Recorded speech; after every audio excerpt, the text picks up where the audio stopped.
afternoon at the Capstone. We welcome you to the home of the Crimson Tide. At Saban Field at Bryant-Denny Stadium, Alabama taking on Vanderbilt. 10th-ranked Alabama taking on 16th-ranked Vandy. Yes, both squads in the top 25 of the national rankings.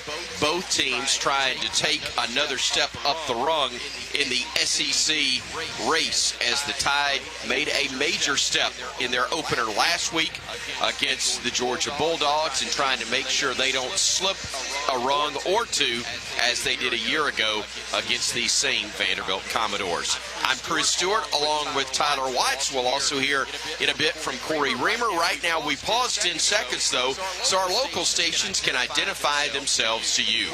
Welcome to the Crimson Tide Sports Network.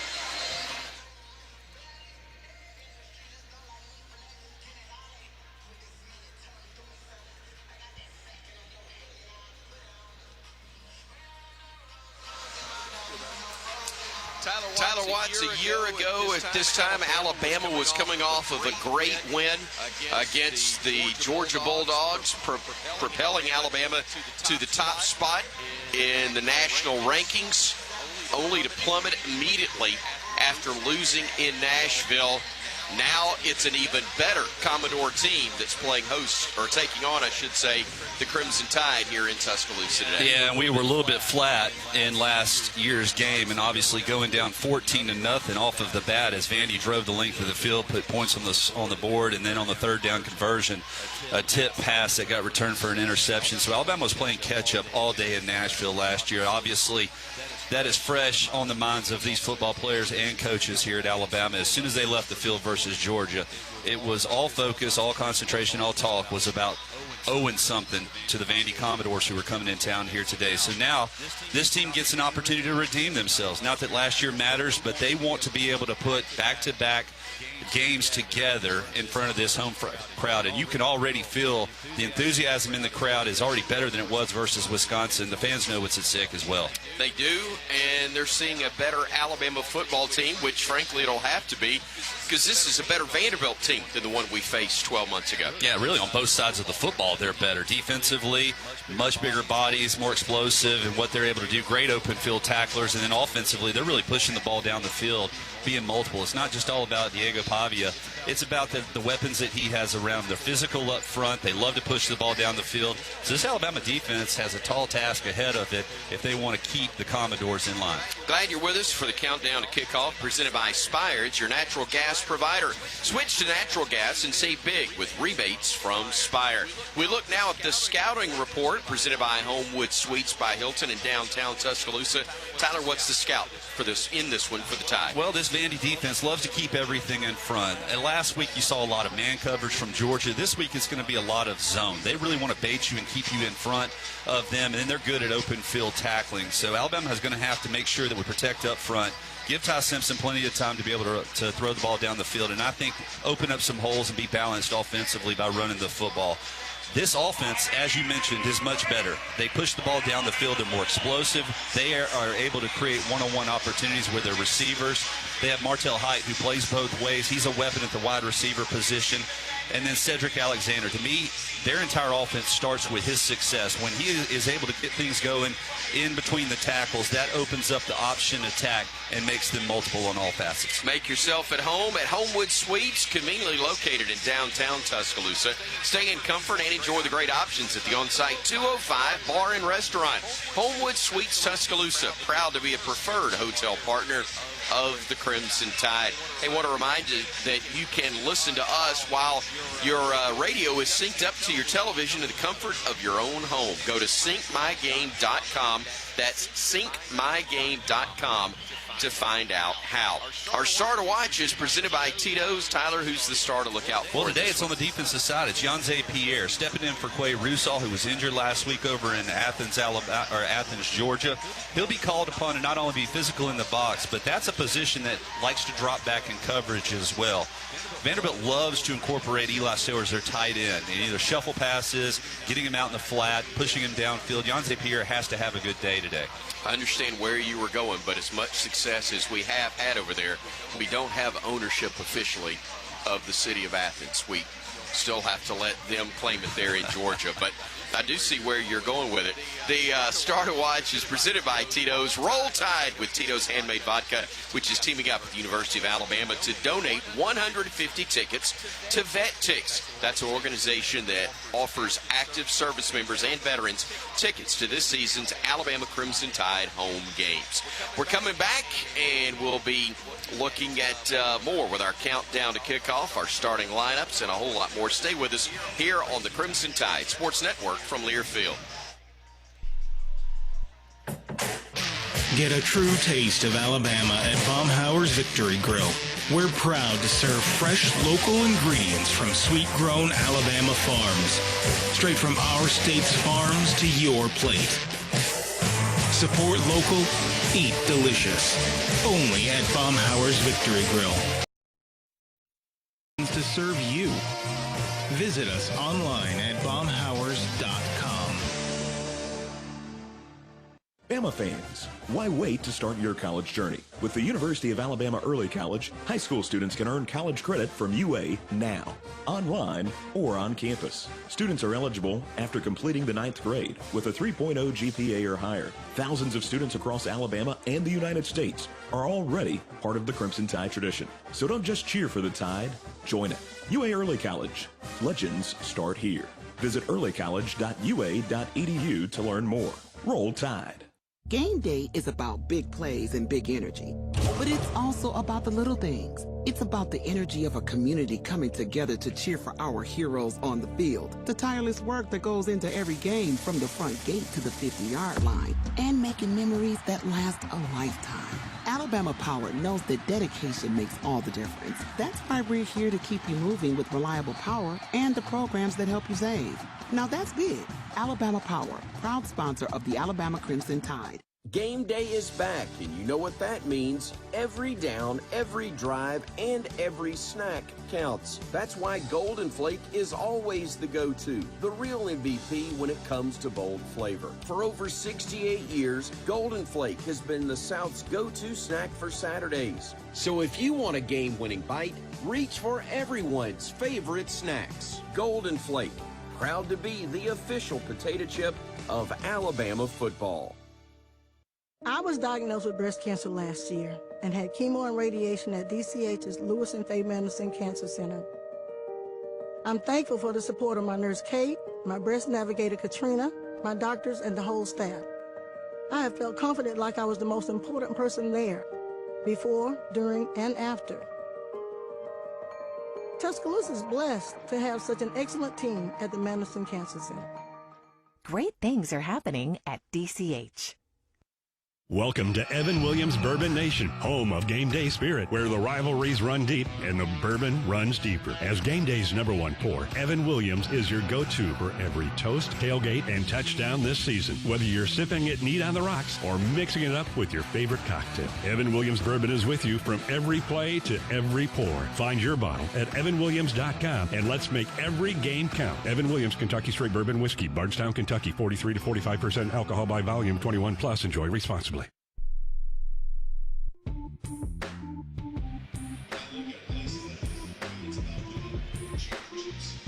Today's West Shore home warrior of the game honoree is Brigadier General Paul D. Jacobs.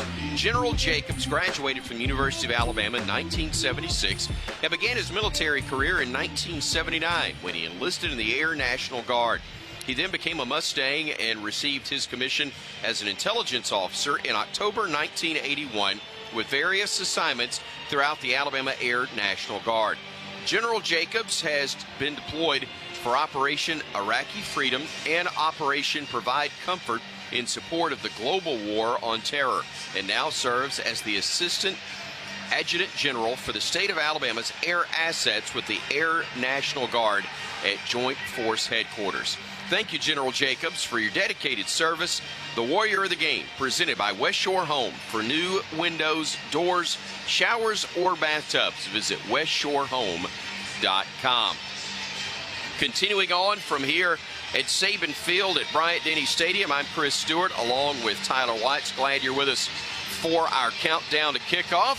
It's presented by Spire, your natural gas provider. Switch to natural gas and save up to $800 with rebates from Spire. Learn more at spireenergy.com/Roll Tide. Our starting lineups are presented by Transamerica. And Tyler, let's start on the defensive side for Alabama with the guy who had perhaps the biggest play of the game, or one of them would be more fair. LT Overton at the Bandit. Man, what a game and what a play. Yeah, especially down the stretch. And as James Smith is out, as well as Jamarian Latham, he's going to be called upon to even make more happen here today.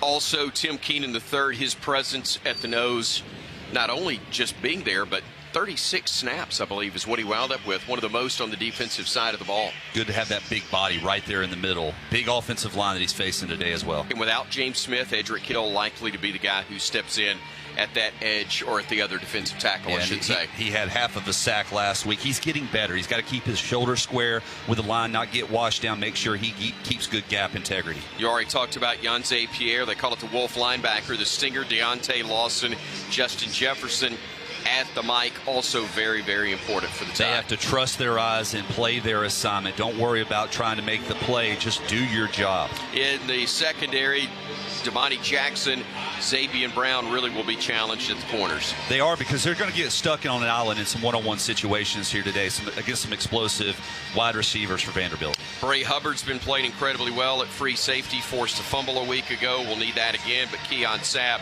at strong safety and Deshaun Jones at the Husky also called on quite a bit. Look, all these guys are going to have to play dual players today. They have to be able to come up and run support as well as stay back in some passing situations, and it's hard to always differentiate which it is.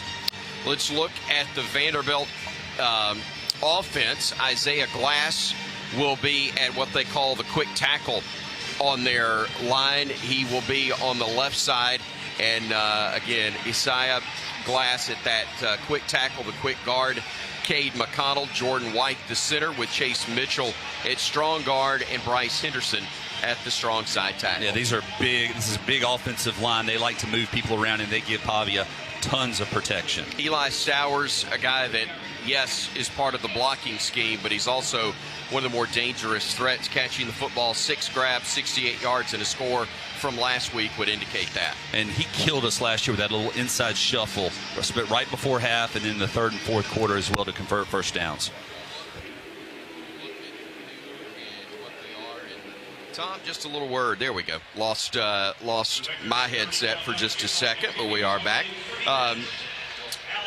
At the let's go quarterback slide, and that guy Pavia is not bad. Diego, obviously one of the top weapons in all of college football. It seems the bigger the game, the bigger the performance that Diego Pavia is able to bring to the table. So I just really think that he's going to try to make some plays today. So if we can put him in some pressure situations, hopefully he turns the ball over and makes some mistakes. Cedric Alexander, the starter at running back, but those wideouts, really good ones. Junior Sherrill at one wideout hurt us last year. Richie Hoskins and also Trey Richardson among those, but we'll see a lot of Martell Height as well.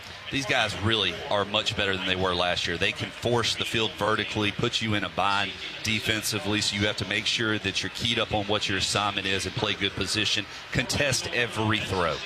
Let's talk about the Alabama offense, which made did a good job last week of making sure that not as many throws were contested by Alabama's quarterback Ty Simpson, but Caden Proctor, the dual threat tackle and receiver, as we saw Cam Dewberry at left guard with Parker Brailsford at center, Gino Vandermark at right guard, and Wilkin Formby at right tackle. They offered great protection last week for Ty Simpson. They're going to have an opportunity to do that today. I don't necessarily think that Vanderbilt's defensive front is any better than Georgia's, so there's going to be opportunities to push the ball down the field so long as time is there. At tight end, it was good to see Danny Lewis Jr.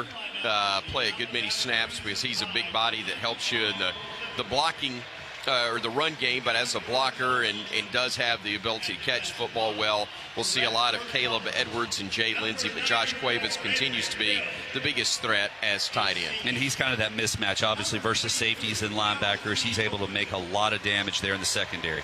For a lot of the year, it had multiple players listed, a lot of or by the names. It's clear now Jam Miller and Kevin Riley are the top two threats. That's your 1-2 punch, the ones that you feel most confident in, and that is a good dynamic duo there in the backfield. Both hard runners, able to use them out of the backfield in the passing game, and doing a much better job in pass pro as well. Don't think we're done seeing Daniel Hill or Richard Young, but and A.K. Deere with a bright moments as well. But those top two are the guys that have been a major threat. And really, when you look at what he did as a blocker, Jam was as impressive there as he was running the football. He was, and that's one of Dre Washington's strengths as well as the pass pro. But Jam Miller's an all-around guy, obviously the experience. No moment is too big for him. Ty Simpson proved that the moment was not too big for him in Athens, between the hedges and under the lights. So big, and we'll need to see a similar effort from him in this one. Intensity and precision is what Ty Simpson has to bring to the field. He has to make sure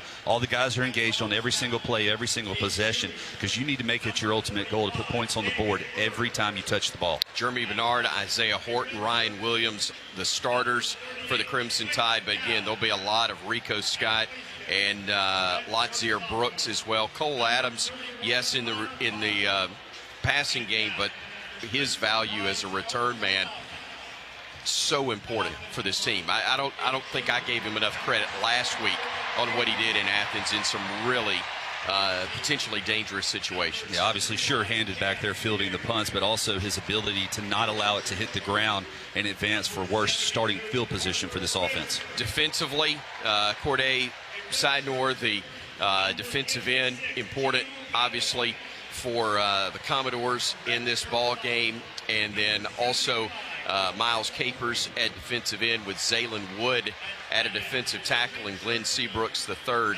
listed as a defensive tackle in this one as well. Very important. Well, the biggest thing is you have to create doubt up front for this defensive unit. They're not necessarily going to be able to create a lot of pressure with just a four-man rush.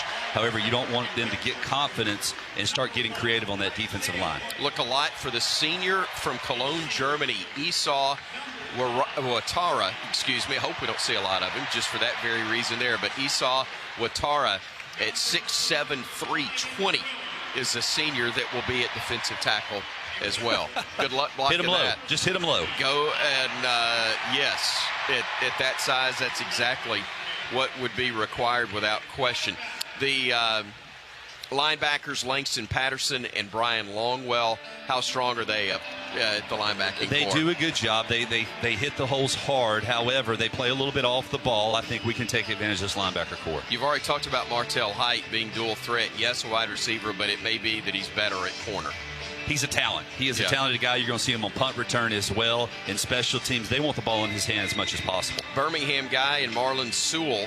He's actually a graduate out of Shades Valley High School, 6'1", 205. He is at safety with Randon Fontenette at the star position, C.J. Hurd at another safety, and then Colby Taylor at the corner. They go with 5 DBs quite a bit. Look, they're sound on the defensive back. They want to keep everything in front. They do a nice job of rallying to the ball carrier. They understand leverage and making sure that yards after catch is kept to a minimum.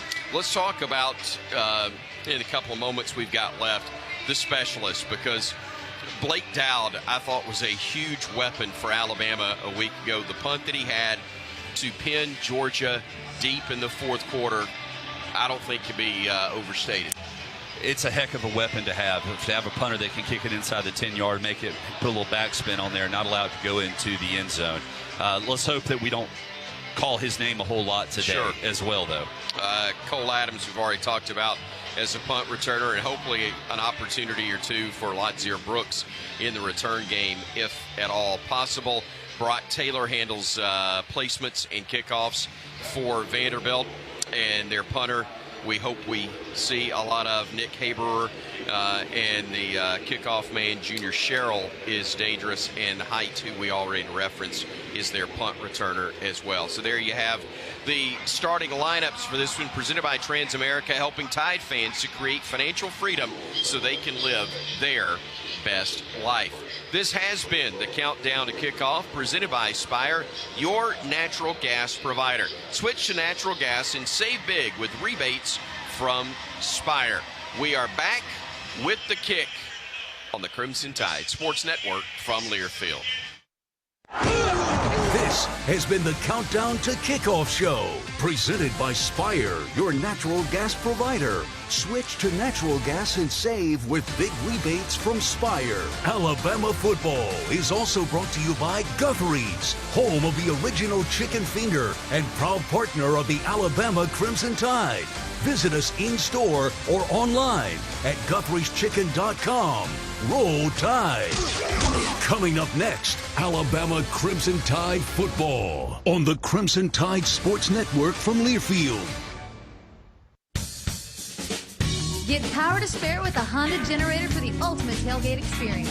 Honda gives you economical, portable power when and where it's needed most. It's perfect for powering a TV, crock pot, blender, or a variety of other party favors. And best of all, these gasoline-powered generators all have easy starting, dependable Honda engines.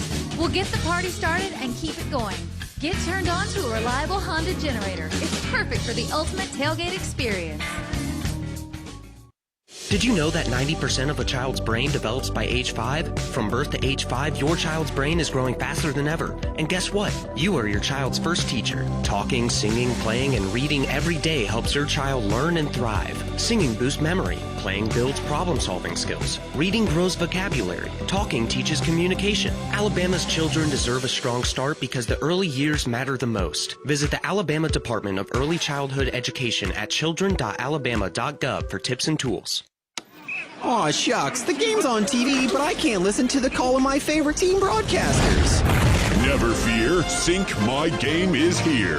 Sync My Game? Yes, Sync My Game. If you have a DVR and streaming device, head to syncmygame.com from Learfield. It's never been easier to hear the impassioned voices of your favorite radio crew synced with the TV. Wow, thank you, Mr. Just remember, syncmygame.com. If you're looking for the best selection in Crimson Tide apparel, look no further than the Soup Store. The Soup Store is every Bama fan's ultimate destination for the hottest gear and accessories, with 3 great locations around campus to serve you: in Tuscaloosa on campus at the University Student Center, on the Strip in front of Bryant-Denny Stadium, and on Bryant Drive. If you can't get to Tuscaloosa, shop the Soup Store online at soupstore.ua.edu. The Soup Store is a proud partner of Alabama Athletics.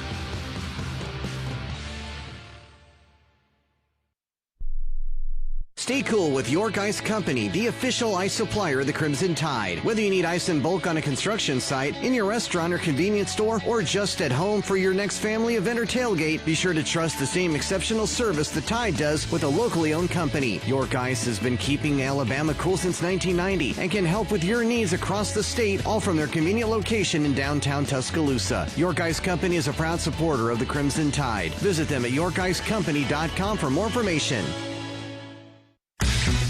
Are you ready for your winning moment? Find it at Wind Creek Casino, where the action never stops.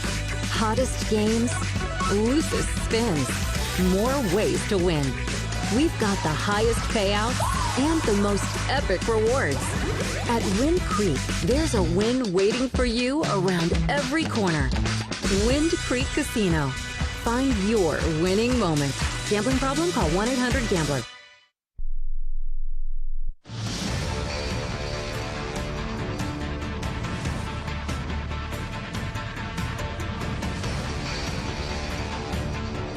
Stop me if you've heard this before.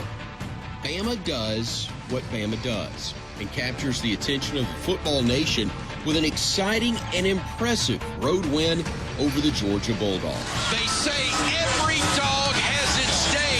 It ain't gonna be this one. And after the usual celebration and attaboys, the Tide finds itself in an eerily similar position, staring down the barrel of another afternoon with quarterback Diego Pavia and the Not Your Father's Vanderbilt Commodores. Again. Last time around, and in true Music City fashion, the Doors delivered a country classic with a haunting, heartbreak melody about a painful lesson learned the hard way. Vanderbilt, a winner over the Alabama Crimson Tide. Vandy beats the #1 ranked team in America. Fast forward 366 days later, and we find Bama hopefully playing a very different tune. Maybe a little something about revenge.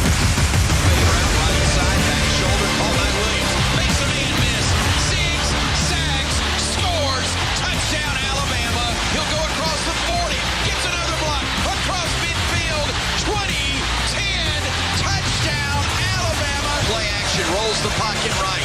Looking, firing, caught. Touchdown, Alabama.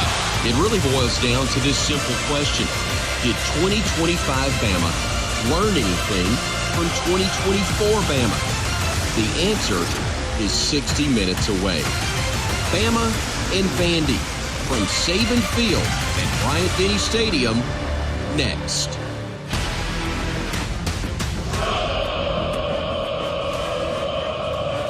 Here we go.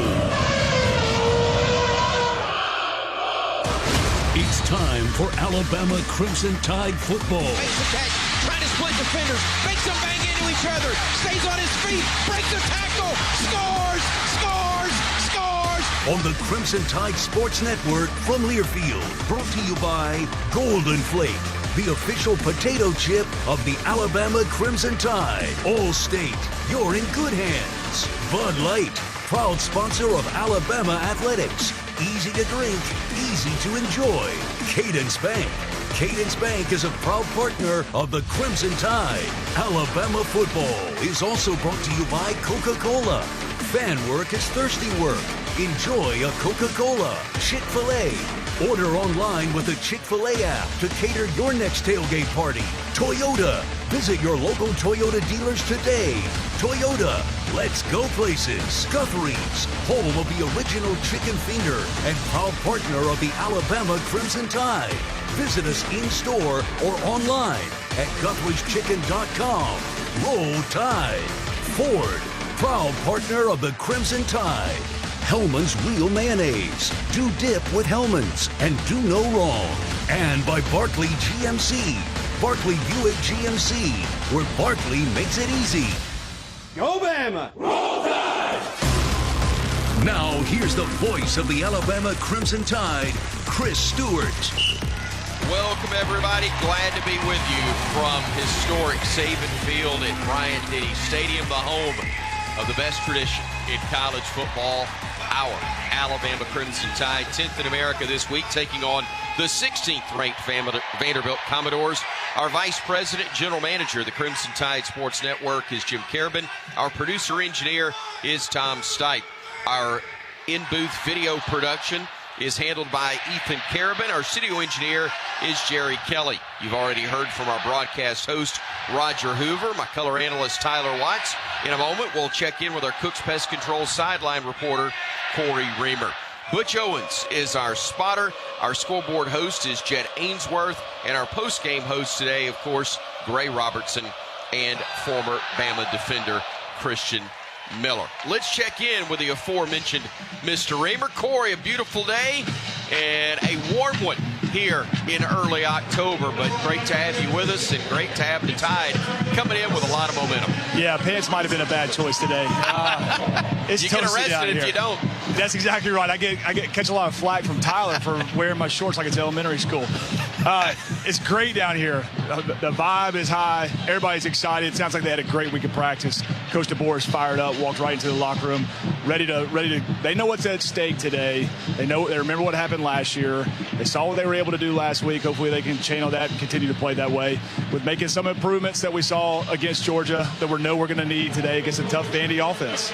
To me, it's one of the biggest pluses for Alabama in this game is the fact that you did lose to Vandy last year, because it would be so easy to look past Vanderbilt, as was the case perhaps one season ago, and I don't want to take anything away from their effort in saying that it was just looking past, because it was more than that.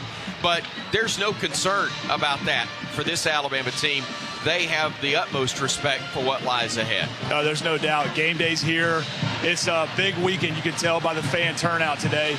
Everybody had this game circled. It's something that we probably would have never expected to say 5-10 years ago, that this is a game that is going to be circled on any schedule for us. But it's today's college football. It's different. This is a Vandy team that is not just looking to upset us. This is a competitive team that's 5-0. They're trying to come back and do the exact same thing they did last year, and we better be prepared, or they've got the talent to beat us. Is it just me, or did y'all get asked for tickets for this game by everybody, it seems? This is where you bring your family, your grandparents, everybody who asked throughout the year. This is the one that you always offered up. No more. You can't. Yeah. I mean, I had people asking me for tickets that usually probably never have problems getting tickets. It is definitely a tough ticket. It's a tough matchup, and it's the reason that it's one of the most featured games around the entire country today, Tyler Watts. Yeah, and it's going to be an exciting one here. Alabama obviously has their hands full, and how do you attack this offense for Vanderbilt? I mean, that's kind of the question that's going to unfold itself here in just a few moments. But you talk about the intensity that you bring. You want to be ready to go with energy, but it's more than just that. It's about focus and attention to detail. That's going to be key today on both sides of the ball. Corey, from a defensive standpoint, what is the number one key when it comes to limiting as best you can Diego Pavia? Yeah, I think Tyler just hit it right on the head. We've got to stay disciplined with our eyes. They're going to try to give you all this motion, all these shifts, all this eye candy, and they do it in a way where it kind of can lull you to sleep. They like to run the play clock down to 0 a lot of times, and then they're just going to catch you off guard with some big plays, or he's going to be able to make plays with his feet. Heard a lot of Johnny Manziel comparisons about him this week.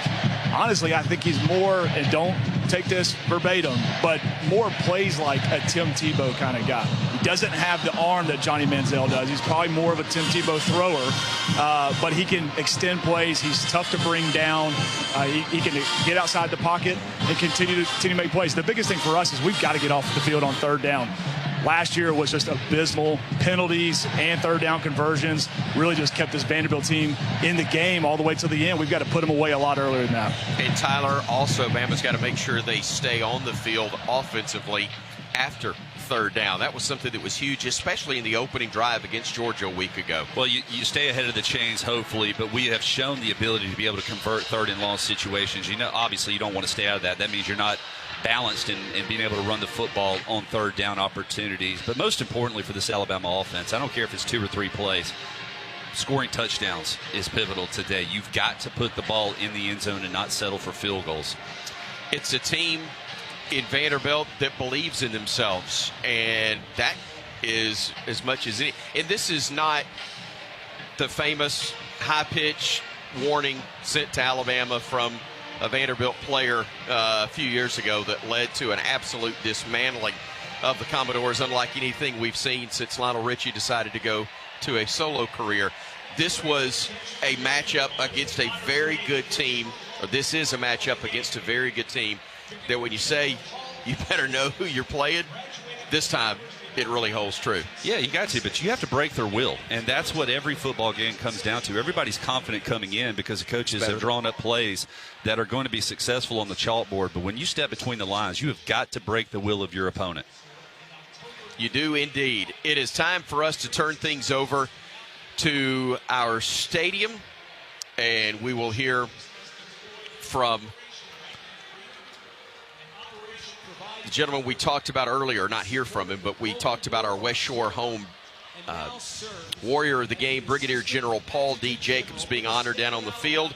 And following that recognition, we will have our national anthem performed by Alabama's $1 Million Band. Please rise to your feet and help me honor our Alabama graduate and West Shore Home's warrior of the game, General Paul D. Jacobs.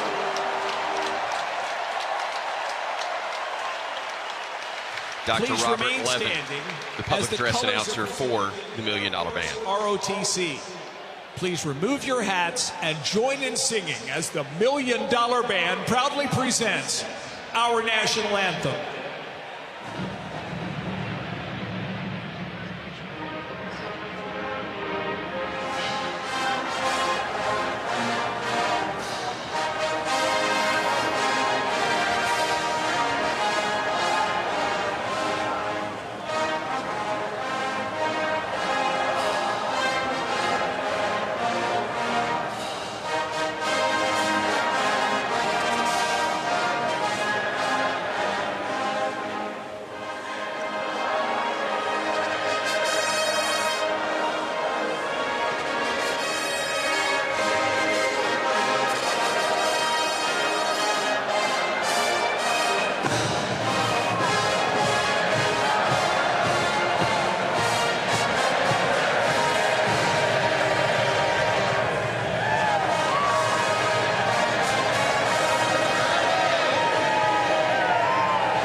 rendition of our national anthem performed by Alabama's $1 Million Band. The band Heard now the forms our traditional introduction earlier of our honorary captains for today. E.J. Jr., a college football Hall of Famer, and also Stedman Shealy, great quarterback under Coach Bryant, national champion, and former coach, assistant coach at the University of Alabama as well. And again, for those of us that have been around a while, and sadly now, Tyler, that also includes you in that mix, some of these names that we've known from our childhood, at least in my case with EJ and Stedman, are the reason we became Alabama fans, and special to get to see them and recognize them on a beautiful day like this. Yeah, you got to love the fact that they come back and want to be a part of this and are still remembered by so many, and instrumental, obviously, in building the success of this program over X number of years. Saw Trent Richardson down at our pregame, and the same with Roosevelt Patterson and Kevin Lee, great wideout guys that were part of national championship squads at the University of Alabama. Those guys still being remembered and recognized, and it's part of what makes, I guess, being a piece of the Alabama legacy at any point in your life and career. You guys, you and Corey, know that extremely well, and very meaningful to you both. Yeah, it's a pretty special place, obviously, with just the number of people that have impacted this place, and this place has had an impact on them. Corey, your old coach, is going to be recognized, I think, at the end of the first quarter. The Matthew Sine, COO of the College Football Hall of Fame and Museum, here to recognize Coach Saban, who will be honored this, I guess it's going to be just in the next few months. He'll be recognized and inducted into the College Football Hall of Fame himself. Special day and another recognition for a man who certainly deserves all of it. Yeah, there's no doubt. What he's done for this program, just not just for us, but for this university, for college football, just his perspective on everything currently as it stands right now, what his thoughts are on how we can just continue to improve college football. His impact goes further than just this university, but being a part of the team when he was hired as the head coach and able to win a national championship, he's definitely earned it. I think he's good to see that he's getting honored with that today. Probably nobody that's really more deserving than he is. Let's quickly check our scoreboard. What have you got for us, Roger Hoover? One final, maybe? One final from the Southeastern Conference. Georgia bouncing back after losing to Alabama last week in Athens. Today at Sanford Stadium, they pick up a 35-14 win over Kentucky. And then a couple of notable scores from the Big Ten. It was Illinois winning big 43-27 at Purdue. And then Michigan, 20th ranked team in the country, 24-10 over a team Alabama saw in this building a few weeks ago, Wisconsin. Thank you so very much. Well, it's almost that time. The 18 national championships. So many players moving on from the NFL. Coach Kalen DeBoer in his second year as the head coach of the Crimson Tide in moments, leading his squad out of the tunnel here at Saban Field at Bryant-Denny Stadium. We'll let you listen in to some of the pageantry as we get ready for that electric moment. First, though, you hear the boos as Vanderbilt makes its way out onto the field, but then we'll hear the switch flip when the Tide appears on the video board.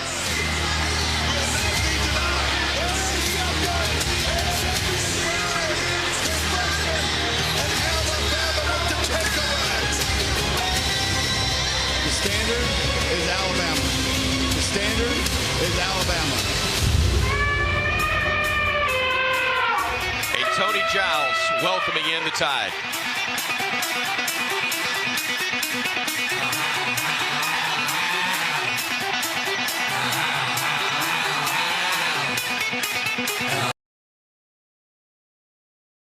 Saban Field from the north end zone. The Alabama Crimson Tide.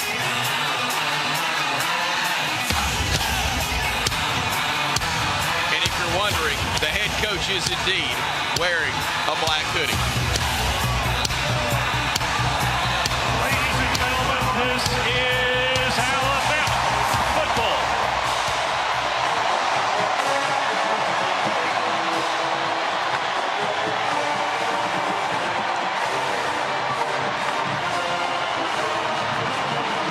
Alabama's captains already out on the field as the rest of the team joins them. Deontay Lawson, Ty Simpson, Parker Brailsford, Tim Keenan III also making their way out. We also want to welcome today's kickoff captain, courtesy of Barkley GMC. It's Sammy. Sammy's 13 years old from up in Albertville, Alabama, and loves the Crimson Tide. We want to welcome Sammy and his family to Saban Field at Bryant-Denny Stadium and thank Barkley GMC for their support of the Crimson Tide and Make-A-Wish Alabama, which creates life-changing wishes for children with critical illnesses. A wish begins with hope. Hope begins with you. Text Roll Tide to 44834 now to help. And let's send it down to the field and hear the thoughts from our lead referee in today's game, Daniel Gautreaux, and the coin toss. Gautreaux, this is your umpire, Stan Lee. This side is heads, this side is tails. Vanderbilt, you are the visitors. What is your call? The call is heads. It is heads. What would you like? Defer. Which way would you like to kick? Vanderbilt has won the toss and elected to defer to the second half. They will kick towards the north end zone. Good luck, gentlemen. Tyler, Alabama's been able to get the opposing team off the field and then put points on the board when they have gotten it second.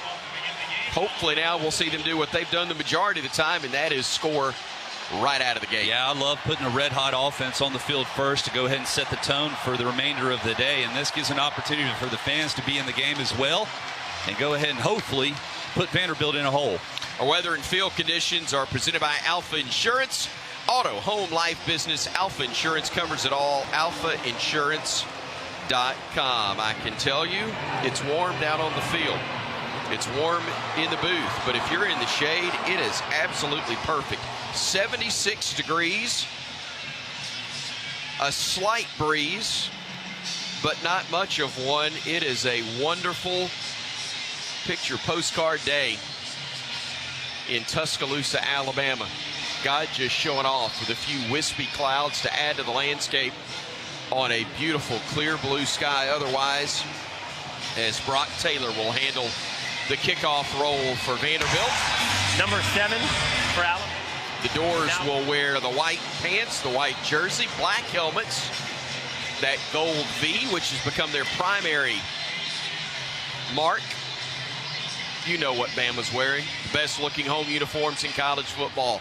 The crimson jerseys, the white pants with crimson stripes down the side, the crimson helmet, as well as our kickoff is presented by Coca-Cola. Passionate fans and an ice cold Coca-Cola.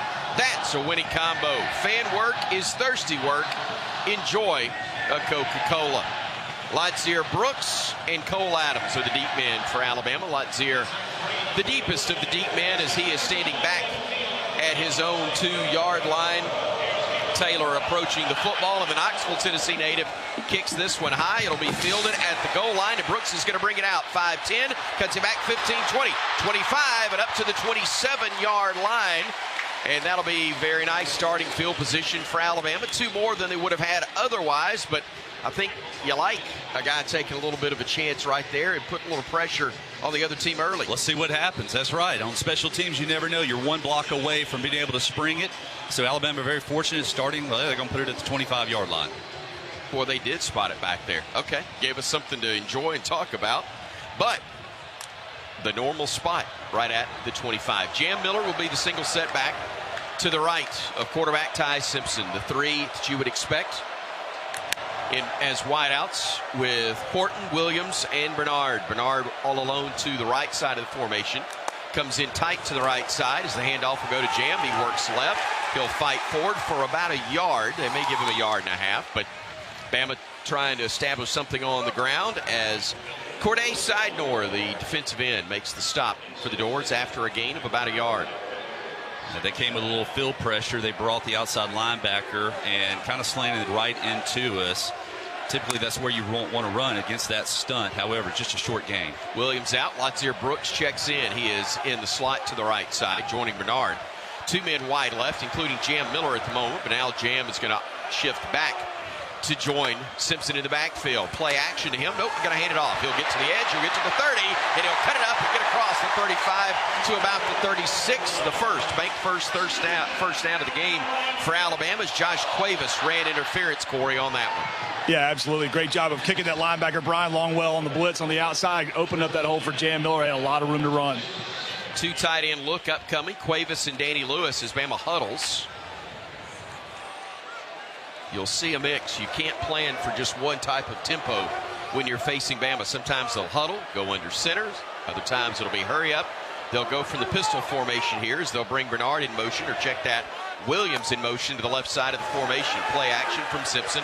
Looking across the middle. He'll fire. Catches out of the hands of the intended receiver. That was Bernard, I believe. But we got a flag down in the backfield around the 30-yard line. Personal foul. Hands to the face. Defense, number 29. 15-yard penalty from the previous spot. First down. Miles Capers, the defensive end from Sumter Hill, South Carolina, guilty of the penalty there, and that is a big break for Bama as that throw looked like it got in on the chest of Bernard. He wasn't able to catch it, or did he just get popped? No, it hit him right in the bread basket. He just didn't haul it in. Try to catch it with his stomach as opposed to his hands out front. So, with the penalty, first down Alabama. Another bank first down just across the midfield stripe into Vanderbilt territory. 3 wideouts right. Now 1 will go in motion left. That's Bernard. Single setback is Miller. Jam will go right as the pass goes left. It was Simpson firing that one to Bernard, who gains about 3 or 4. Colby Taylor, the corner, comes up to make the stop there. Give him closer to possibly 5 yards here. That was a good gain, and we talked about the good open field tackling. Colby Taylor one-on-one right there, and Bernard normally will be able to break those tackles, but unable to get away from the grasp of the DB. Lewis and Cuevas break the huddle. It's a 2 tight end look for Alabama. And also another man wide left, and Derek Meadows.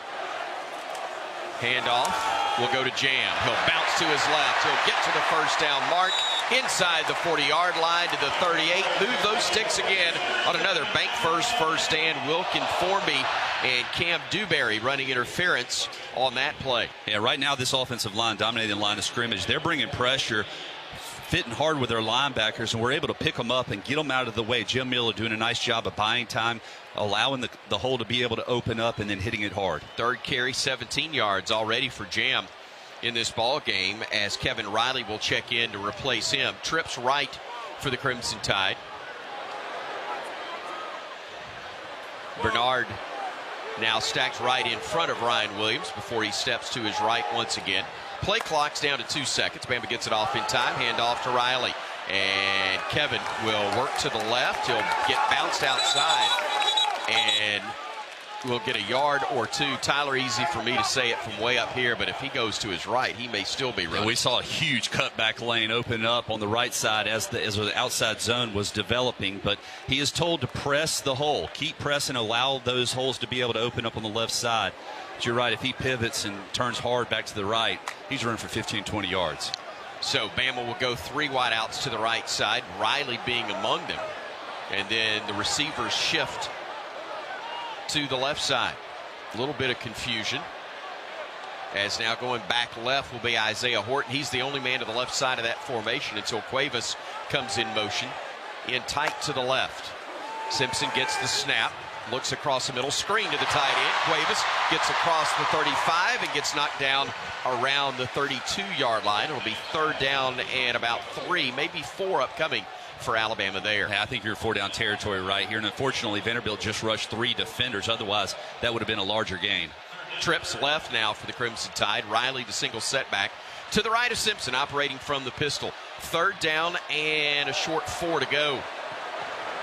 Gets the snap, looks, fires left side. Catch is made by Ryan, and he is going to get stacked up, and he'll get a couple, but he will not get to the first down mark. And let's see what Bama does here. About 1.5 yards, 2 yards shy.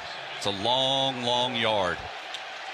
But Kalen DeBoer is going to go for it. No hesitation, as the line of scrimmage will be right at the 29, and the Tide faithful packed out here at Saban Field at Bryant-Denny Stadium. On their feet, Jam Miller checks back in for Alabama. It's a short 2 yards. Jam will be the single setback. Will operate under center with Ty.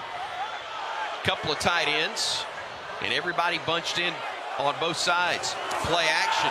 Ty looking downfield, fires, and it's going to be picked off. First turnover of the year by Alabama, and it's a takeaway by Martell Height, the corner. That pass looked to be underthrown. The Doors have it at the 8-yard line of Alabama. Their own 8-yard line when we come back. So the Tide gets turned away with the first takeaway by an opposing defense. 9:47 remaining in the first quarter. No score, Alabama and Vandy here on the Crimson Tide Sports Network from Learfield. It's 6:30 and the branch is closed. Yep.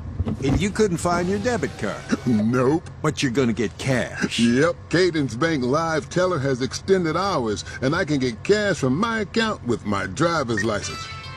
My bank can't do that. Nope. With over 300 live teller locations with extended hours, there's opportunity here. Find a live teller near you at cadencebank.com/live teller. Equal opportunity lender, member FDIC. Hey, college football fans, I know you'd do anything for a win on game day and an ice-cold Bud Light. Because whether you're tailgating in the parking lot or parked on the couch, sitting on your lucky stool at the bar, or standing in the fan section all game long, the clean, crisp taste of Bud Light turns a win into a win-win. And there's nothing easier to enjoy than that. Bud Light. Easy to drink, easy to enjoy. Enjoy responsibly. Anheuser-Busch Bud Light Beer, St. Louis, Missouri. It takes hard work to be the best in the game. Planning, commitment, resilience, sweat. That's why Old Dominion Freight Line, the #1 national LTL carrier for quality, works hard to be the best in the game and is proud to support those striving to be the best in theirs. Old Dominion Freight Line, official freight carrier of Alabama Athletics, helping the world keep promises.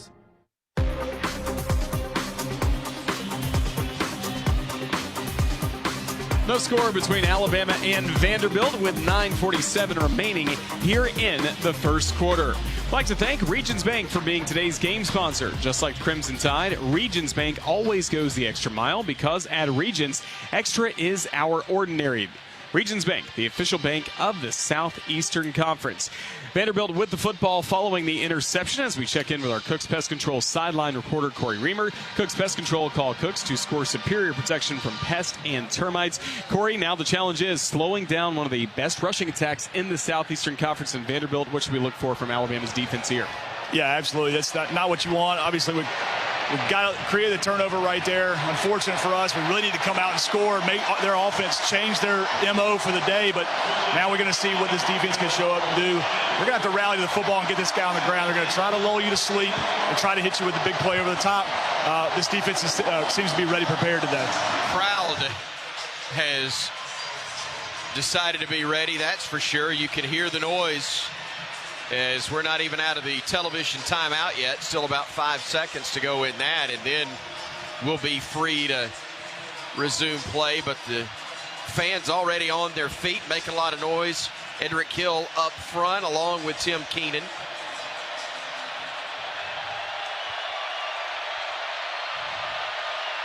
The Commodores will shift 2 men to the left side.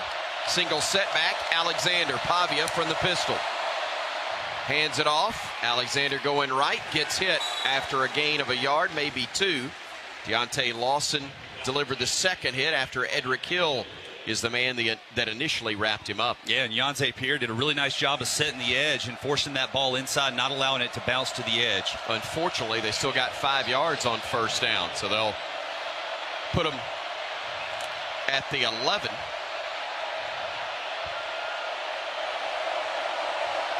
Pavia again from the pistol with Alexander to his right. Directs traffic, pre-snap. Brings a man in motion to his right, gets the snap, rolls to his left. Fires it out to that side, catch is made and making the grab, but out of bounds as he made the catch was Stowers. That's a mistake on the part of the Vanderbilt tight end because he had room. He had the first down, but he let himself drift to the boundary. Yeah, and as he was hauling it in, his left foot, or his right foot rather, left foot stepped right out of bounds as he was securing ball. So here a pivotal 3rd and 5 early on. It's a mental mistake. The ruling on the field is an incomplete pass. The previous play is under video review. And each of our reviews presented by Ziegler Meats. Pick up the same Ziegler Jumbo Franks served in Bryant-Denny Stadium at your local grocery store. Ziegler Meats, a tradition of great taste for over 90 years and proud to be the official hot dog of the Crimson Tide. Could you see it on the replay? Well, I'm still waiting on it. I'm sure they're going to ask and try to figure out, was his right foot down as he caught the ball? Did he establish possession then? The only thing is he's going backwards, and according to Gary Danielson, if you're going backwards, your foot can't land out of bounds. It's a continuation. That's my understanding of the rule. And if it is a catch, did he get to the marker anyway? I still think he's short. Yep. Let's take a break. We'll be back in a moment here on the Crimson Tide Sports Network from Learfield. Is that Tacoma towing a pink mechanical bull? Sure seems like it. Well, I'll be. Truck like you truck with a great deal during Toyota Truck Month. Get $1,000 in Conquest bonus cash for new Toyota customers on a new 2025 Toyota Tacoma. Valid through November 3rd, 2025. Offer entitles $1,000 Conquest bonus cash on certain new 2025 and 2026 Toyota pickup trucks for current non-Toyota owners of small, midsize, and large pickup trucks. Exclusions apply. See dealer for details. Toyota. Let's go places. This is Alabama Crimson Tide football from Learfield. Stay cool with York Ice Company, the official ice supplier of the Crimson Tide. Whether you need ice in bulk on a construction site, in your restaurant or convenience store, or just at home for your next family event or tailgate, be sure to trust the same exceptional service the Tide does with a locally owned company. York Ice has been keeping Alabama cool since 1990 and can help with your needs across the state, all from their convenient location in downtown Tuscaloosa. York Ice Company is a proud supporter of the Crimson Tide. Visit them at yorkicecompany.com for more information.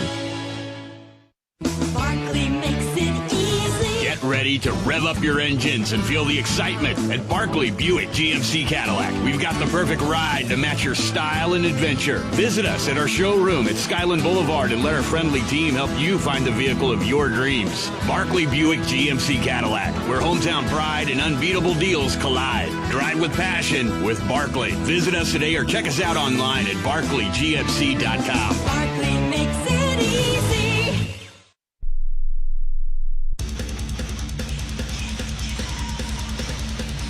9:01 remaining in this first quarter. No score between Alabama and Vanderbilt.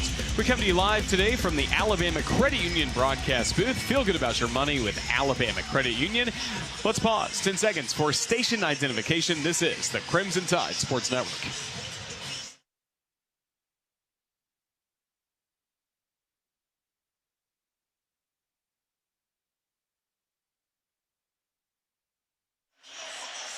Glad you're listening to us wherever you may be tuned in, around the state, around the country, or around the world. Like a group from University of Alabama National Alumni Association traveling to Venice, Italy. Mandy Wyatt, past president of the Alabama Alumni Association, letting us know that there's a group tuned in from Venice. Enjoy yourselves. Don't fall in the canal, and hopefully the Tide will be rolling along. But right now we've got Vanderbilt with a 1st and 10 from their own, inside their own 20-yard line. A quick pass goes to the right side. Tristan Brown, a sophomore out of Houston, Texas, makes the grab and fights forward. Another positive first down play that gets him about 7, maybe even 8 on that one. And then they just kind of lull you to sleep. They just take what you give them, stay ahead of the change, and that's the frustrating part as you stay in zone coverage. Unfortunately, it wasn't 7 or 8. It was 9. Vanderbilt with a second and very short upcoming. They'll send a couple of men to the left side. They've got a tight end to the left side of the formation and one to the right as well. Cedric Alexander is the single setback. To the right of the quarterback, Diego Pavia, excuse me. He will keep it himself. He'll run. He'll get spun around, and he'll get leveled. Did a heck of a job hanging on to the football as Justin Jefferson almost dislodged the ball and teeth in the process. That was a heck of a hit. Well, and although he picks up the first down, that's what you're wanting to do against any option quarterback is you pound them, and you're hoping over the period of 4 quarters that it takes its toll on these guys.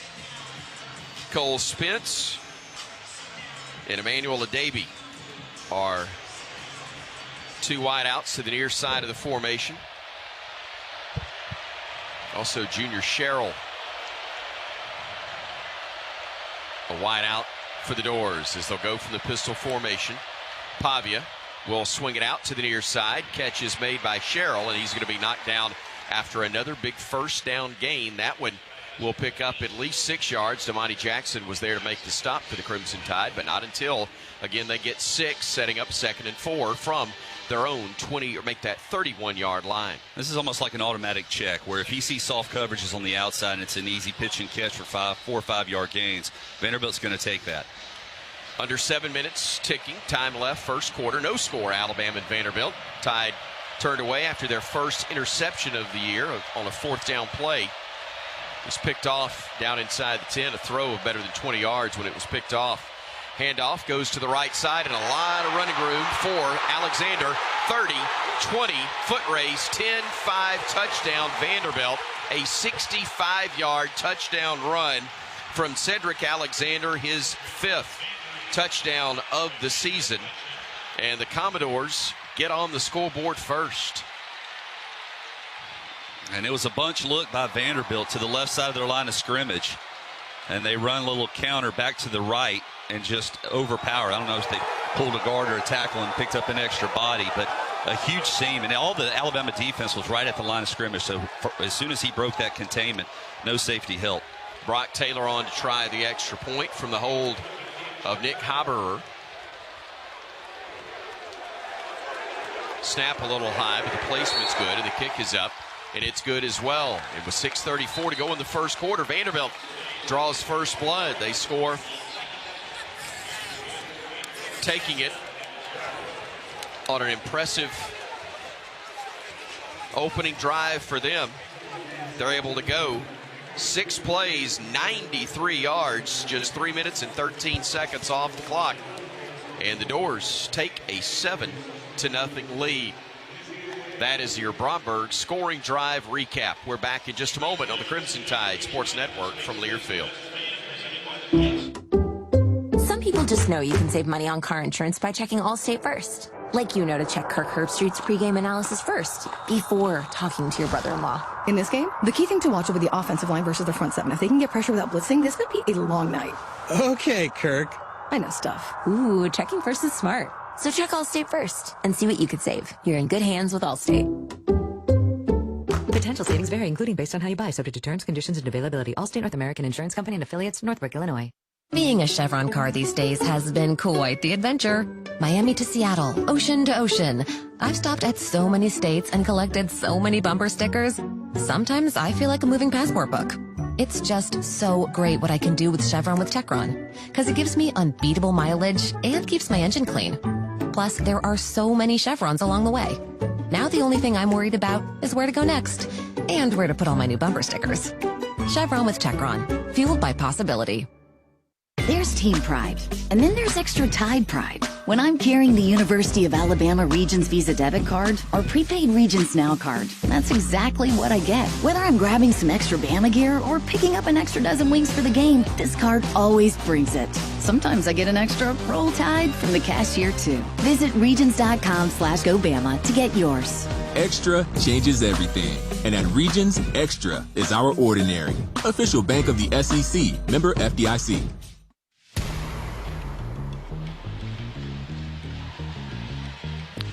65-yard rushing touchdown for Alexander of Vanderbilt has made it a 7-0 lead for the Commodores over the Crimson Tide with still 6:34 remaining in the first quarter.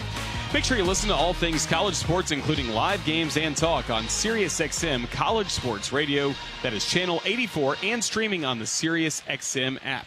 We check in again with our Cook's Pest Control sideline reporter, Corey Reamer. Cook's Pest Control. Call Cook's to score superior protection from pests and termites. Corey, just what was your vantage point of that touchdown run for Alexander a moment ago? Yeah, it was one of the things that we talked about before the game that we got to stop on the defensive side of the ball. Just a simple direct run. We might be seeing some of the effects of James Smith missing this first half. Looked like Edric Hill took on a double team, and when you got two guys, you got to anchor those feet and not get pushed back into the laps. And your linebackers behind you creates just massive holes. Vanderbilt take advantage of it right there. Number 7. Took off. Big run right there. We got to limit these big plays. Got to find a way to get off the field on defense. We cannot play this style of football that Vanderbilt wants to play right now. They're doing exactly that. And also, Tyler, got to answer back offensively. Not that you've got to necessarily put points on the board, but you can't go 3 and out right here. No, you can't go through. No, you need to put points on the board right here. Establish yourself. You move the ball on the opening possession. I think you're going to be able to do that every time you touch the ball. But take care of it, especially once you cross the 50. Vanderbilt set to kick it off with Brock Taylor handling that responsibility for the Doors.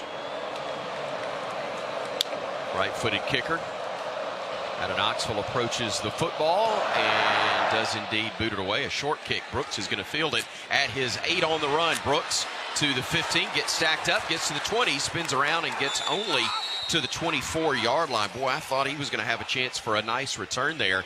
16 yards was all he got, though, after getting that one around the 7 or 8 yard line for the Crimson Tide. He kind of ran into one of his blockers, and that slowed him down just a hair. You're still staying on script at this point, aren't you? Yes, absolutely. Nothing changes. Don't press. Play your game. You don't have to get pass happy.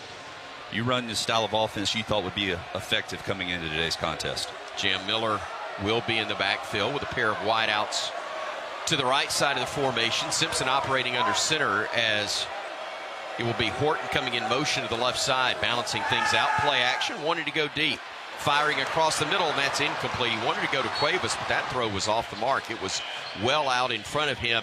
Often you have to maybe throw it away from a defender, but it looked like he had a lot of room right there. Well, right just now, let him too much. It looks like right now Ty Simpson's clock's a little too quick as far as anticipation. He's ready to go, and he has time, and he's just sitting there just a hair longer and deliver a strike. So 2nd and 10 upcoming for the Crimson Tide with Williams and Horton, the wideouts to the right side of the formation. Wide out to the left, Jeremy Bernard, single setback. Miller to the left of Simpson, who operates in the pistol. Hands it off to Jam, waits a split second, now fires forward, but this one may come back because there is a flag, and it's an initial signal of a hold on Alabama. Holding, offense, number 72. 10-yard penalty from the previous spot. Remains 2nd down. And that puts you 2nd and 20. That's not a good spot to be. The middle of the field has been open, but now you can anticipate Vanderbilt just rushing 3 men. So maybe a screen, something quick hitter. Try to get a large percentage of this back on 2nd and long. Parker Brailsford, the center, guilty of the infraction, according to our lead official, Daniel Gautreaux. Twins stacked both sides of the formation and wide to the right and to the left. And we've got a whistle. Some sort of discussion among the officials.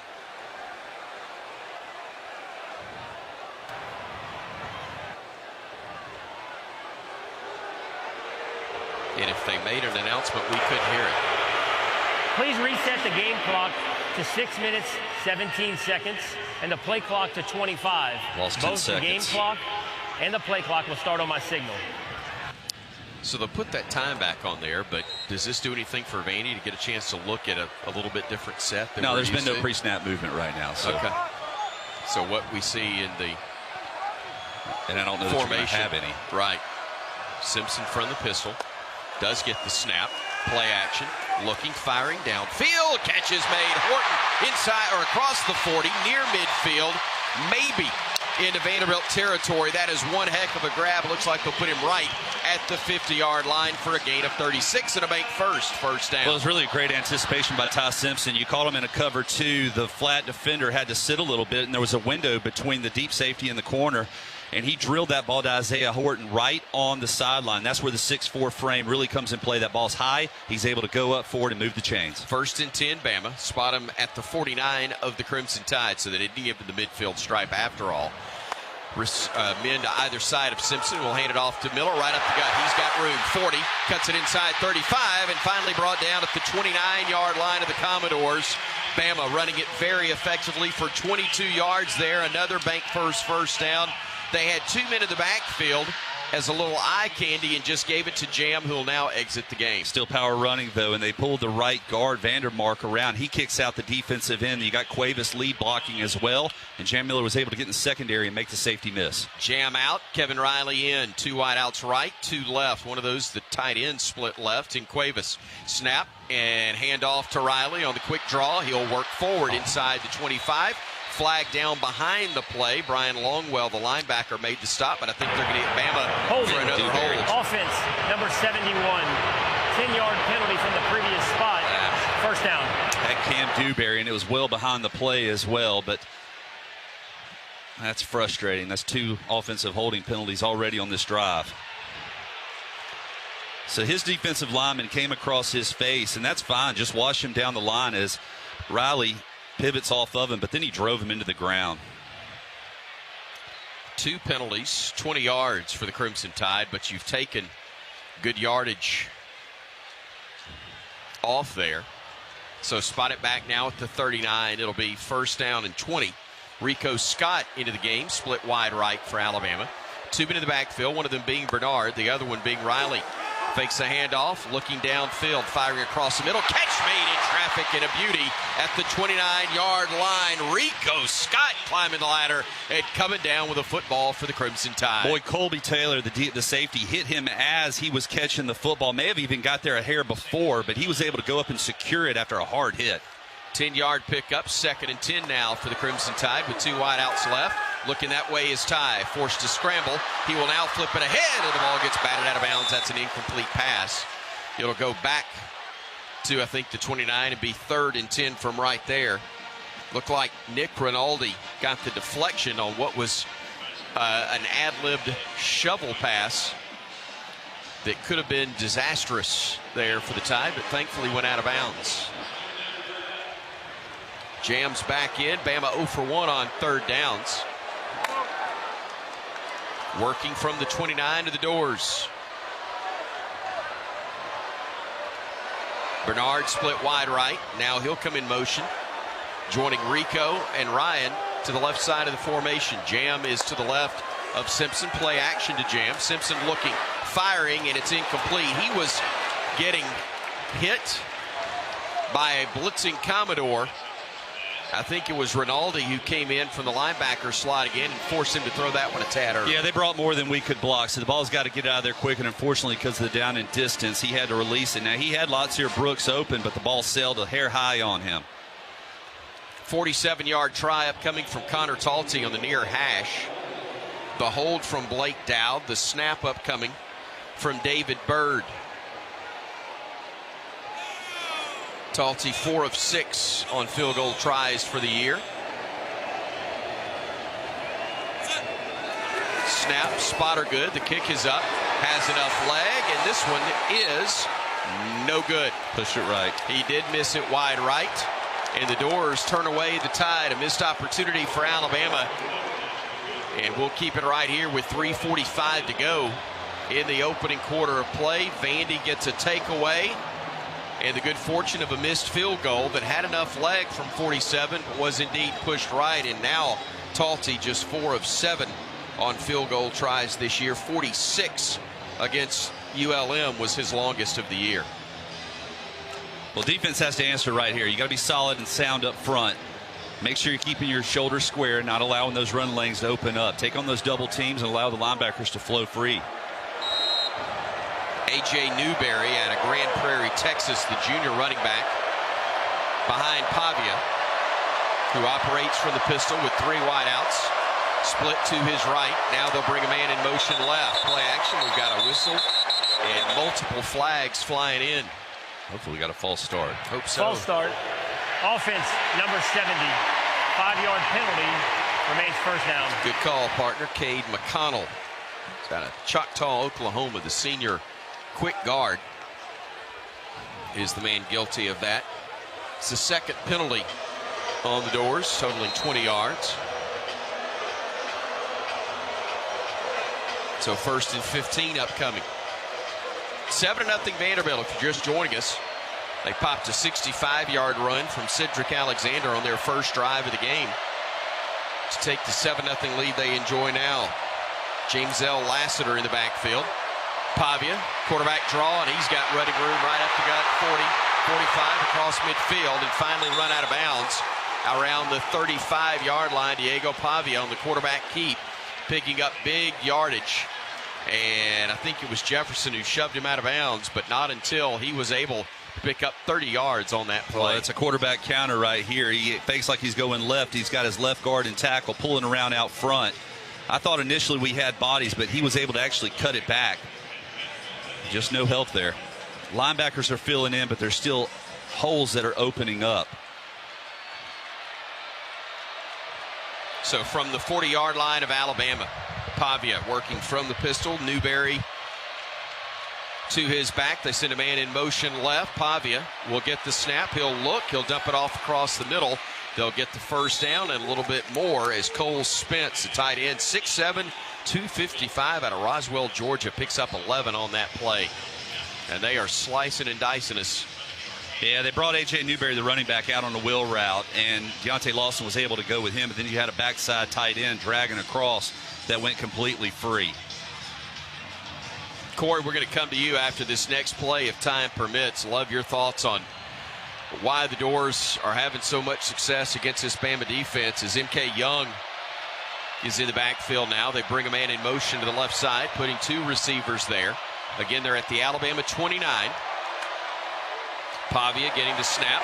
Plenty of time. Fires. Hits a man in the seam. Gets across the 20, across the 15, and down to the 14-yard line. They'll move the sticks once again, and Corey, they're able to do just about whatever they want. Yeah, they absolutely are. Same thing we saw against this Florida State team earlier in the year. Just a lot of movement going on, testing the eye discipline, something we've discussed every single week so far this season. They're just missing their cues, and they're getting creative and finding ways to get guys open, slipping them out. Nothing that's direct. It's all kind of a lot of trickery going on. Three-man front for Alabama against three wideouts right, one left for Vandy. Single set back to the left of Pavia, who will fire across the middle. Catch is made and then dropped. It's incomplete. It was in and out of the hands of Stowers. Keon Sabb did a really nice job of breaking that up, driving in from that safety position on a little 5-yard hitch. Once again, just trying to stay ahead of the change. Keon Sabb notices it, and he drives on the ball carrier, wide receiver, and busts it loose. Got to force a field goal here. Got to force a field goal. 2nd and 10 for the Doors. They lead 7-0. Under 2 minutes remaining in quarter number 1. 1:57, the official time on the clock. Stopped after the incomplete pass. 2 men wide right, 4-man front for Alabama as they bring a receiver left and then move him back. Play action to him, firing right corner. That one is knocked away on a great play defensively by the Crimson Tide's Xavier Brown. They were trying to connect with Junior Sherrill, but Brown was with him step for step. Corey made a heck of a play on the ball. Yeah, he did. He did a great job. He was in phase, was able to turn into the receiver, keep his eyes on the quarterback, saw that ball coming, didn't get turned around, able to bat that ball away. Great job, great play right there. Kept that back arm off the receiver as well. So often you'll see maybe the good play made with one arm, but they're holding with the other. Not the case there. Clock operator, please reset the game clock to 1 minute, 53 seconds. Thank you. Again, a bit of an issue with the clock. They'll put some more time on it. 1:53 is what the official number will be, and that just gives the crowd a chance to warm up even more, trying to rally behind this defense as the Doors are going to be faced with a 3rd and 10. They've got to get to the 3 to move the sticks and keep the drive alive. They'll have a single setback. I believe that's Alexander back there with Pavia, who's calling the play from the line of scrimmage. 2 men wide right, 2 wide left. From the pistol, Pavia facing a 3-man front. Bama showing pressure, and they bring it. Pavia looking, stepping up in the pocket, has some room. Gets run down, though, across the 5 and gets hit. It's a loose football, and Bama says they have it. It was stripped by Justin Jefferson. Bama takes it away. Turnover forced by the Crimson Tide. They'll have it at their own 8-yard line. The big fella coming up with it was Tim Keenan III. and he ain't giving it back. Well, it's great coverage in the secondary. There was nowhere for him to go with it. So Pavia pulls it down. He's just going to pick up 6 or 7. And you're right, it was Justin Jefferson. Oh, yeah. He rips that ball probably an inch or two before Pavia's knee comes down. You say I got it, but it was Butch that got it right. As we'll check in with Corey. What'd you see, partner? Man, just a great job of the defense opened up right there in the middle. Like Tyler said, great coverage downfield. The ruling on the field is a fumble recovered by the defense. The previous play is under video review. Well, we'll get a chance to look at it again, and it's a very big call right here. Again, each official review presented by Ziegler Meats, the same Ziegler Jumbo Franks that have been served in Bryant-Denny Stadium for 90 years are now served at your local grocery store. A tradition of great taste for over 90 years. Ziegler Meats, the official hot dog of the Crimson Tide. And I said they've been served at the stadium for 90 years. Not the case, but a really, really, really long time. But 90 years you've been able to find Ziegler hot dogs, and hopefully Bama's going to find, indeed, a takeaway as the video review, at least to the faithful wearing crimson, seems to back up what was called on the field. And that is the key. Yeah. Is there anything to overturn Look, it's that? close. It's close, but you have to really will it to After not call it a video review, fumble. the ruling on the field is upheld. First down, Alabama. So a big call and a big break for Alabama there as the Tide's able to turn away the Commodores. It was going to be 4th and about 4, maybe 5, even if they give it back to Vandy, where they would have probably settled for a field goal, but 0 points, far better than even the 3. Yes, you can't afford to get down 2 scores. We experienced that last year. You're playing catch-up. Got to be able to tie this ball game up. All right, Bama football from their own 8, we'll call it. Single setback will be Jam Miller. Ty operates under center. He'll go with a stretch handoff, gets it off to Jam, who gets 7, 8, 9, 10, 12, and about 14 yards before he's brought down across the 20. That'll be a gain of about 14 yards. Cam Dewberry running interference there, and Jam knew what to do with the rest. Boy, it looks like Roger Craig running through the hole He right does. now with those high knees, and he is not allowing any of these defenders to get around his ankles and bring him down. Brailsford with a heck of a block. Isaiah Horton getting up on a safety and flattening him as well. Derek Meadows, the 6'5 freshman from Las Vegas, split wide to the right side of the formation. And also wide for Alabama is Mbakwe. Jalen going to the right side of the formation as Jam will wait and get the handoff, and now he'll go right up the gut again for another 6-yard pickup. Great to see Bama having success running it between the tackles. And that's key as well. You don't just need to throw the ball all over the yard and score quickly or move it quickly. Give that defense an opportunity to rest over on the sideline here on this drive. Mbakwe's out, so too is Lewis. Cuevas at the tight end. And also, I think we had a receiver or 2 check back in for Alabama. Yep. It'll be trips to the left side. Brooks, Horton, and Bernard. Again, working under center is Simpson. Single setback is Miller. In motion goes Horton to the right side. Again, the handoff will go to Jam. And again, he'll pick up big yardage across the 35 and down at the 39-yard line. Another opportunity to move the sticks on the bank first down. 13-yard pickup on the ground. Thank you very much. That is the end of the first quarter. It is indeed. It's 7-0 Vandy after the first 15 minutes. But the Bama offense starting to really open up some holes for Jam Miller, and hopefully that'll continue when we come back to Tuscaloosa here on the Crimson Tide Sports Network from Learfield. This is what being a NASCAR fan is all about. Singular history and tradition. Thank you, everybody, for coming out. And triple-header playoffs action to ratchet up the stakes. Throw in a can't-miss concert, and you've got more than a race. You've got Talladega. NASCAR Playoffs Weekend at Talladega, October 17th through the 19th. Get your tickets now at TalladegaSuperspeedway.com. Ticketmaster, the official ticketing partner of NASCAR. Tide fans, let's take a 30-second time out for a quick mental getaway to Pensacola. Sugar white sands, crystal clear waters, Remember, your perfect getaway is just a short drive away. So hit the road for the ultimate time out from the hustle and bustle. Fresh seafood, stunning sunsets, and relaxing beaches. All waiting for you in Pensacola. Saturdays with the Tide and any day with your toes in the sand. That's the way to beach. Plan your getaway at visitpensacola.com. From the first whistle to the final play, being a part of the Crimson Tide calls for commitment and support. Nature Made vitamins are your winning play. From the #1 pharmacist-recommended vitamin and supplement brand, Nature Made is made to care for fans on game day and every day, so you can go all in on big wins, tough losses, and still show up for your team every time. Nature Made, the official vitamin and supplement of Alabama football, based on a survey of pharmacists who recommend branded vitamins and supplements.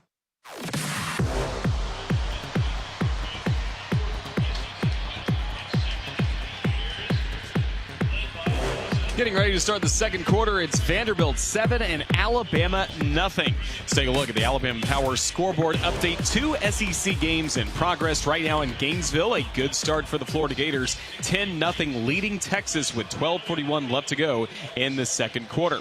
Also just underway in Norman, Oklahoma. It's the 5th-ranked Oklahoma Sooners scoreless with Kent State, with again just about 5 minutes into that ball game. Here in Tuscaloosa, it's Vanderbilt with a 7-0 lead against the Crimson Tide. We've seen one scoring play, a 65-yard touchdown run by Cedric Alexander for Vanderbilt that put the Commodores in front.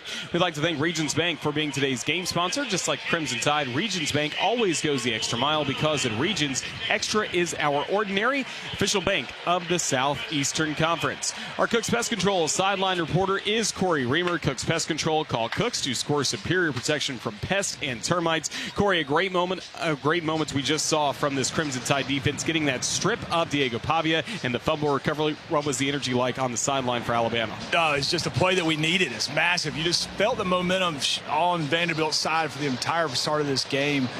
Be able to create a big play, create turnovers. You win the turnover battle, you got a great chance to win the ball game. Vanderbilt's been able to move it up and down the field.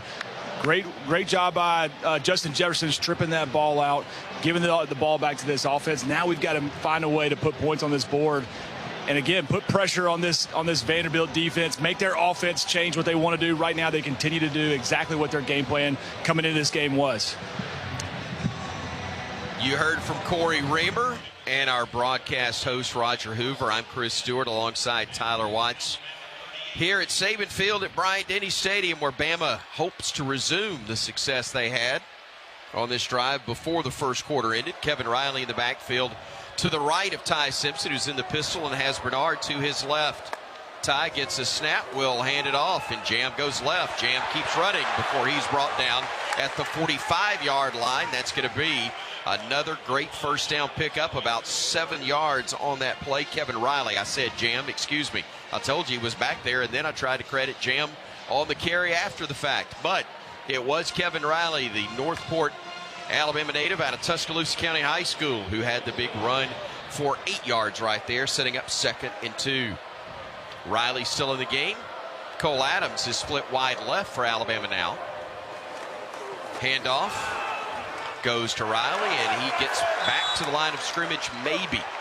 I'm not sure he did. May have lost a yard as Vandy was able to penetrate. Joshua Singh able to get there, the graduate transfer from, or actually a native of Orem, Utah. Able to make the stop there and back Alabama up a couple. It's 3rd now and about 3.5. Simpson audibling from the pistol formation. 2 wideouts left, 2 right. He's got a single setback to his left. And now it looks like they're going to change the play again. 5 on the play clock. Now it's down to 3. At 2, everybody's set at 1, and we get it off in time. Tide looking, firing in the slot. Catch is made, Bernard. Oh, what a beautiful throw and a great grab as he got hit and held on to it. Jeremy Bernard, a huge gain of 14 to move the sticks again. Well, the corner was up and man covers Colby Taylor, but he had Cuevas out there to contend with this all. So Bernard's able to slip down the sideline, similar to Isaiah Horton on the previous drive, and find that cushion before the safety was able to come over. Now, CJ Hurt put a hurting on him, but Able to pull it down. Big movement there of the first down. Cuevas and Edwards are the tight ends. Mbakwe goes in motion to the left side, from the right to the left. One of two men over there, the other being Meadows. From the pistol, handoff, goes to Jam. They string it out nicely, do the Doors, and hold him to either no gain or maybe a half yard at best for Alabama, depending on where they go with the spot, but it'll be second and about 10 either way. Yeah, you got to get good movement if you're going to run into the boundary on the right side of the line of scrimmage, and Vanderbilt was able to stalemate that line of scrimmage. So as we pull two guys around, they were catching defenders coming into them as opposed to taking the fight to that defensive unit. Ladzier Brooks, Isaiah Horton go to the left side. Jeremy to the right. And Jam, the single setback to the right at the moment of Simpson. Play clock down to 2, down to 1, and Bama uses a timeout there. Kalen DeBoer could see that was about to be a 5-yard penalty, and you don't need to be further behind the sticks. It's already second at about 10.5, and the Tide will reorganize and try to move forward deeper into Vanderbilt territory than they are at the moment. It's 2nd and 11 upcoming from the 38 of Vandy. 12:07 remaining in the second quarter. A 7-0 Commodore advantage here in Tuscaloosa on the Crimson Tide Sports Network from Learfield. Game day is back, and you know what that means. Every down, every drive, and every snack counts. That's why Golden Flake is always the go-to, the real MVP when it comes to bold flavor. For over 68 years, Golden Flake has been the South's go-to snack for Saturdays. So if you want a game-winning bite, reach for everyone's favorite snacks. Golden Flake, proud to be the official potato chip of Alabama football. This is Alabama Crimson Tide football from Learfield. When you have the right team behind you, it's easy to play with confidence. The same is true when it comes to your health. Blue Cross and Blue Shield of Alabama provides what you need to feel healthier and happier. A choice of plans, a large network of doctors and hospitals, and personal support to help you choose the right plan with confidence. No second guessing, no confusion. Just care that works for you and your family. Blue Cross and Blue Shield of Alabama is proud to be on your team and proud to be a sponsor of athletic programs across the state. With Marathon Rewards, you can save up to $1 a gallon, and you'll earn every time you refuel. So when you stop in to fill up your tank, you're also banking rewards at the same time. And it's a little move we like to call the Tank and Bank. And to be frank, joining Marathon Rewards couldn't be more straightforward. I guess now that makes it a frank Tank and Bank situation. Sign up online, from our app, and even at the pump. At participating locations, terms and conditions apply.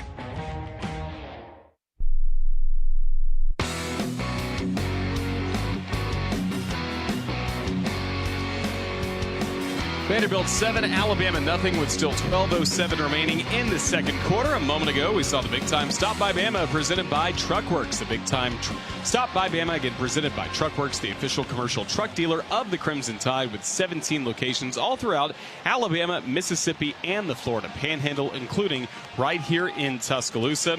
Tyler Watts, how about the balance we've seen from the Crimson Tide offense? 76 yards passing, and so far 77 yards on the ground. Well, you love to see how we're controlling the line of scrimmage right now, especially on first and second down. Now, once you cross the 50, it does get a little bit more difficult. Vandy's doing a nice job of kind of mixing up the looks. Sometimes they bring pressure, sometimes they sit back and force you to be patient and moving the football down the field. But right now, we've been able to find some yardage on the ground. You have to continue that and run right at this group.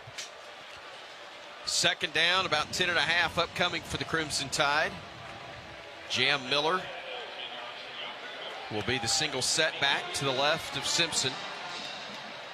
Horton, Bernard, and Brooks, the three wideouts for Alabama at the moment. Cuevas goes left as well, so 4 men at the moment split wide for Alabama. 3 left, 1 right. Simpson from the pistol. Option look, going left, fakes the pitch, keeps it himself, and gets brought down. Zaylen Wood, the defensive tackle, made a nice stop on him. But my goodness, I know Stedman Shealy was the honorary captain. I thought Stedman had grabbed the play sheet there for a moment and run the old school option look there, and unfortunately for Alabama, only able to get 3.5. It'll be third down and almost 8 upcoming. I still think you're looking at 4-down territory here, especially this is that intermediate range where Talty has really struggled.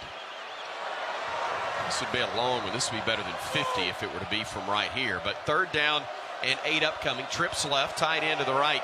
They'll bring Bernard wide right now as he goes in motion. The handoff. Nope, Simpson kept it himself there rather than handing it off. And he'll get a yard, maybe 2. Zaylin Woods, a defensive tackle. And it will be fourth down, but it's going to be fourth and long, Tyler. And hey, you got to go for it here. You do, and you're going to hurry to the line of scrimmage. Williams will go wide left. So too Miller. It'll be an empty set for Alabama. The tight end's going to be, or a timeout is going to be called. Vanderbilt. By Clark Lee and first. Vanderbilt. They want to talk things over and make sure they're all lined up in the right spot. And we'll take the break with them with 10:56 to go in quarter number 2. Still 7-0 Vandy. Bama trying to change that when we return on the Crimson Tide Sports Network from Learfield. Game day is about big plays and big energy, but it's also about the little things. It's about the energy of a community coming together to cheer for our heroes on the field, the tireless work that goes into every game from the front gate to the 50-yard line, and making memories that last a lifetime. Alabama Power knows that dedication makes all the difference. That's why we're here to keep you moving with reliable power and the programs that help you save. Now that's big. Alabama Power, proud sponsor of the Alabama Crimson Tide. When you have the right team behind you, it's easy to play with confidence. The same is true when it comes to your health. Blue Cross and Blue Shield of Alabama provides what you need to feel healthier and happier. A choice of plans, a large network of doctors and hospitals, and personal support to help you choose the right plan with confidence. No second guessing, no confusion. Just care that works for you and your family. Blue Cross and Blue Shield of Alabama is proud to be on your team and proud to be a sponsor of athletic programs across the state. Kohl's Friends and Family Sale is so good, you'll want to put your phone on Do Not Disturb. Yep, the only thing you're picking up is deals. Now through Sunday, take an extra 20% off all your fall favorites. From soft throws to slow cookers, warm flannels to cozy cardigans. Plus, earn $10 Kohl's Cash for every $50 spent. So go ahead, let those notifications wait, because these prices won't. Select styles, some exclusions apply. 20% offer ends October 5th. See store or Kohls.com for details.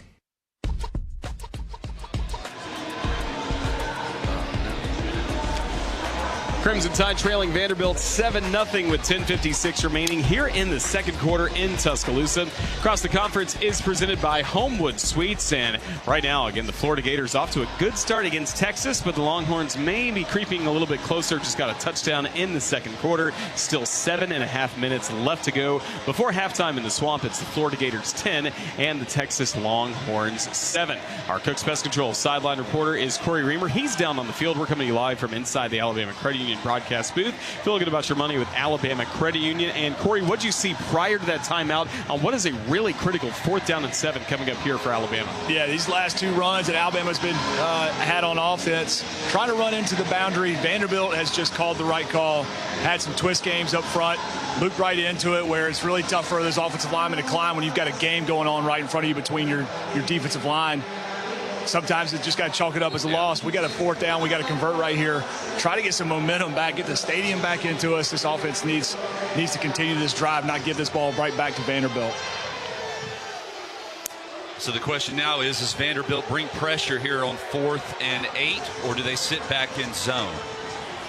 And typically in these situations, they've been adding, forcing Ty Simpson not to be able to step into his throws. Williams, Bernard, and Brooks are the wideouts for Alabama, with Jam Miller split wide left. Let's see if he comes back to the backfield, and he will head that direction now.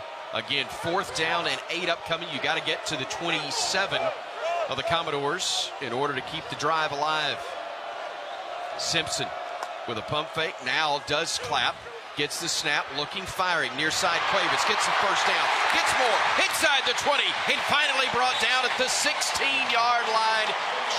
Josh Cuevas on a bit of a drag route, 19 yards on that play, and Tyler Watts, Bama executes and then blocks downfield. Yeah, now we're cooking right here. Colby Taylor, the safety, was able to come down right at the sticks, but Cuevas was able to make him miss, and then he was getting north and south, and that's what you want your tight ends to do. Get north and south. Actually, Jeremy Bernard played a little interference there as well. He did, but he didn't do anything illegal, thankfully, especially with a late hit or anything in terms of a block. Now we've got 4 wideouts in formation, Cuevas being one of them. Single setback is jammed with the tight end. Cuevas dragging across. The handoff goes to Jam, and Ty hands it off to him, and he will get the first down. No, he won't. I'm sorry. He gets a couple on the play. 2nd and 8 upcoming for the Crimson Tide. Timing of the play wasn't quite right with the motion of Cuevas, because as Ty Simpson was accepting the snap, Cuevas was kind of in his way as he was turning around. But I love this drive right here. It's a ball control on the ground, churning up the clock. 2nd and 8, Bama. They'll take Lewis and Cuevas to the left side of the formation. The wideouts in tight to each side. Fake the pitch left side. Simpson scrambling, looking, firing, end zone, touchdown. Ty Simpson to Ryan Williams. 14 yards. And Bama is an extra point away from tying this one with 9:22 remaining in quarter number 2. All off of the turnover. Heck of a drive that time, overcoming a couple of tough situations, picking up the 4th and 8. And against that zone coverage, we tried to flood the zone.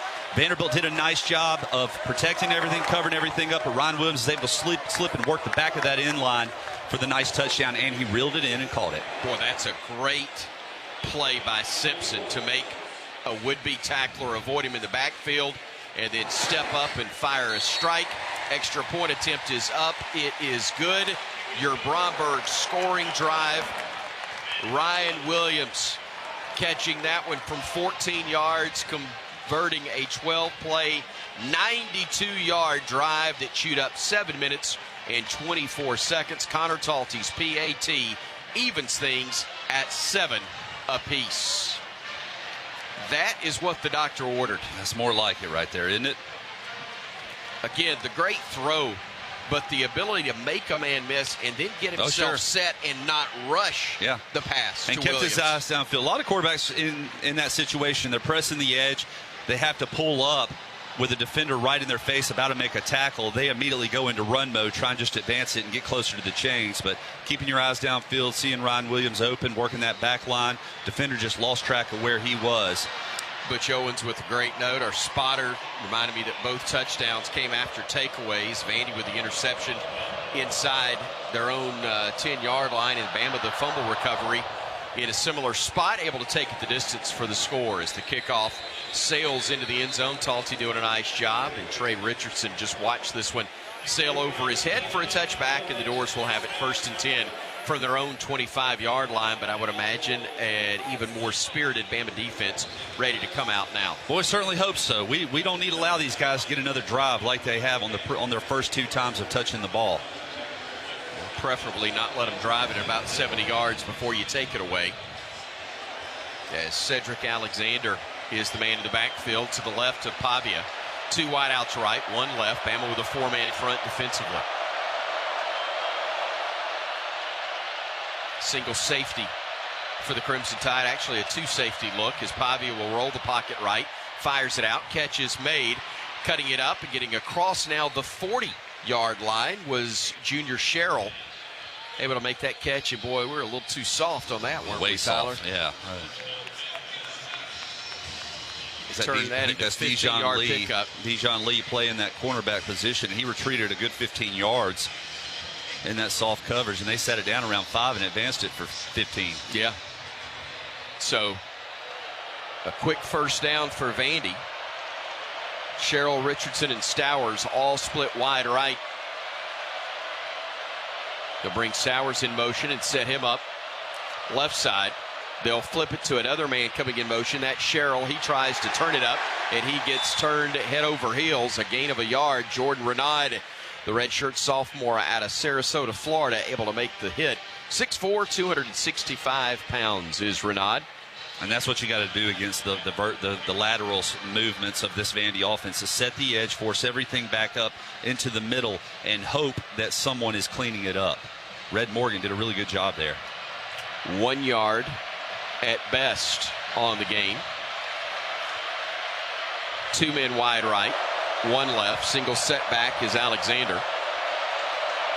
4-man front for Alabama. As they bring a man in motion right side, they'll roll the pocket that way. Pavia wanted to throw it back left. Bama had it covered.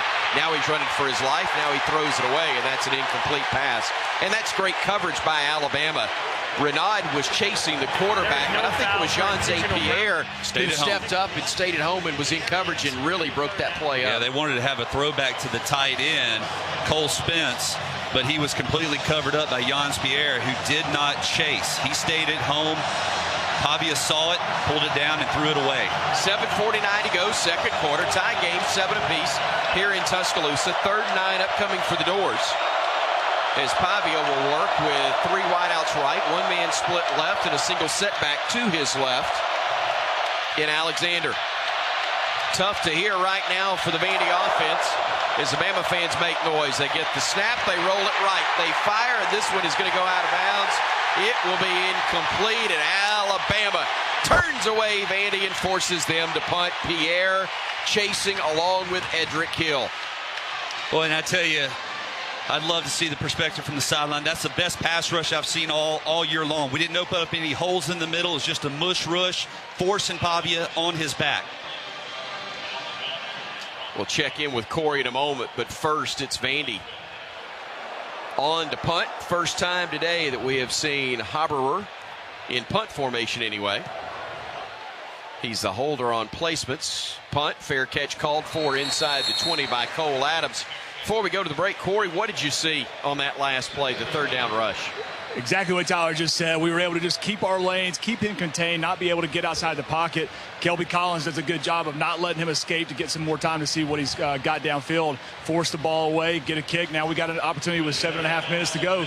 Give the offense the ball back. Tie game, 7 apiece. Bama trying to change that when we return on the Crimson Tide Sports Network from Learfield. There's team pride, and then there's extra Tide pride. When I'm carrying the University of Alabama Regions Visa debit card or prepaid Regions Now card, that's exactly what I get. Whether I'm grabbing some extra Bama gear or picking up an extra dozen wings for the game, this card always brings it. Sometimes I get an extra Roll Tide from the cashier too. Visit regions.com/GoBama to get yours. Extra changes everything. And at Regions, Extra is our ordinary. Official bank of the SEC. Member FDIC. Alabama football all season long. This is Alabama Crimson Tide football from Learfield. Each Wednesday night, join us for Hey Coach and the Kalen DeBoer Show, presented by Alpha Insurance. Live at 6 p.m. Central from Baumhauer's Victory Grill in Tuscaloosa. We'll talk Alabama athletics with Crimson Tide coaches and players. Hey Coach is available to listen to across our radio network, the Varsity Network app, as well as a video stream on all Alabama athletics and CTSN social media platforms. Hey Coach, Wednesdays at 6 p.m. all across the Crimson Tide Sports Network. Roll Tide. It takes hard work to be the best in the game.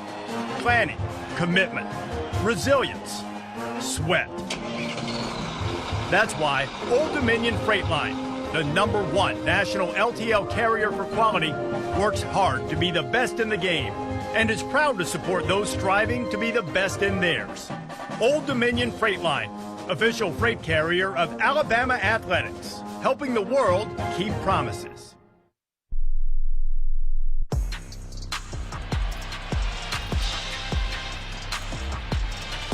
7:37 remaining before halftime. It's Alabama and Vanderbilt all tied at 7. Last drive for the Crimson Tide, Ty Simpson with a 14-yard touchdown pass to Ryan Williams. That was the first score from the Chick-fil-A Red Zone today.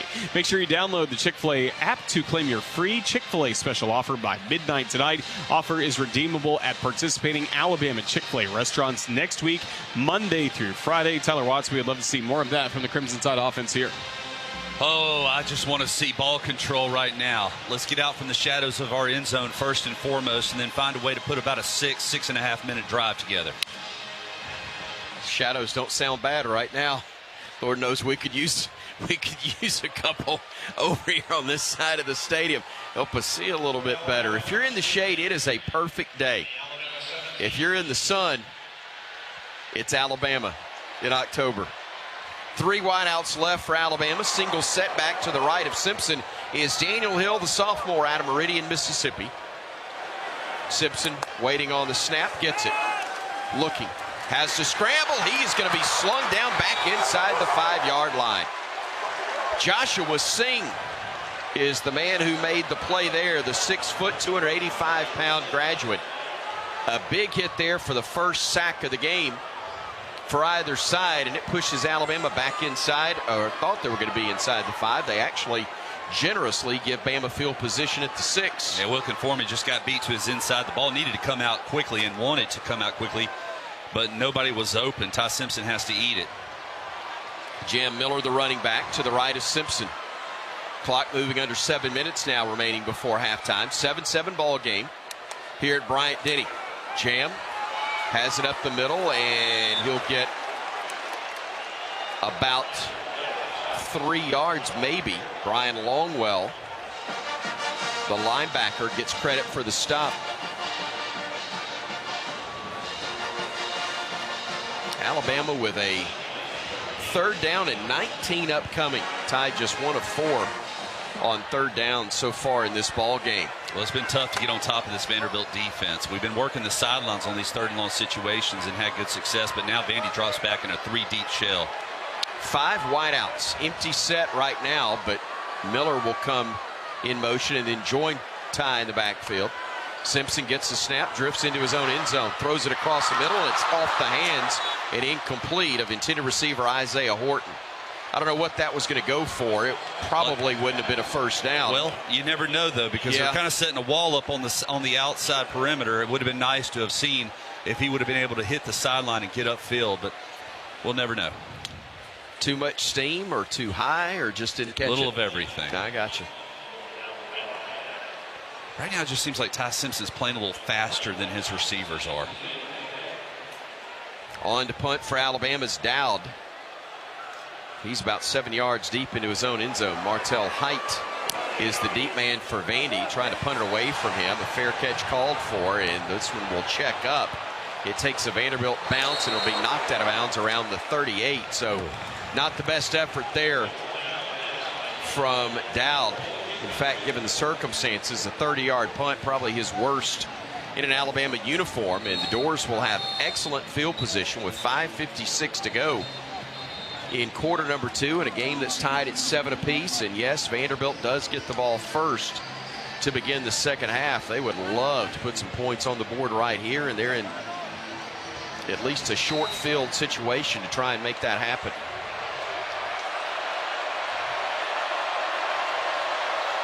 M.K. Young, the junior, is the running back behind the quarterback Pavia. Hand off to him, tries to run right, gets wrapped up and brought down maybe for a loss on the play. London Simmons, the freshman out of Jackson, Mississippi, played at Hartsfield Academy, able to make the stop. 6'3", 303 is the freshman. Really good job keeping his shoulder square on that little zone route, and he just goes down the line of scrimmage, and there were no cutback lanes. Alabama doing a good job of gap control.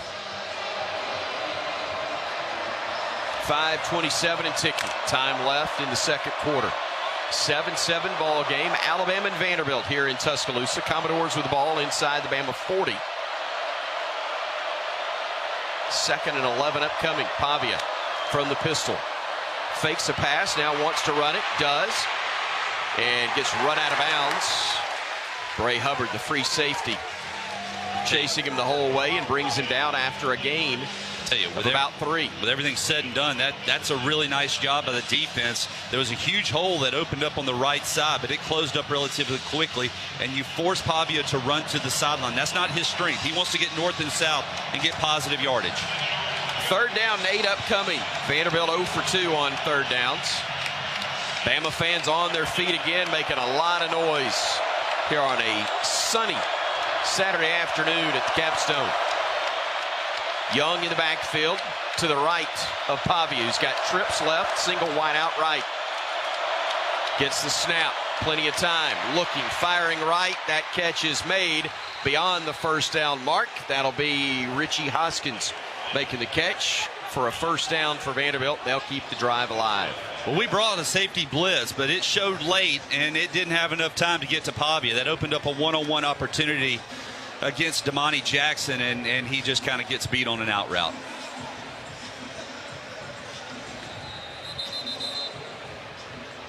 The whistle, and play stopped. Man, the sticks are broken. Okay, I didn't do it. You seem official perturbed by that timeout fact. For injured personnel. Oh, maybe it's the stick holder that's broken instead. Regardless, they'll work on that across the way. And it gives Vanderbilt a chance to talk things over, but it also gives Bama's defense a chance to talk it over as well. Well, and they need to force something here. I mean, you're well within field goal range of Vanderbilt. They can kick it pretty much once they get to the 40-yard line.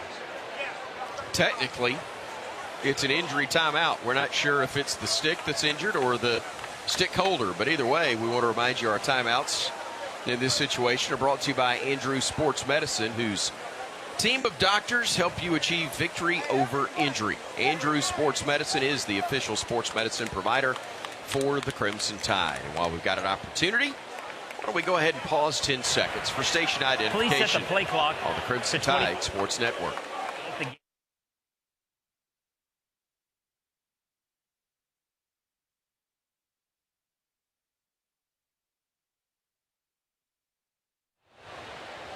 Chris Stewart, Tyler Watts, Corey Reamer, Roger Hoover back with you here at Saban Field at Bryant-Denny Stadium in Tuscaloosa.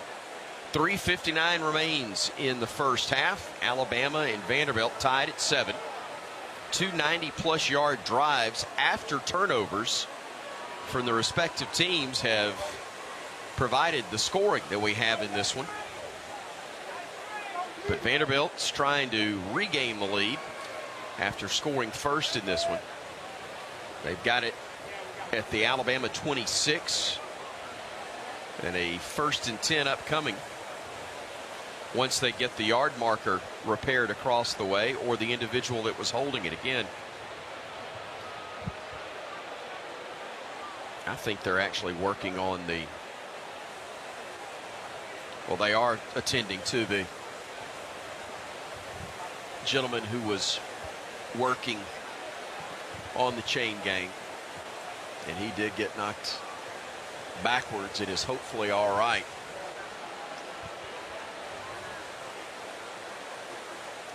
Got a number of personnel over there attending to him. Team doctors.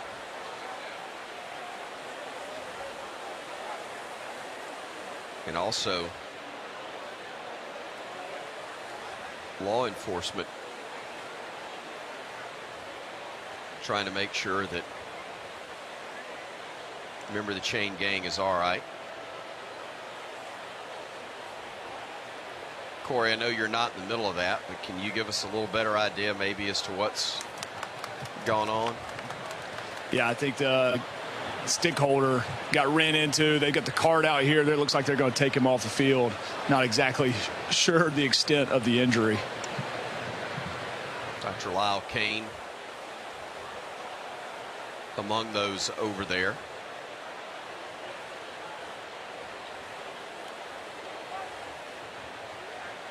And they've helped the gentleman to his feet. He's got a neck brace on. And they're helping him onto the cart as we speak. He's conscious, he's upright, and when he hits like he did, there's the concern that he may have hit his head, and may very well have, but he is conscious and is getting a nice round of applause as he's being carted off the field. And when play resumes here in a moment, it'll be a first down Vanderbilt with 3:59 to go. Vanderbilt football 7-7 game. And the Doors operating from their own from the Alabama 26-yard line. Pavia from the pistol. Brings a man in motion from left to right. Fakes a pitch to him. Has to dump it off to him now. Catch is made. Trying to make a man miss. Can't. Gets stacked up, driven back. Trey Richardson made the grab. Justin Jefferson was among those there to make sure that after making the catch, he had very little running room whatsoever. We almost got Pavia for a big loss, but still made sure it wasn't a big play for Vandy. Well, and that's the biggest thing. Deontay Lawson was right there as well. They corralled him really nicely and played leverage, and then they squeezed him at the last second, so no gain whatsoever. 2nd and 10. Young again in the backfield behind Pavia, who works from the pistol. 2 wideouts left, 1 right. Bama with a 4-man front, bringing 1 from the edge. Play action, Pavia, pump fake, looking corner of the end zone left side, throws the back shoulder fade. Is it caught? It's not. It's broken up. That's a heck of an effort on the pass intended for Junior Sherrill.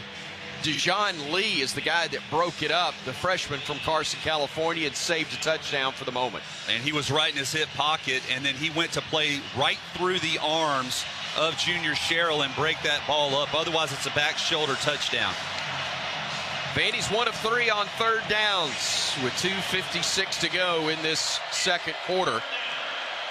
And the Commodores trying to extend the drive and ultimately break a 7-7 tie. Cedric Alexander to the left of Pavia, who brings Stowers in motion left. He'll roll the pocket there, little shovel pass underneath.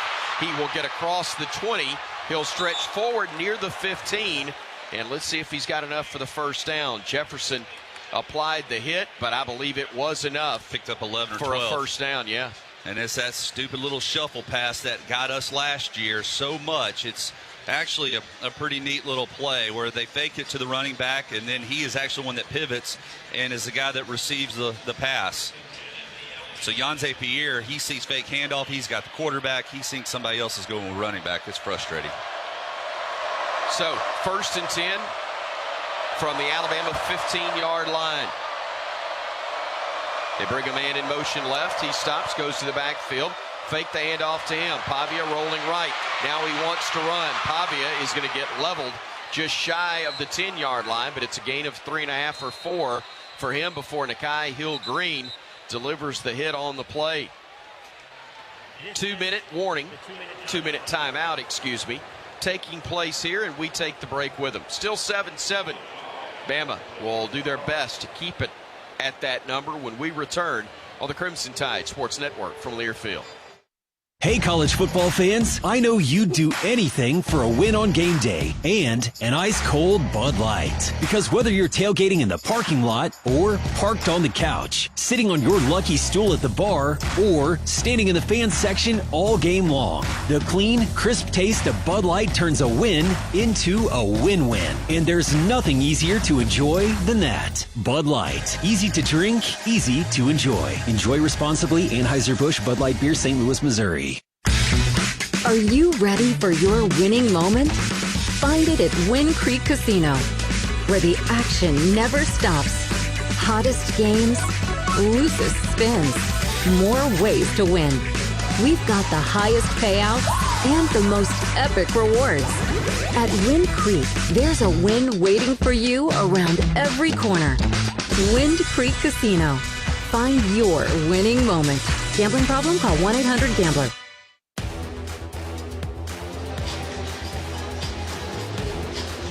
2 minutes left to go in the second quarter. Alabama and Vanderbilt all tied at 7. Bama fans, after another Alabama victory, drop by and celebrate at Full Moon Barbecue, now with 16 locations. There's always one near you. It's the best little pork house in Alabama. Join us coming up for the Full Moon Barbecue halftime report. Vanderbilt with the football at the Alabama 11-yard line. Our Cook's Pest Control sideline reporter is Corey Reamer. Corey, it's time for another red zone stop or a takeaway from this Alabama defense. Yeah, that would be huge right here. We're just seeing a lot of misdirection, throwback passes, just testing the eye discipline of this defense today. Giving up 3rd and 10 right there is just brutal. You hate to see it. We saw it a lot from last year's game as well. just some stuff that really tests what these guys on defense are looking at. If they can key on the right things, be in the right place. Just don't get caught up in all the eye candy. Go out there and make a play. But Vanderbilt's doing a great job of just drawing up a bunch of different stuff. They're not running right at us. They're not trying to beat us down the field, just trying to catch us out of position, and they've done it a lot today.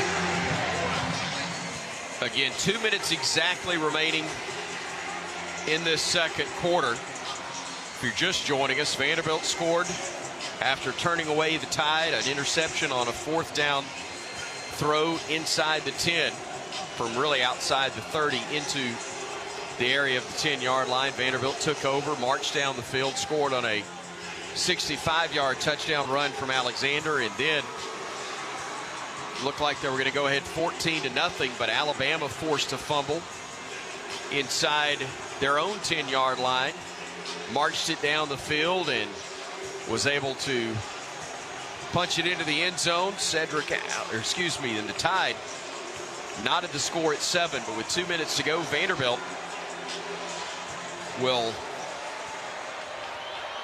have a 2nd down and 7 upcoming.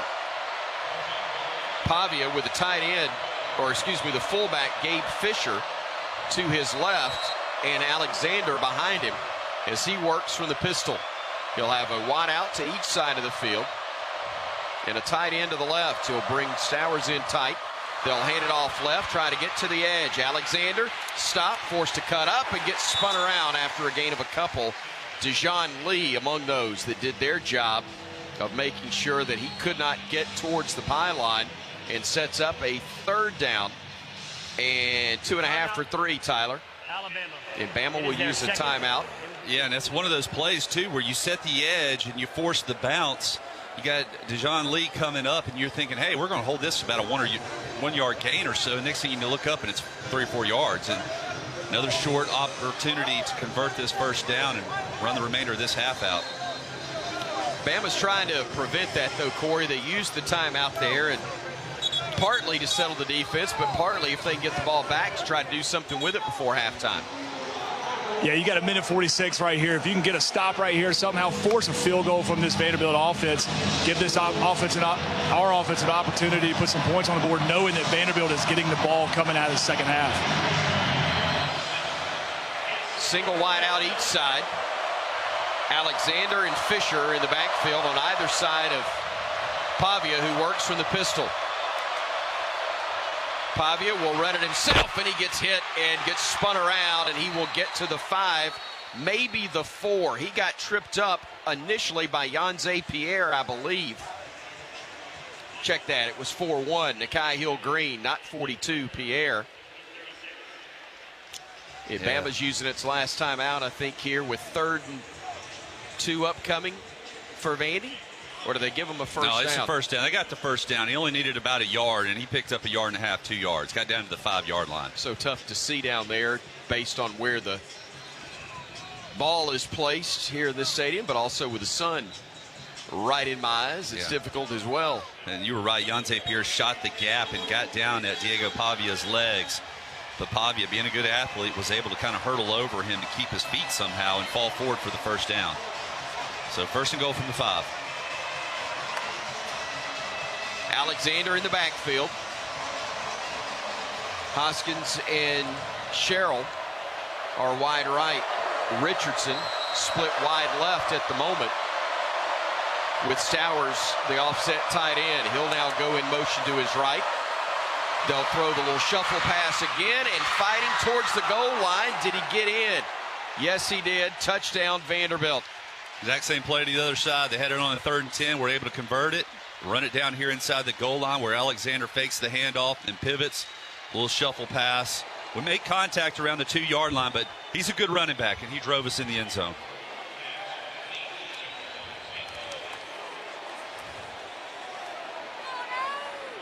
So Vanderbilt able to regain the lead as Brock Taylor will come on and try the extra point.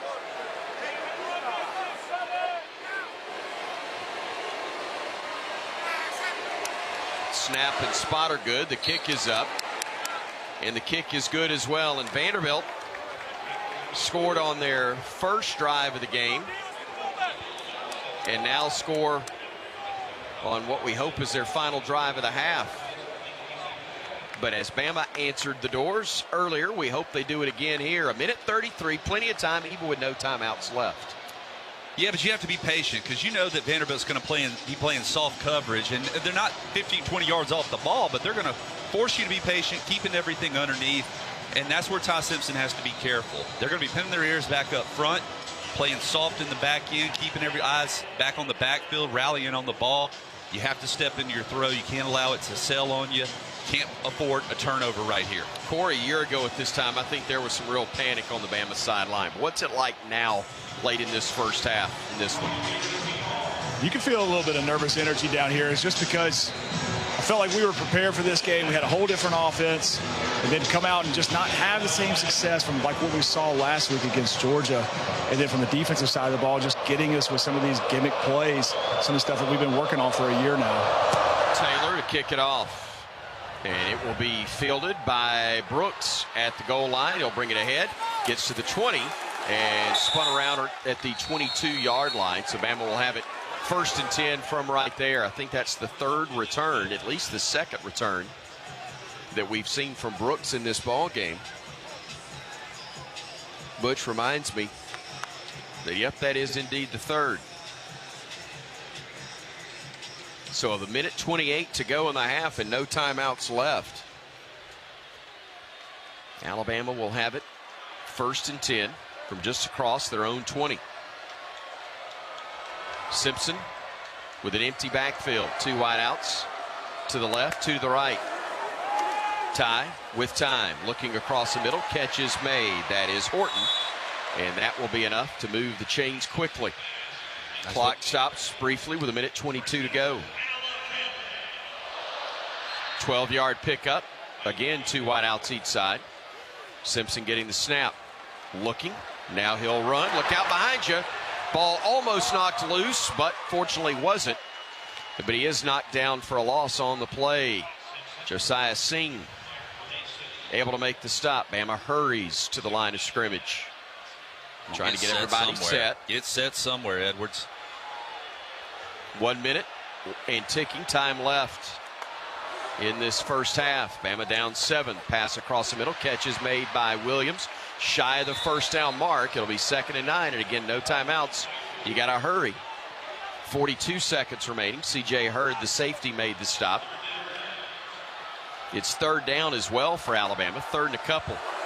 Simpson looking, firing, catch is made. Ryan's got a first down. He's got more. Ryan Williams stayed on his feet, gets to the 40-yard line. That'll stop the clock to move the chains with 27 seconds remaining. Late flags coming in. Hopefully against Vandy. What do you think, partner? I think they'll get a late hit. Hope so. Maybe on Colby Taylor. Corey, did you see anything? Personal foul. Targeting.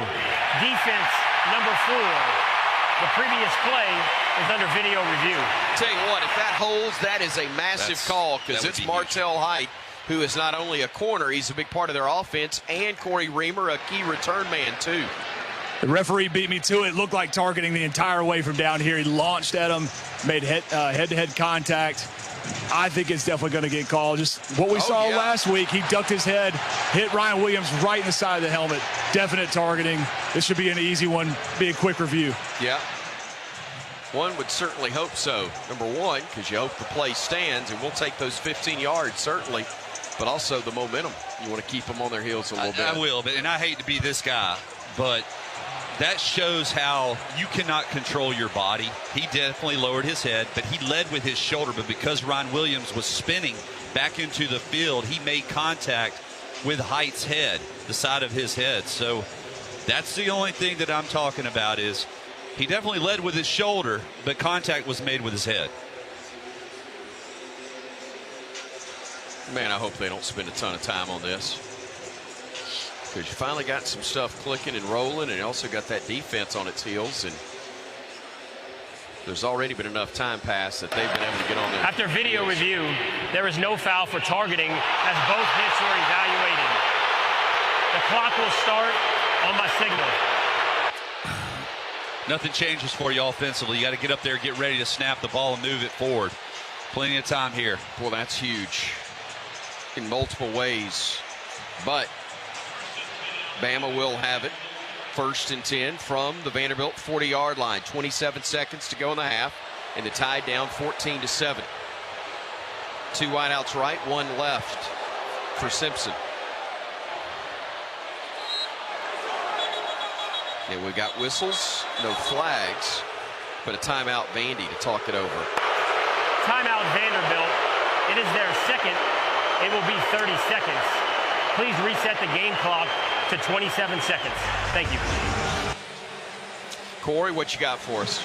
Coach DeBoer is hot down here. He does not understand how that was not a targeting call. And I kind of agree with him. You look back last week, get the one that's called on James Smith. He goes in, puts his head down, just like the Vanderbilt defender did right there.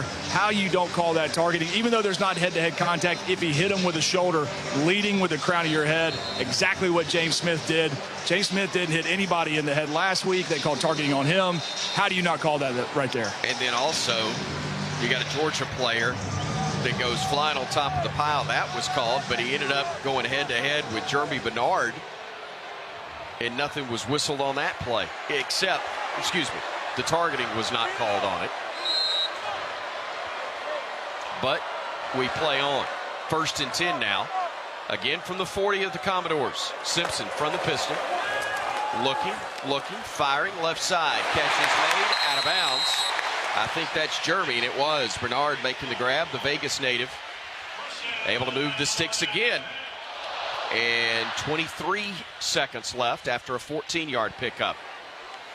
You got 2 wideouts stacked to the near side of the field, 2 to the far side. That's the left side of the formation for Simpson, who gets the snap. Stepping, looking, firing. End zone. Catch is made. Bernard. Touchdown, Alabama. What a throw. What a grab. Playing through contact, Jeremy Bernard. And the Tide is an extra point away from evening the score. Boy, you're talking about an impressive response there to the Vanderbilt touchdown right before halftime. A minute 20 or 30 to go before the half, and you march it right down, effectively moving it. And once again, it's that soft window between the corner and the safety that Ty Simpson and these receivers have been exploiting all afternoon long. Hit that void, advance it, touchdown Alabama. Timing's been off on some plays today, but not on that one. It was perfect. And now Talty on to try and even the score with an extra point. Snap a little low. Spot is good. Kick is up. The kick is good. And a Bromberg scoring drive recap. How about 6 plays, 78 yards, and only 1:11 off the game clock. 17 seconds to go before halftime. And boy, Corey Reamer, so big for Alabama right there. Man, that's massive. Knowing that Vanderbilt is going to have the ball coming out in the second half, to be able to respond like that, tie this ball game up. Tyler talked about the timing of the route. I was standing right there. It was right in front of me. I thought Jeremy Bernard let up on the route a little bit, and Ty led him. But luckily, Jeremy's got some closing speed to go out there and catch that football. Come on, Corey, you can't run into the coverage as an offensive guy. Bernard knew exactly what he was doing. He needed to sit it down in that window. Yeah, what do I know? I'm just a defensive guy. I got no idea what they're doing. Finding that soft coverage all day, you said it. They've been working this sideline, been trying to get in between the over-the-top safety in that corner, finally able to get some success with that one right there. Talty to kick it off as Richardson is deep for the Commodores, and Connor's kick is a good one. This one's going to sail well into the back of the end zone, and they'll leave it alone. It'll be a touchback, and the Doors will have it from their own 25. And look, this is a gambling type of offense, but I'll be really surprised if they don't just take a knee and go to the locker room. They got to be pleased, especially getting the ball coming out at halftime. But you do have to run a play here on first down. Doesn't mean they're going to throw it, but it looks like they're going to line up in a victory formation and just take a knee.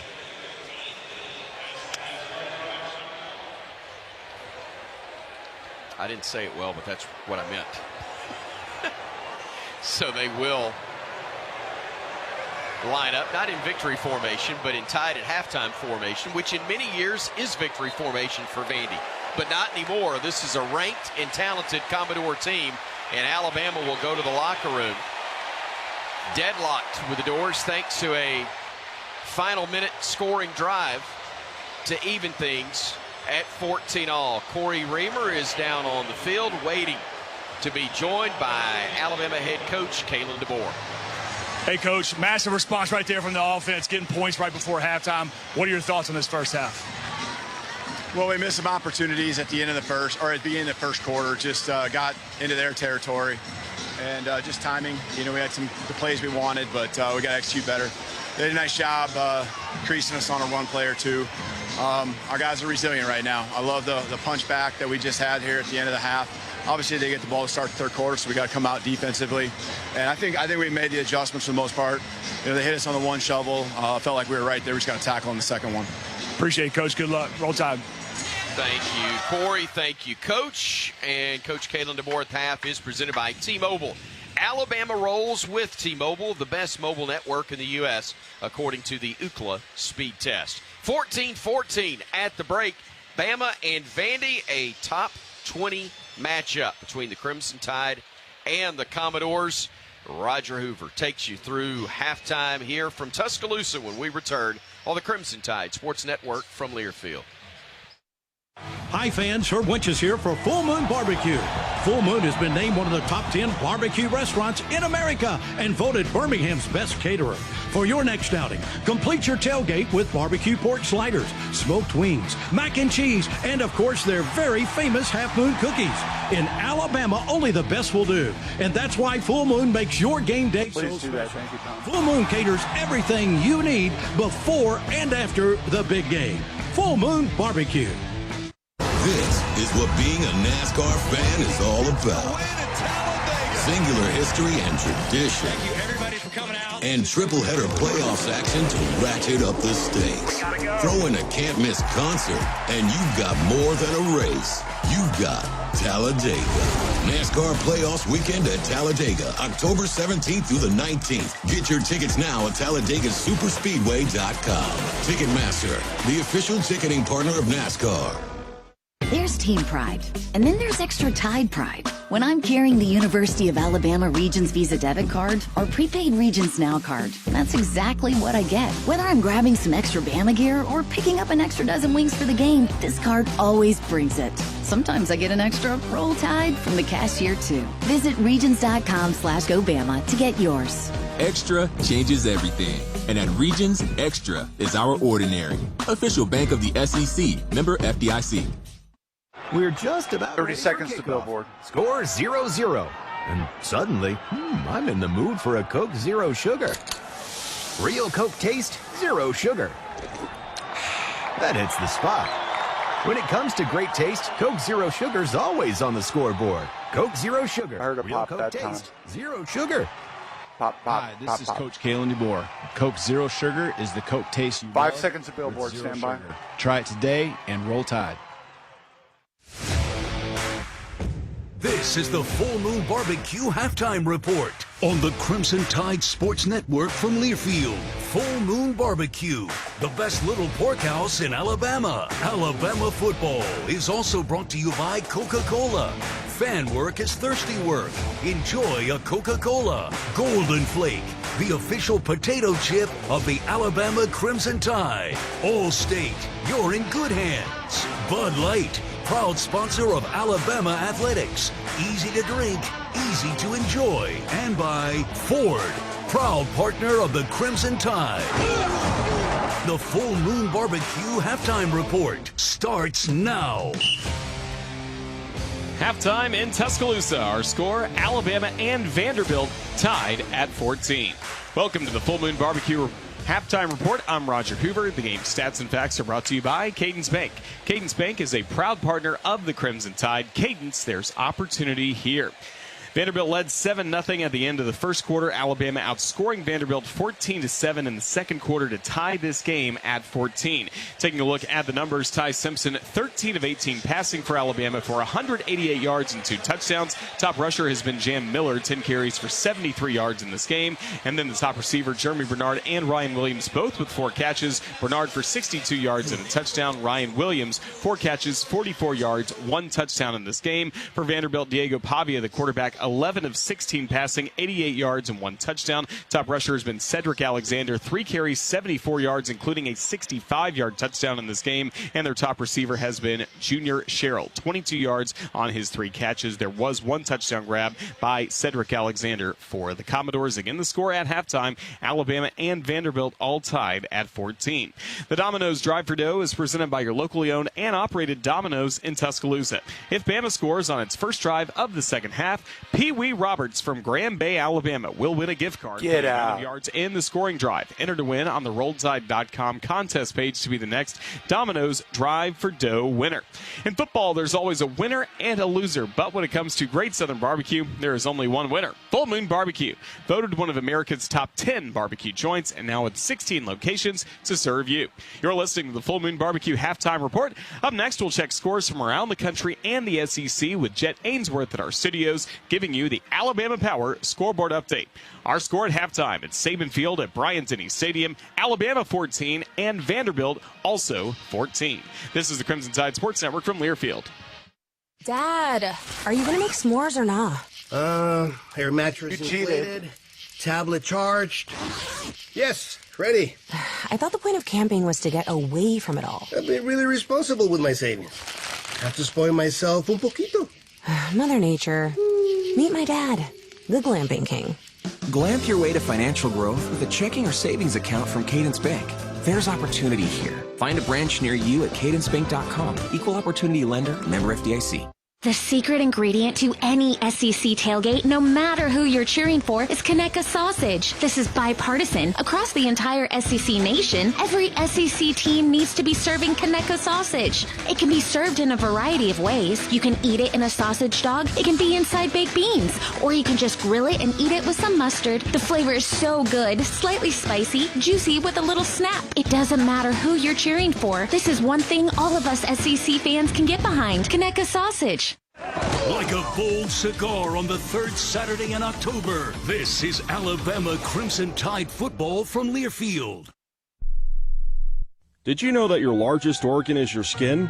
The Wound Care Center at DCH is an outpatient clinic focused on modern treatments for chronic wounds and non-healing sores. Our team is staffed with dedicated physicians, nurses, and therapists who specialize in treating chronic wounds and identifying their complex causes, circumstances, and challenges. When you need more than a Band-Aid, there's the DCH Wound Care Center. Learn more about our services at dchsystem.com/wound care. Domino's delivers game days across Tuscaloosa and the surrounding area. Locally owned and operated in Tuscaloosa for over 30 years, the team at Domino's is proud to be a supporter of Alabama football and athletics across the capstone. Domino's would like to thank our customers for supporting our local business for over 30 years. Make Domino's your choice on game days year-round and enter our weekly Drive for Dough contest this football season. Domino's is proud to deliver your Alabama Crimson Tide game days anytime. Visit RollDominoes.com. Thanks from Domino's and Roll Tide.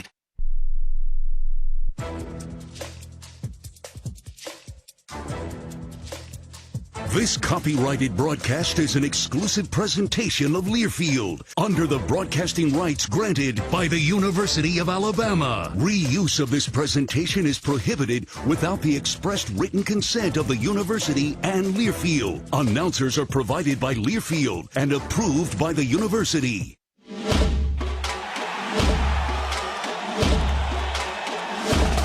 Live from the Learfield Network Studios, this is the College Scoreboard.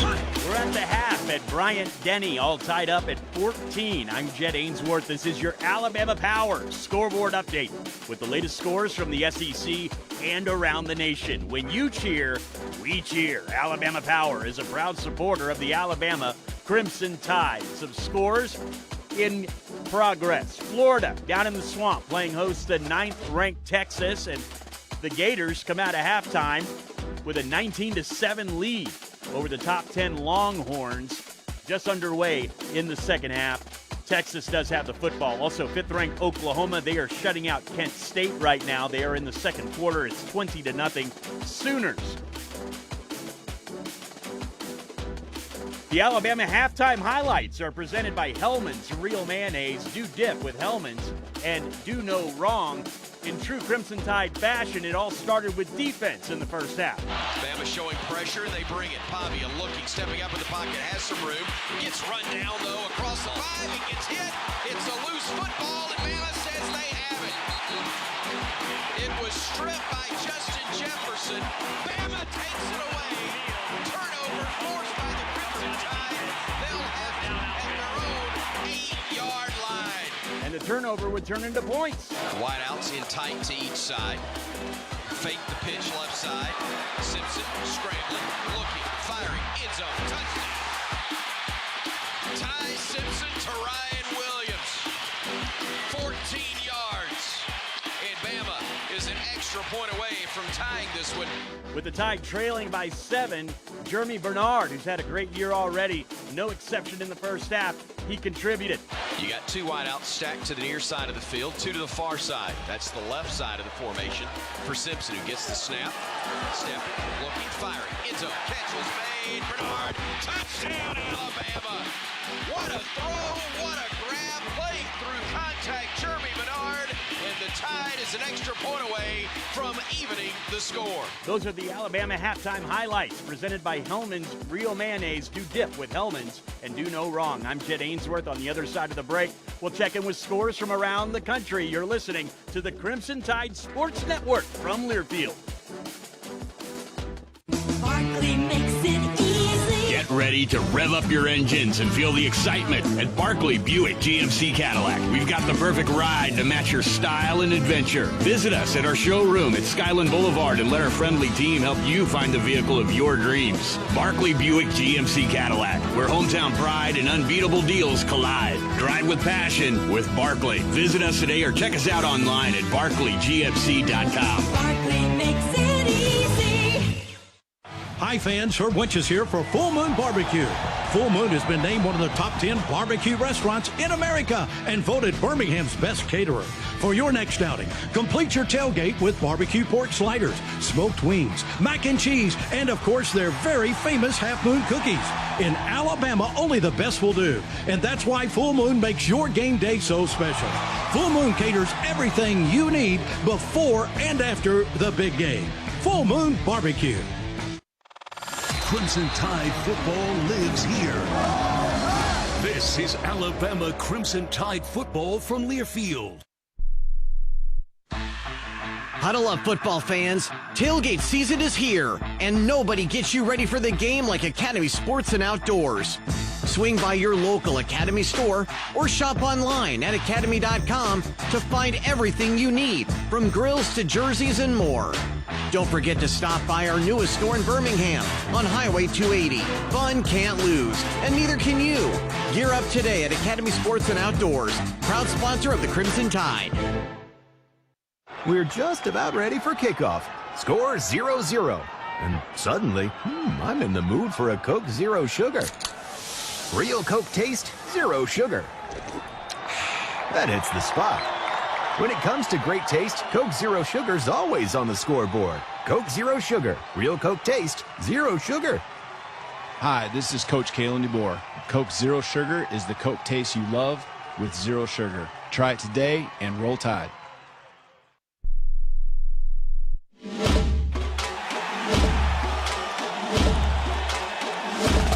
Live from the Learfield Network Studios, this is the College Scoreboard. It's your Alabama Powers scoreboard update with the latest scores from the SEC and around the nation. When you cheer, we cheer. Alabama Power is a proud supporter of the Alabama Crimson Tide. Some games already in the books, of course, in Week 6. But in the SEC, Georgia and Kentucky hooked up in Athens today. Snap it to Gunner. You hand it to, no, he's going to fake it to Bowens. Gunner just leaves the guy in his wake at the 6-yard line. He put him on the turf with that fake and gets into the end zone in the right corner again. Gunner Stockton with his second touchdown of the afternoon. Scott Howard with the call on the Georgia Bulldogs Sports Network.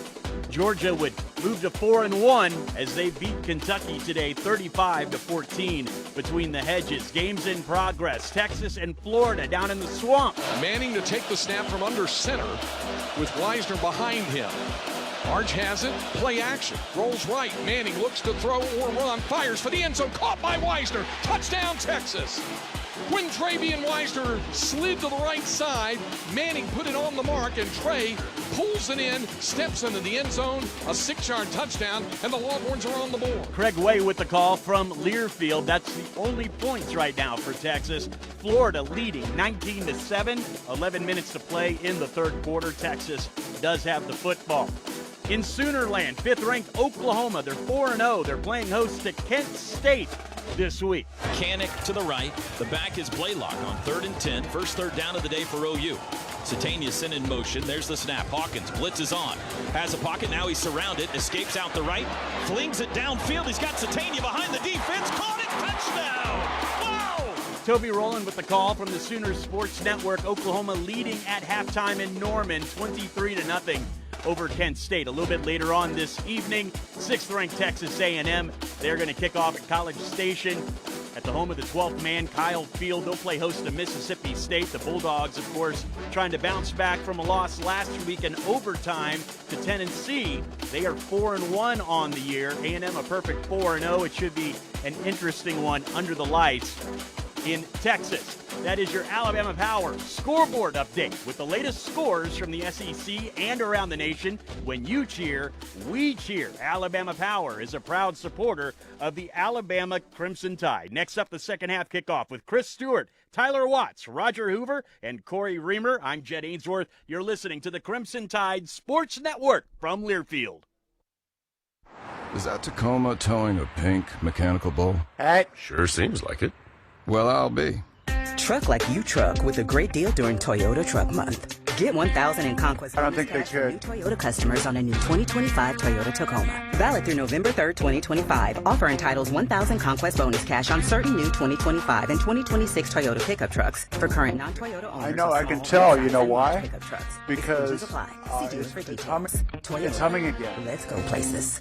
Welcome to Evan Williams Bourbon Nation, home of Game Day Spirit, you where can the say rivalries that run deep want, and but the it bourbon seems runs coincidental. deeper. As Game Day's #1 pour, Evan Williams As is your coincidental go-to as for Pee-wee, every as Pee-wee toast, being the tailgate, Brahmin and touchdown drive- this season. drive Whether for you're go sipping guy. it neat on the rocks or mixing it up with your favorite cocktail, Evan Williams Bourbon is with you from every play to every pour. Find your bottle at evanwilliams.com and let's make every they game forgot count. to do Evan it. Williams Kentucky Straight Bourbon Whiskey. How do they do Kentucky, it? 43 to 45% alcohol by volume, 21 plus. Enjoy responsibly. If you're looking for the best selection in Crimson Tide apparel, look no further than the Soup Store. The Soup Store is every Bama fan's ultimate destination for the hottest gear and accessories with 3 great locations around campus to serve you in Tuscaloosa on campus at the University Student Center, on the Strip in front of Bryant-Denny Stadium, and on Bryant Drive. If you can't get to Tuscaloosa, shop the Soup Store online at soupstore.ua.edu. The Soup Store is a proud partner of Alabama Athletics. Indeed. Indeed. It takes hard work to be the best in the 30 seconds game. to billboard. Planning, commitment, resilience, sweat. That's why Old Dominion Freight Line, the #1 national LTL carrier for quality, works hard to be the best in the game and is proud to support those striving to be the best in theirs. Old Dominion Freight Line, official freight carrier of Alabama Stand by for Athletics, billboard. helping the world keep promises. This has been the Full Moon Barbecue Halftime Report. Full Moon Barbecue, the best little pork house in Alabama. Alabama football is also brought to you by Cadence Bank. Cadence Bank is a proud partner of the Crimson Tide. Barkley GMC. Barkley Buick GMC, where Barkley makes it easy. Hellman's Real Mayonnaise. Do dip with Hellman's and do no wrong. And by Toyota. Visit your local Toyota dealers today. Toyota, let's go places. Now let's go back to the stadium for the call of the second half. Roll Tide. Alabama and Vanderbilt all tied at 14 as we get ready to start the third quarter here from Saban Field at Bryant-Denny Stadium. I'd like to thank Regions Bank for being today's game sponsor. Just like the Crimson Tide, Regions Bank always goes the extra mile because at Regions, extra is our ordinary official bank of the SEC. Crimson Tide will be kicking off to Vanderbilt coming up to start the third quarter, but I want to remind you, you can take it to the house this season with the Alabama Manufactured Housing Association and Crimson Tide football. This week's contestant is Terry White from Dothan, Alabama. If Bama returns, its first received kickoff coming up in the second half for a touchdown. During today's game, Terry will win up to $75,000 towards the purchase of a manufactured home from an authorized AMHA dealer. Don't miss your chance to take it to the house this season. Register at rolledtide.com/take-it-to-the-house.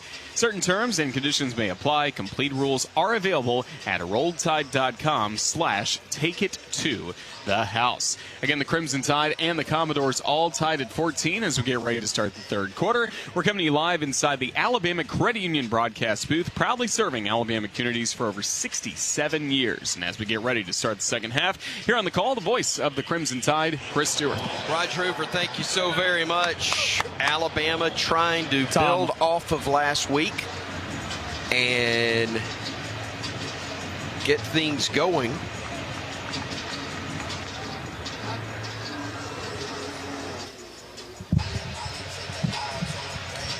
As the Tide and the Commodores get ready to start the second half, Tyler Watt's so important that Alabama not let them do what they did the first half, and that's march right down the field and put points on the board. Yeah, you know, Chris, nothing really changes from the first half. Defensively, I thought we played pretty doggone good, only holding them to 14 points.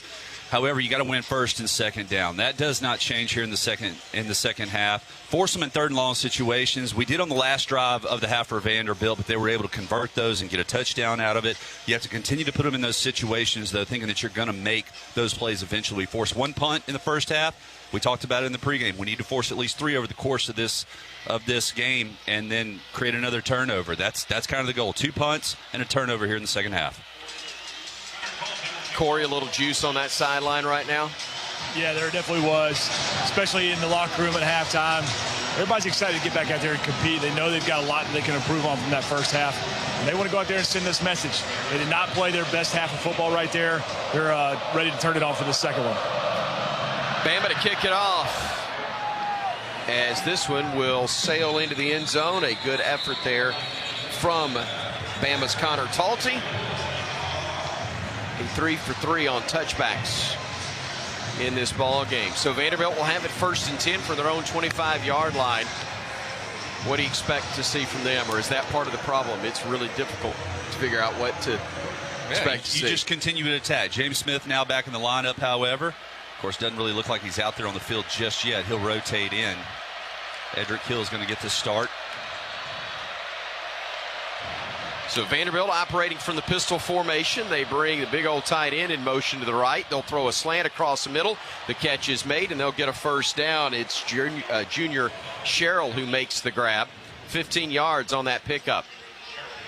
So you get all the different option looks, power counter, outside zone, press, and then you get a read option. So how do you prepare for this offense? You got to keep plugging. This is going to be a 4-quarter game regardless of what play just happened. You got to live to play the next one.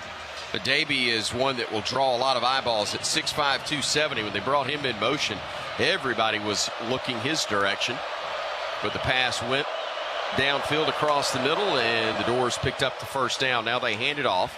They'll get 3 yards on the carry from Cedric Alexander, the junior from Austin, Texas. As LT Overton was able to wrap him up and get the stop. 2.5 officially. Yeah, LT really did a nice job of fighting off his blocker and then getting in the hole and wrapping him up and taking him to the turf. Those are the kind of wins you need on first down. Operating from the 42.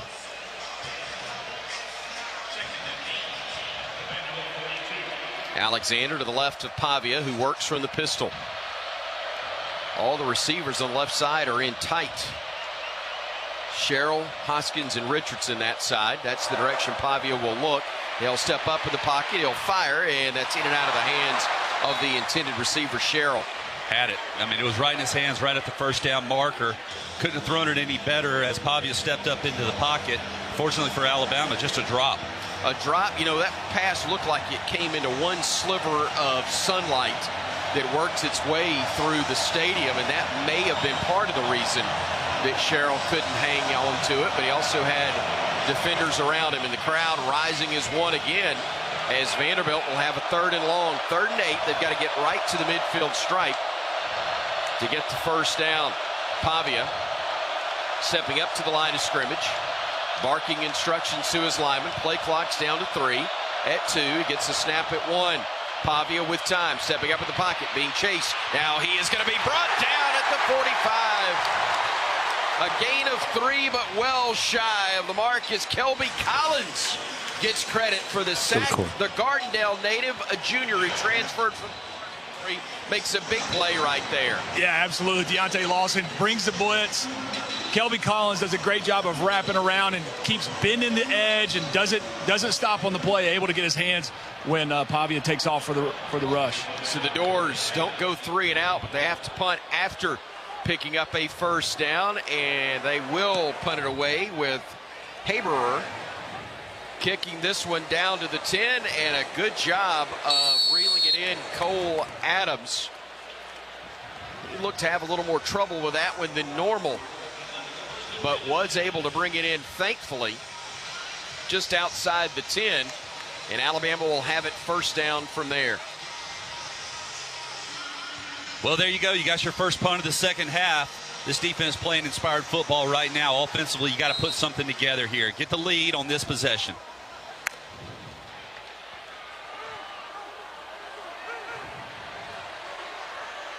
Miller, the single setback to the right of Ty Simpson. 2 wideouts right, including Jeremy Bernard. Simpson, play action. Looking right, pressure coming, dumps it off to the tight end, Cuevas. He hurdles a man across the 20 and gets to about the 23, and that's enough for a bank first down. Marlon Sewell from Shades Valley High School in Birmingham thought he had him, and then whoops, there he goes right over his head. Well, I tell you what, Ty Simpson really did a nice job of finding his check down because he had all kinds of pressure in his face from Zunk, the defensive lineman for Vandy, able to dump it off to Cuevas with a nice cushion to move the chains. 3 wideouts right, Lightyear Brooks among them. Single wideout left for Alabama. They bring Cuevas, the tight end, in motion to the left side. Play action, Simpson looking, deep downfield. Has Williams, comes back, makes the catch, makes the man miss, and then gets tackled at the 21-yard line. A huge play for another bank first down. Alabama, as Simpson improvises a bit, finding Ryan Williams for 54, and Alabama's just outside that Chick-fil-A red zone at the 22. And Martell Height was just put in the bind. He had 2 receivers, and he split them, and Williams was able on the outside. And I tell you, Ty Simpson threw that ball off his back foot. If he's able to step into it, Williams walks in for a touchdown. So, 1st and 10 Bama from the Vandy 22, trying to take its first lead of the day. If they can make this one pay off. Jam Miller in the backfield. Operating under center is Simpson. Changing the play at the line of scrimmage. Clock is at 1. They hand it off. Jam goes right side. Stacked up. Keeps the legs churning and will get 4 yards on the play. Brian Longwell, the linebacker, held on for dear life as Jam kept the legs churning and is able to pick up 4, almost 5 yards. Well, what makes Jam Miller so good is he has great pad level. His shoulders are always in front of him, constantly churning those legs. So if you're not wrapping him up with 2 arms, you're not bringing him down. He's going to find a way to fight through that. Cuevas and Lewis check in for Alabama. The 2 tight ends, but 3 wideouts are left for Alabama. Tight ends are to the right side. Jam will go to his right, then gets the handoff. Nice cut, but he won't have much running room. He'll get back to the line of scrimmage, but very little more than that as Jalen Stone, the Decatur, Georgia native, makes the hit from his defensive tackle slot. Yeah, kind of a misdirection play that Vanderbilt was not fooled on at all. Almost like we caught them in a slant to the field, which is where we were trying to run back into. After 13 of 19 third down conversions a week ago, Bama just 2 of 6 so far. A big 3rd and 5 upcoming right here. 2 wideouts to the near side of the field. And now we'll go with Jeremy Bernard as the Wildcat. And he will run it to his left. He'll try to get to the edge, and he gets tripped up That is a great play on the part of Colby Taylor, the corner, as he was the only man there to the edge, and Taylor was able to make the one-on-one stop on Bernard and force Bama into a field goal try. Yeah, I talked about how good of a tackling unit that this Vanderbilt defense is. They set the edge, nowhere to really bounce it out to, didn't get much push up front on the left side, had to bounce it. Talty just missed from 47 earlier in the game. That was in the first half. He'll try one now from 38 yards out from the far hash. Snap and hold are good. The kick is up. It's got plenty of leg, and it is good. And Connor Talty boots it through and makes it a 17-14 Alabama lead. We've got 9:14 to go as we look at your Bromberg's scoring drive recap for the Crimson Tide. Alabama, 6 plays, 68 yards, 3:34 off the clock, capped by 38-yard field goal from Connor Talty. 17-14 is our score. Good guys on top here on the Crimson Tide Sports Network from Learfield. Baumhauer's Victory Grill has always been proud to serve fresh-only ingredients in their recipes. Some of the key ingredients to these recipes are legendary sauces. Baumhauer's is excited to announce that these famous sauces are now available in grocery stores throughout Alabama. So, the next time you shop in your favorite grocery store, ask for Baumhauer's legendary sauces. If they do not carry them, just ask the manager to request them in their store. Baumhauer's is saucing up Alabama with their legendary sauces now in grocery stores. Hey Crimson Tide, when you bring Hellman's creamy buffalo chicken dip to the watch party, you can be a couch coach, cheer too loud, or worse, bring a friend who knows nothing about football. How do they get the yellow line to move on the field? Because when you do dip with Hellman's, you can do no wrong. That's a Hail Mayo. Hellman's, the official mayonnaise of Alabama athletics. Bring out the best.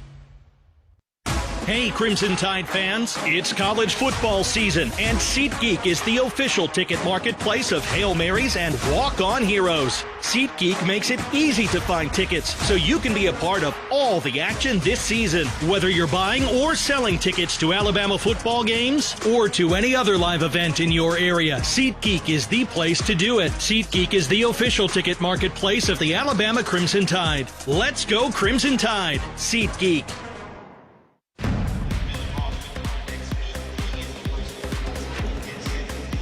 Thanks to the 38-yard field goal by Connor Talty, it's now Alabama in front, 17-14 over Vanderbilt, with still 9:15 remaining in the third quarter. We'd like to thank Regions Bank for being today's game sponsor. Just like the Crimson Tide, Regions Bank always goes the extra mile because at Regions, extra is our ordinary official bank of the SEC. Our Cooks Pest Control sideline reporter is Corey Reamer. Cooks Pest Control, call Cooks to score superior protection from pest and termites. And Corey, this is just like Alabama really drew it up. You got to stop on defense and then a score right after that from the offense. Yeah, absolutely. Came out here, did your job, get the stop right out of halftime, get your offense the ball back. Ended up putting 3 points on the board. Would love to have had 7 right there. Vanderbilt did a good job of staying disciplined, staying in front of them. Didn't get fooled by some different formations that they probably hadn't seen on tape. Able to get a stop and force a field goal, but playing with a lead right now. Let's see how Vandy responds, something that I don't think that they've done much at all this season. Hopefully we can keep putting the pressure on them and force a quick 3 and out again here. Yeah, very rarely has Vandy trailed this season, even though they've been pushed to the fourth quarter in a number of games, and that's when they've done the most damage. Charleston Southern in their opener, at Virginia Tech, at South Carolina, Georgia State, Utah State at home, as Talty will kick this one away, and it will once more sail into the end zone. 4 for 4 on touchbacks. Pretty nice there from the Bama place kicker, as again Vandy will start off 1st and 10 from their own 25-yard line. Well, and I want to see the defense earn this punt right here. That's, you know, Vandy had the drop pass on the previous possession that would have moved the chains, put them in a 3rd and long. I will take it. You benefit from that. But I want to see this defense really dial it up here. A.J. Newberry is the running back behind quarterback Diego Pavia. James Smith back out there. Had to sit out the first half because of the targeting call that he was hit with in the second half of last week's game. 2 on the play clock. 1 Pavia just does get it off. Quarterback keep left side, nowhere to go, and guess who is in there? I thought it was Smith. It's not, actually. London Simmons doing a really good job. He was there. James Smith was in on the tackle at the point of attack. London Simmons is the one that came from the backside to drop Pavia for a very short gain. Simmons, the freshman from Jackson, Mississippi, able to wrap him up and get the stop for a half yard. 2nd and 9, Vandy.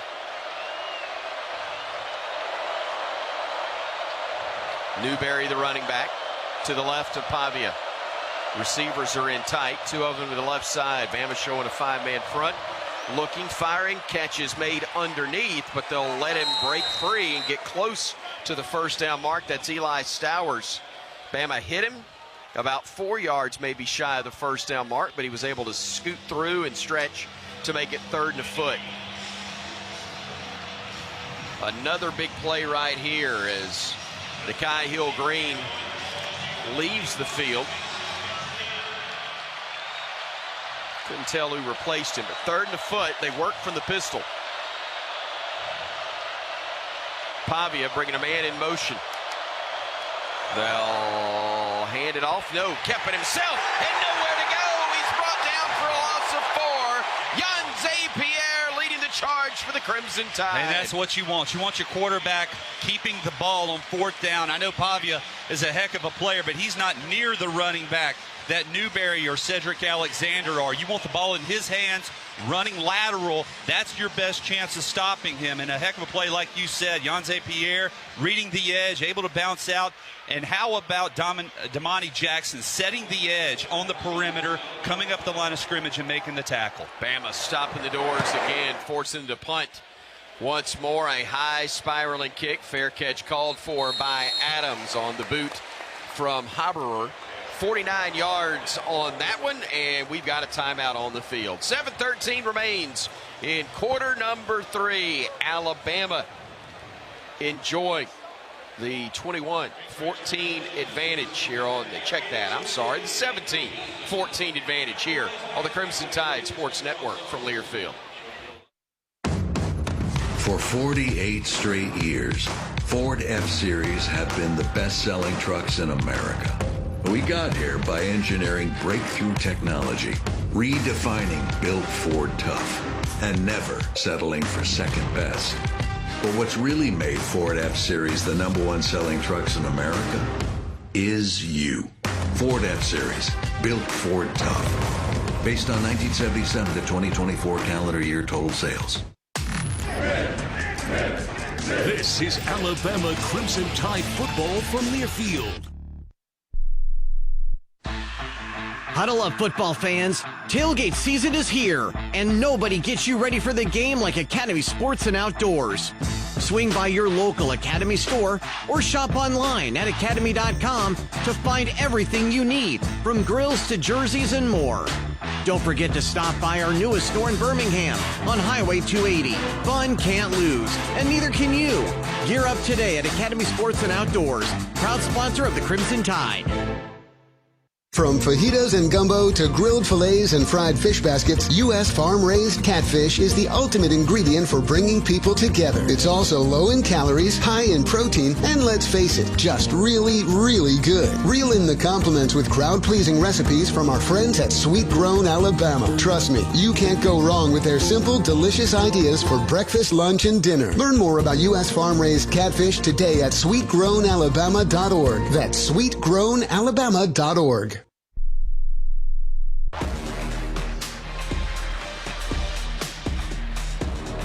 7 minutes, 13 seconds remaining in this third quarter. Alabama 17, Vanderbilt 14. Big shout out to Big Mike's Steakhouse for taking care of our broadcast crew this season. A big thank you to Big Mike, Scott, Kane, Michael, Brad, Casey, the whole staff for the great food and the warm Southern hospitality. With restaurants now in Thomasville, Andalusia, Lee County, Guntersville, Orange Beach, Bay Minette, Moundville, and coming soon to Gadsden and Millbrook. You are always close to a Big Mike's Steakhouse. Visit online at BigMike'sSteakhouse.com. Again, the Crimson Tide in front, 17-14 over Vanderbilt. Let's pause 10 seconds for station identification. This is the Crimson Tide Sports Network.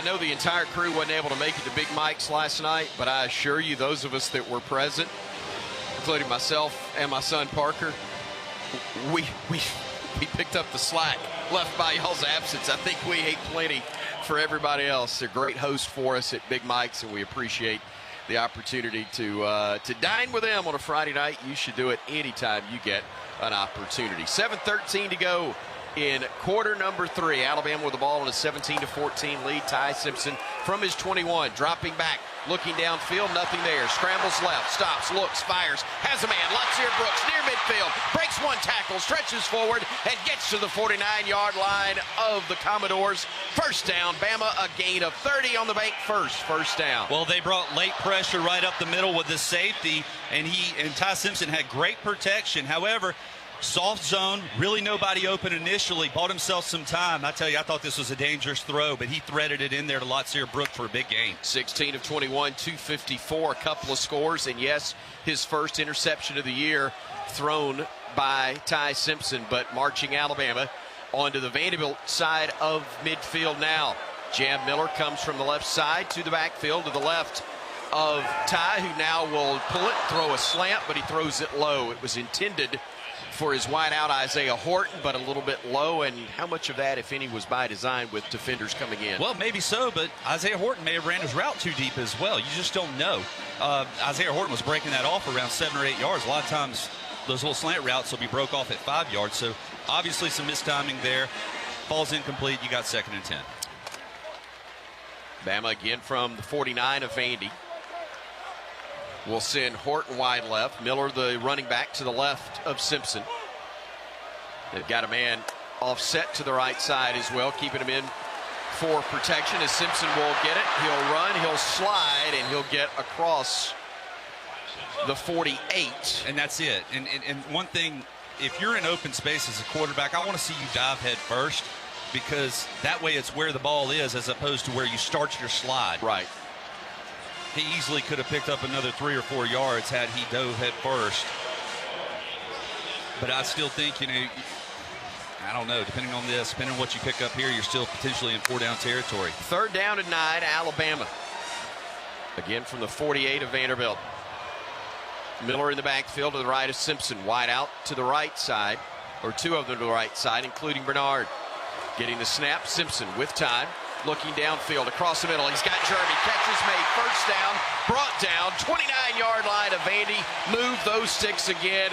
A gain of almost 20 on the play. Boy, the protection is there up front for Ty Simpson just to stand in there and let the deep routes develop. Little square in by Jeremy Bernard. Ryan Williams runs off the safety. Little square in right behind him. Ball delivered on time to move the chains once again. So mark it at the Vanderbilt 28-yard line. 1st and 10. Bama trying to add to their 3-point advantage. Williams goes wide left. Bernard goes wide right. That's to the near side of the field. Horton will join Williams across the way. Single setback Miller. Ty getting the snap, play action. Looking, still looking. Makes a man miss, spins away from traffic, steps up, trying to, and he's going to be brought down for a loss. The ball is on the deck. Vanderbilt scoops it up, and they're running towards the end zone. 30, 20, 10, 5 at the moment. Touchdown, Vanderbilt. Bryce Cowan. I think this one's going to come back. I thought he was down as well. I hope I'm right. It's a huge call upcoming. They let it play on, which frankly they're supposed to. But let's see on review if it is indeed a 70-plus yard touchdown. The ruling play. on the field is a fumble recovered by the defense, returned for a touchdown. And please say afterwards that play is under review. Yeah, I think he had possession with his elbow on the ground. He did. That was clearly down. The ruling on the field is a fumble.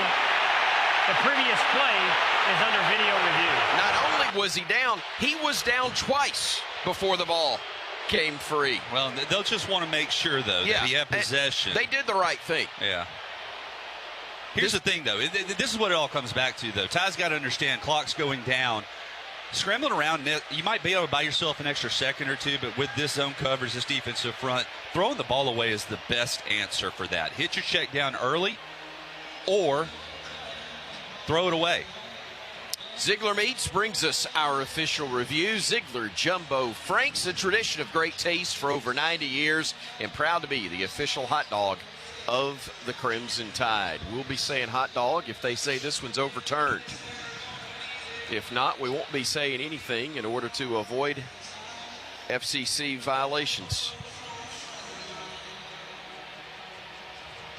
Right now, I'm guessing, Tyler, they're looking to see line of scrimmage as much as anything, right? Yeah. Let me just get back to one more thing. As a ball carrier, Ty Simpson, you have to make sure that you're cradling that ball.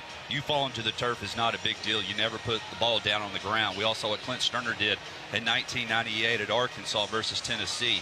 You threaten that, it's going to be a fumble. You got to secure that ball. After video review, the runner's right forearm was down in possession prior to losing possession.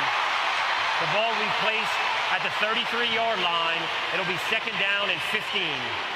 See, that's not ideal, but that's a whole lot better than it being a 21-17 advantage for Vandy. Yeah, it is. But once again, you throw the ball away, and it's 10 yards to go. So you got to learn constantly. You're constantly learning.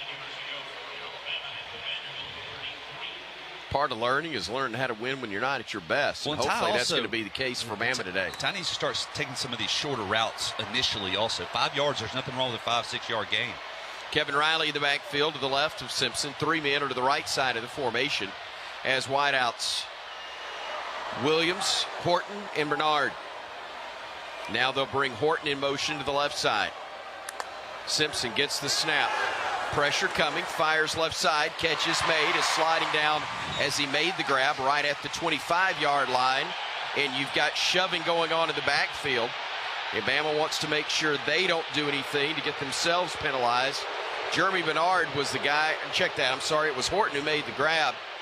And then he sprinted back to pull guys away and say, let's hustle to the line of scrimmage. 3rd down and 7 upcoming. They've got to get inside the 19 to keep the drive going. Actually, right at the 18 is where they've got the chains.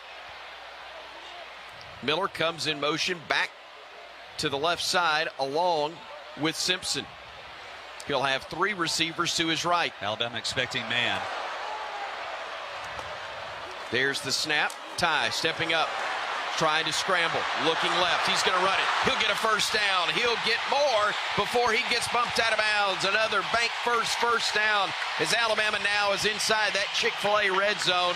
Ty Simpson, a 13-yard run to move the sticks. I tell you, he did a really nice job of not forcing the ball. They brought pressure, but it was a zone blitz. They dropped 2 defensive linemen right where those slants would have been, which is initially where he was going. He recognized it, but because it was a man matchup, he's able to escape out the backside and move the sticks. Put it to the 11-yard line now of Vanderbilt. 1st and 10, Bama. Bama runs to the line of scrimmage from the huddle. Everybody bunched in, strong side right. Play action. Simpson looking, stopping, spinning, looking, and he's going to go down back at the 21. You got to throw the ball away inside the red zone. You never take a sack or turn it over inside the 10, 20-yard line. If it's not there, he could have hit Bernard, who was trying to run interference and then leaked late. He could have thrown it at his feet or tried to give it up to him for some sort of positive yard. Instead, it's a 10-yard loss. 3rd sack of the game recorded by Vanderbilt on Ty Simpson as Bama now is back at the 21. 2nd and 20. First down mark is right at the 1-yard line. 3 wideouts left, including Jam Miller at the moment. 1 to the right in Ryan Williams. Simpson looking across the middle. It is batted down, incomplete. He wanted to go to Cuevas, but it got knocked down by Joshua Singh, big interior lineman for Vandy. Yeah, and because of the down and distance, you're just getting a lot of closed up lanes to throw the ball with the zone. They're only rushing 3 men. So 3rd down upcoming and 20. Simpson looking, firing, dumping it off short to Jam, and he gets hit around the 13-yard line. And Alabama will have to settle for a field goal try again. Missed opportunity because of the mistake on 1st down. Yeah, you can't play behind the sticks, not against a good, solid zone coverage defense. They keep everything in front. They don't allow you to get up top. Plus, you're down inside the red zone. There's not a lot of space to work with anyhow. Connor Talty on to try a 38-yarder. On to try a 30-yarder. He made a 38-yarder earlier. This one from the near hash. Snap, spotter good. The kick is up, and the kick is good as well. Alabama adds to its lead, but still only a 6-point advantage with 1:17 remaining in the third quarter of this ball game. Your Bromberg's scoring drive recap upcoming in a moment. 11 plays, 66 yards, 5:56 off the game clock, but for the second time in this quarter, Bama has to settle for a field goal. Another one converted, this one 30 yards by Talty, and Alabama has a 20-14 lead when we come back on the Crimson Tide Sports Network from Learfield. Are you ready for your winning moment? Find it at Wind Creek Casino, where the action never stops. Hottest games, loosest spins, more ways to win. We've got the highest payouts and the most epic rewards. At Wind Creek, there's a win waiting for you around every corner. Wind Creek Casino. Find your winning moment. Gambling problem? Call 1-800-GAMBLER. Alabama football all season long. This is Alabama Crimson Tide football from Learfield. Hey, Crimson Tide fans, it's college football season, and SeatGeek is the official ticket marketplace of Hail Marys and walk-on heroes. SeatGeek makes it easy to find tickets so you can be a part of all the action this season. Whether you're buying or selling tickets to Alabama football games or to any other live event in your area, SeatGeek is the place to do it. SeatGeek is the official ticket marketplace of the Alabama Crimson Tide. Let's go Crimson Tide. SeatGeek. A lot goes into taking care of your property. You need equipment with more reliability and versatility built in. Like Kubota BX and L Series compact tractors that get the job done right. Z Series mowers that deliver a quality cut, and Sidekick utility vehicles where durability meets speed. Visit your local Kubota dealer for a demo today. Visit rolltide.com/Kubota for a list of statewide participating dealers.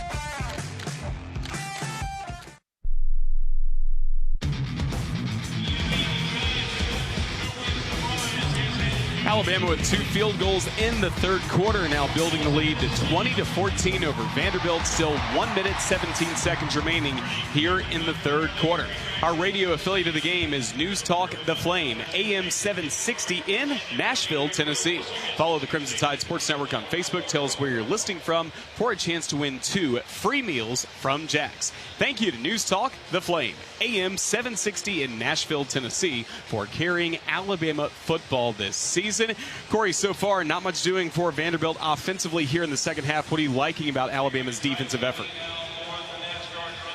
They're really pinning their ears back and getting after them and keeping everything in front as well. But Vanderbilt right there on that last drive got their hands up. Tyler talked about only rushing 3, rushing straight ahead, putting their hands up in the air, batting 2 balls, kind of slowing down those drives. Alabama's defense got an opportunity to go out there and continue to get stops. Don't let them have any momentum with 1:17 left in this third quarter. Field goals can win this ball game, but you obviously want to get some touchdowns there. Defense can take over right here, cause some turnovers, or force another 3 and out. Talty, who has made 2 field goals in this second half after missing a 47-yarder earlier, will kick it off for the Crimson Tide. Richardson, the deep man. Talty's 4 for 4 on touchbacks, and make it 5 for 5 as that one sails into the end zone as well. So Vandy football, 1st and 10 from their own 25-yard line. Corey, I want to throw it back down to you. Have you seen anything different scheme-wise from Alabama that's allowed them to be successful at a higher rate so far in this quarter than we saw in the first half? No, I hadn't seen anything that's changed from that first half. Obviously, getting James Smith back in the middle has helped out a ton. But it feels like these guys are playing downhill, keeping him bottled up, keeping Pavia bottled up a lot more, not letting him get out to the edges, setting some tough edges and turn it back to the teeth of the defense. Newberry is the running back to the left side of Pavia, who's got 2 wide outs each side. Now Newberry will go in motion as Pavia is having to scramble, and he's going to be brought down. A gain of about 3, but boy, it looked like he was going to get more, and Bama just wrapped him up. Edric Hill is the man who gets credited with that stop. Yeah, Edric Hill did a nice job coming out of his pass rush once he's lost containment of drifting back to the middle of the field and looking for that cutback. Hill exits. James Smith comes in to replace him. Bama with some depth along that front. Good to see, and a lot of growing talent as well from the newcomers as we've got 2nd and 7 upcoming for Vandy. 1 wide out left, 3 men bunched in right. One of them will split wide right as Pavia will look to throw. Pump fake twice, now dumps it off, catches made, 1st down Vandy.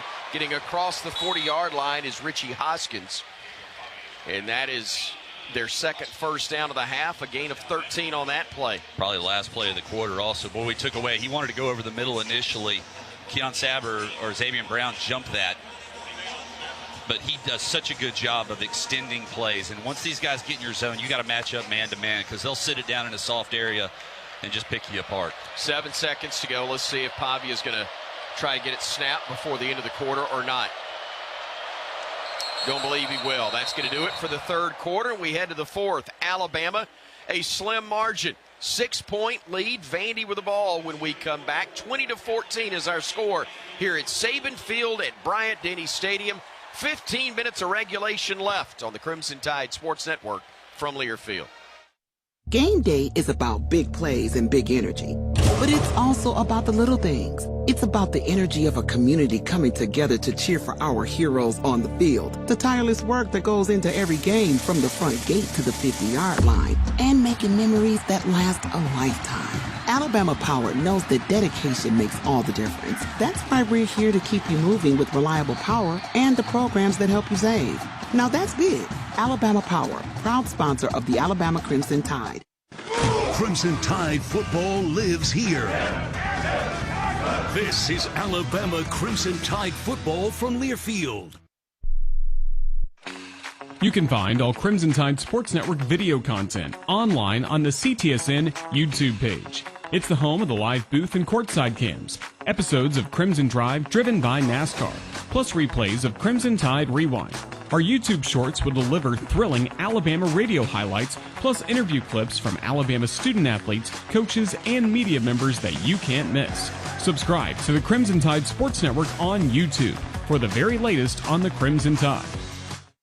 At Alabama, you know what it takes to be the best. You don't win it all year after year by being a copycat. You do it by setting the standard, by being the original. And that's exactly what Guthrie's is, the original. The original chicken finger restaurant that started a Golden Fried dynasty. So keep the Golden Fried game day tradition alive with a gut box loaded with chicken fingers and that signature sauce. It's a winning combination every single time. Guthrie's, the original chicken finger restaurant.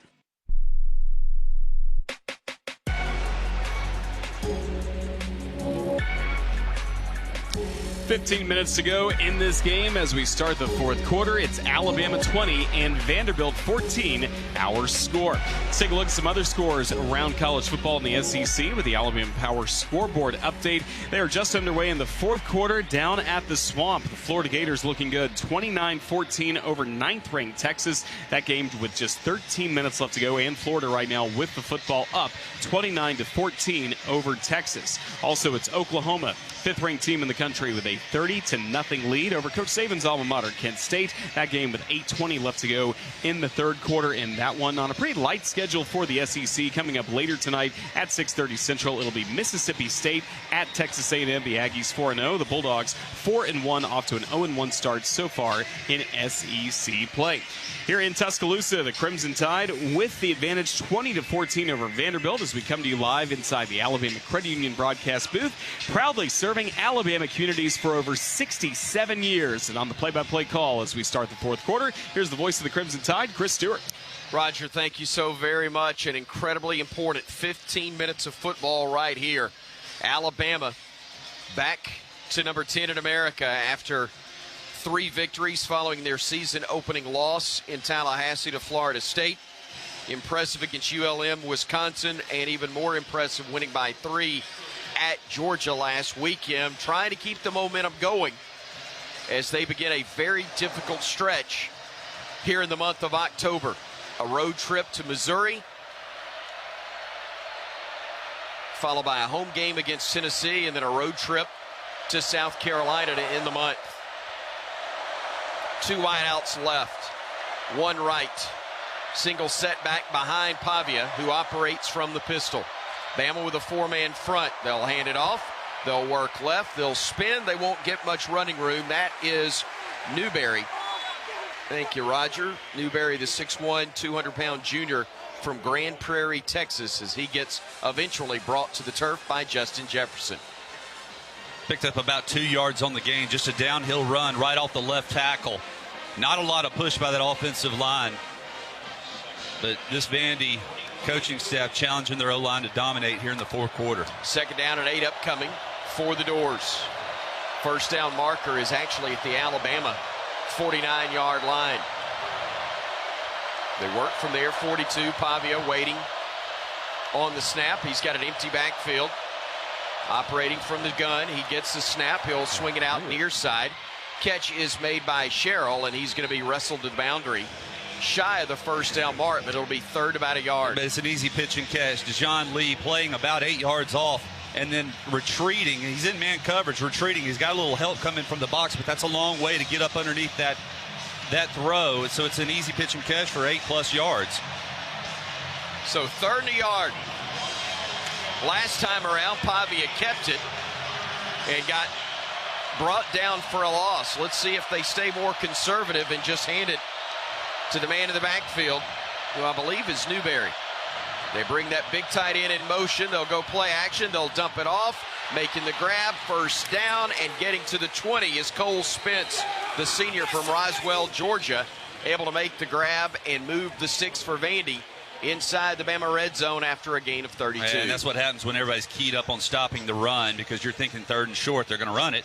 No, they release the tight end, and you really don't have anybody on him. He's just one-on-one with safety Hubbard, who's about 15 yards off the line of scrimmage with his eyes in the backfield. And Bray able to save the touchdown, bringing him down at the 17-yard line. But first down Vandy. From there, Bama stopped them, forcing a fumble in the first half when it looked like they were going to add to a 7-0 lead. We'll see if the Tide can turn them away again. Again from the Bama 17-yard line. Single setback to the left is Alexander. Play action, Pavia, plenty of time. Fires, it is picked off, intercepted. Mbakwe gets it across, or check that, not Mbakwe, that's Keon Sabb. He gets it near the 20-yard line. Keon Sabb with the pick, and Alabama does indeed turn away the Commodores again. Corey Reamer a year ago, 3 might have been Mbakwe in the backfield, but now it is Keon Sabb who makes that pick and sets up shop for Alabama. Yeah, Pavia had his eyes on the tight end the entire time. He was looking at running that 10-yard in route. Keon Sabb had his eyes watching the quarterback, stepped right in that zone. Great job. Great job getting in front of it. Great job coming down with it, too. You know, y'all give us grief. Defensive guys don't have hands. No, dude, there's a lot of contact there. He played through the contact and caught that ball. He did. Give us some credit. Give us some credit, Tyler. You know you want to. We'll let y'all talk about how great receivers, DBs are as we step aside with 12:37 to go. Still, Bama 20, Vandy 14 on the Crimson Tide Sports Network from Learfield. Some people just know you can save money on car insurance by checking Allstate first. Like you know to check if they're going for it on 4th down before going to the concession stand. Yeah, give me 3 hot dogs, 2 jumbo touchdown, baby! What? Hey, buddy, you want cheese with those? Yeah, checking first is smart. No. So check Allstate first and see what you could save. You're in good hands with Allstate.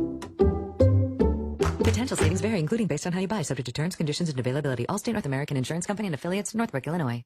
Alabama football lives here. Touchdown, Alabama! This is Alabama Crimson Tide football from Learfield. At Alabama, you know what it takes to be the best. You don't win it all year after year by being a copycat. You do it by setting the standard, by being the original. And that's exactly what Guthrie's is, the original. The original chicken finger restaurant that started a Golden Fried dynasty. So keep the Golden Fried game day tradition alive with a gut box loaded with chicken fingers and that signature sauce. It's a winning combination every single time. Guthrie's, the original chicken finger restaurant. Hey, college football fans, I know you'd do anything for a win on game day and an ice-cold Bud Light. Because whether you're tailgating in the parking lot or parked on the couch, sitting on your lucky stool at the bar, or standing in the fan section all game long, the clean, crisp taste of Bud Light turns a win into a win-win. And there's nothing easier to enjoy than that. Bud Light. Easy to drink, easy to enjoy. Enjoy responsibly. Anheuser-Busch Bud Light Beer, St. Louis, Missouri.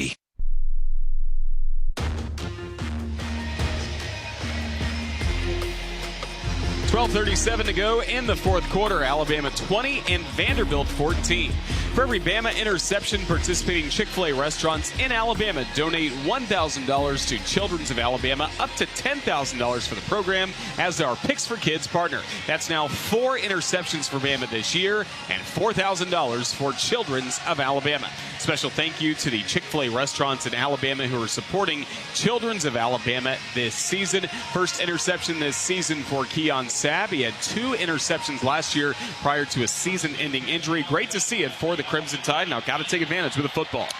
Do indeed, Roger Hoover, as Alabama will work from their own 19-yard line. Still just up by a score, 20-14, 12:37 remains. Miller in the backfield, check that, it's Riley in the backfield, along with Latzir Brooks, I believe.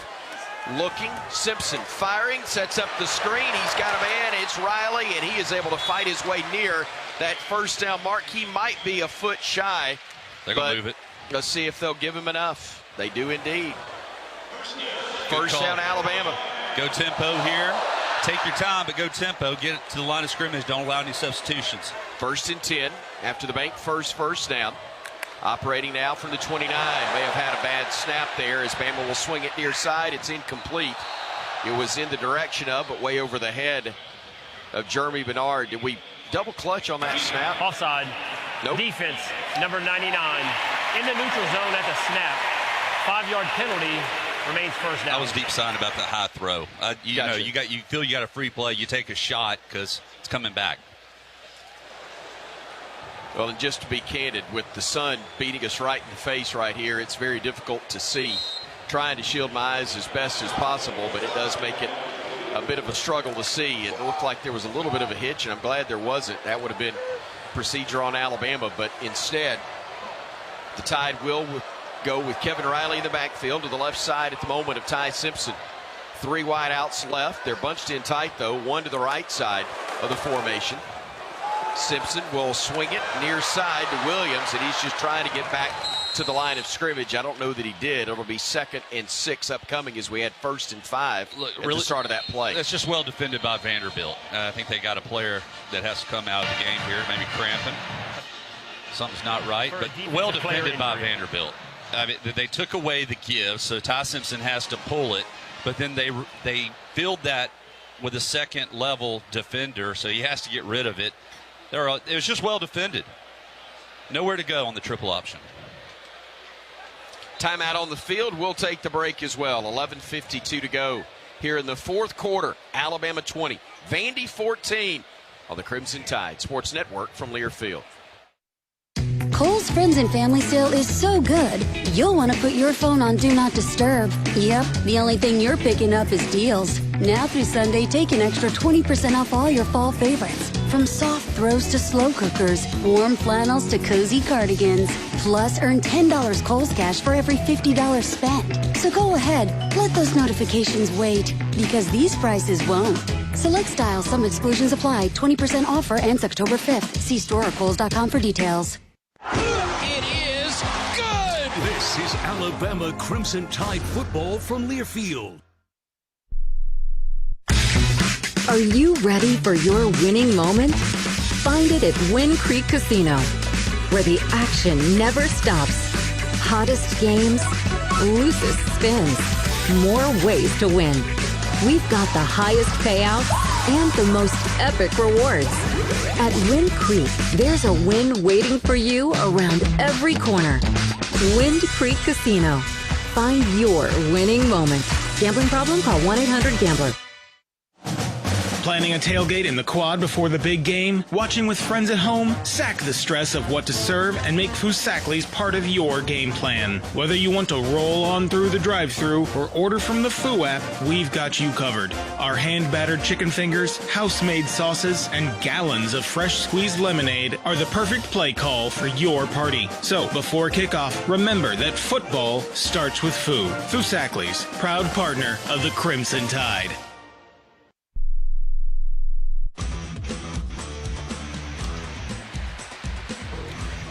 Alabama 20, Vanderbilt 14, still 11:52 remaining in the fourth quarter. We've had an Andrews Sports Medicine injury timeout. Again, brought to you by Andrews Sports Medicine, whose team of doctors help you achieve victory over injury. Andrews Sports Medicine, the official sports medicine provider for the Alabama Crimson Tide. We've seen Alabama go in front 20-14 here in the second half, thanks to a pair of field goals by Connor Talty. That's our best move of the game. Presented by Old Dominion Freight Line. Old Dominion Freight Line works hard to be the best in the game and is proud to support those striving to be the best in theirs. Second down and 5 coming up with the Crimson Tide again up by a 20-14 score over the Vanderbilt Commodores. And Tyler, what kind of tempo do you want to see here from the Crimson Tide offensively? Honestly, I would love for us to be able just to pound the ball right up the middle. It looks like they're giving us favorable numbers, but we're not really winning the line of scrimmage. So we're having to put the ball in the hands of what got us here. We feel very confident in our receivers, Ty Simpson taking care of the football. However, Vandy's making it tough to throw the ball as well. They're keeping everything short, underneath, rally into it. Second down and 6 upcoming for the Crimson Tide, operating from just between their own 33 and 34-yard line. 11 minutes, 52 seconds remain in this, the fourth quarter, and the Tide on top by a score of 20-14. 2 field goals in this second half, a 38 and a 30-yarder from Connor Talty. The difference in the contest that was knotted at 14 at the break. Jam Miller is in the backfield. Sun hitting him like a spotlight as he stands in the backfield. Simpson operating under center. Play action, rolling the pocket right, looking, dumps it off. Catch is made. Rico Scott makes one man miss. Cuts it back up, stayed on his feet, but gets bumped out of bounds around the 35-yard line. Yeah, tough hit, but very short gain once again, if any. I mean, right at the line of scrimmage. Vanderbilt just, we can keep dumping it low, but not getting upfield before the catch. They're rallying to it because everybody's eyes, from the cornerbacks to the safeties, are in the backfield. When they see those bootlegs and short throws, they're rallying to it. Alabama only 4 of 10 on third downs today after going 13 of 19 a week ago. Pistol formation from Simpson. A man to his right, 3 wideouts to his left. It's Miller in the backfield with Simpson working again from the pistol. 3rd and 5, gets a snap. Pressure forces him right. Looking, firing. Catch made. First down, Bama. Isaiah Horton went up big and made the grab on a tough throw from Ty Simpson. Well, when Simpson rolled to his right, it was very reminiscent of the touchdown he had with Isaiah Horton against Georgia, where Horton is flowing with him, sees the pursuit, and just pulls up and gives his quarterback an opportunity to make the completion. 2 wideouts left, 1 right for Bama. Miller in the backfield, handoff goes to him. Jam up the gut, gets tripped up just shy of the 48-yard line. Second down and about 6 upcoming for Alabama. C.J. Hurd went low, and the Atlanta native was able to knock his feet out from under him, but a gain of 4 on first down for Bama. Tied quickly back to the line of scrimmage. Simpson now will look to the sideline as he works from the pistol. Miller in the backfield. He'll bring a wide out to the left side, now brings him over to the right. That once again is Horton, with Ladzier Brooks being offset to the left side. They hand it off to Jam, and he will scoot through, and he's going to squirt forward and get very close to another first down. It's 3rd and about a foot upcoming as Caden Proctor, the left tackle, helped open up a hole. Yeah, you just got to keep feeding it to it here as well. I mean, Jam Miller's earning his keep. Looks like they're going to go quarterback sneak. He is right under center, and they will run it left, and he'll get a first down and more inside the 45 to about the 44-yard line. Ty Simpson, good running room there. It's a heads-up play because it's a bare front. You got the center and both guards head up with defenders, so the weak spot is right off of tackle if you can get to it. Not much push. Good job by the offensive line, and Ty Simpson just rides that O-line up for plenty for the first down. Williams, Brooks, and Bernard, the three wideouts. A tight end to the left side is Lewis. Single setback is Jam. Ty directing traffic, operating from the pistol, brings Bernard in tight to the left side. Play clock is down to 3 as they get the snap. They hand it off. Jam weaving his way through traffic and just finding a wave of blockers to pick up 5 yards, and we'll take that on first down every time. And Corey, this is what I love. Vanderbilt has now gone to a single high safety. They're committed to get extra guy in the box, and they still can't stop us in the run. That's what you love to see. Wearing them down in fourth quarter is exactly what you hope. We're outmatched or outsized on the front against this defensive line from Vanderbilt. We're just imposing our will right here. Jam Miller's doing a good job of just wearing them out. Tight end right, Lewis. 2 wideouts right, 1 left in Bernard. Jam in the backfield. Handoff goes to him. He'll get it to the left. He'll get inside the 35. He'll get past the first down mark and get drugged down near the 30-yard line. Another bank first down. Parker Brailsford at the line, and Jeremy Bernard on the edge helping with blocks there. Yeah, and Caden Proctor also at that left tackle position got a hold of that outside linebacker who was outside shade on him and was able to push him inside. Jam Miller's 16th carry of the day puts him over 100 yards. He's at 102. Here's Riley in, who's carried it 3 times today. First 100-yard rusher the Tides had this year. It couldn't come at a better time. Vandy wanted movement called on Bama. No flag yet. The Tide continues to work from the line of scrimmage. They'll hand it off, and Riley will work his way up the gut. Made one man miss and then works forward for another gain of 5. Bama going old school right here. Michael Carroll, the right tackle, helping to open up a hole there. Yeah, this is what offensive linemen love. Put the running game on our backs. They know we're running it, and we're going downhill, though, right at him. You'll get some pulling guys, but you're getting a great push right now up front, getting up to the second level. These linebackers from Vandy are playing pretty deep, and we're able to take advantage of that. Meanwhile, the clock continues to run under 6:40 to go. Bama trying to add to a 20-14 lead. Riley in the backfield to the right side of his quarterback. Simpson will bring Bernard in motion. They'll hand it off, and Riley will get stacked up and held up by one of his linemen. Good job on the part, I believe, of Carroll, just to try to keep him upright and push him forward. I tell you, he kept churning those legs, though, and got within a foot or two of the first down marker. So third and very short here as Jam Miller checks back in. Clock will hit the 6-minute mark and go well under it before we're able to snap the football, or want to snap the football. Olas Lanian checking in on the left side of the line for the Crimson Tide. Lewis also on the left side. Proctor in the backfield this time as Simpson operates under center. He'll hand it off, and Proctor will rumble forward and get the first down. Special K getting it done for the Crimson Tide again. He was a wideout a week ago. He was a running back in this one. Both times they went officially as carries, but that was an old school rumble there for the big man to move the sticks on another bank first down. Well, Brian Longwell, the linebacker for Vandy, I mean, is about as good of a form tackle as you could have on anybody, but obviously with a 150-pound difference, Caden Proctor's going to win. Proctor back at tackle, which is far more boring, but traditional for him. Left side, Miller, Jam, cutting it up inside the 15. The Tide well inside that Chick-fil-A red zone and setting it up with a 2nd and 6 once again, getting 4 and 5 yards on first down every single time, it seems. And right now Vandy is gassed as they're trying to substitute whole units in on the defensive front. Just not enough legs. You think about it, Alabama has had way more snaps here in the second half and throughout the course of this game. Now you're finally wearing down them. But you've got to finish this drive. This is where you've had 2 drives stall. Can't take a loss. Don't get cute. Run right at them. Miller in the backfield to the right of Simpson. Bringing Cuevas in motion to the left side. Handoff again to Jam. Working forward, and he's going to get stacked up after a gain of a yard. It'll be 3rd and about 4 upcoming. And we've got whistles. And with 4:11 to go, Vandy will use the timeout. Vanderbilt. They'll use it first. right here. They'll have 2 remaining, and we'll take the break with them. 4:11 to go. 16. Bama 20, Vandy 14, but the Tide with a huge 3rd down upcoming. A little Dixieland delight as we're approaching an Alabama Saturday night on the Crimson Tide Sports Network from Learfield. Tide fans, let's take a 30-second time out for a quick mental getaway to Pensacola.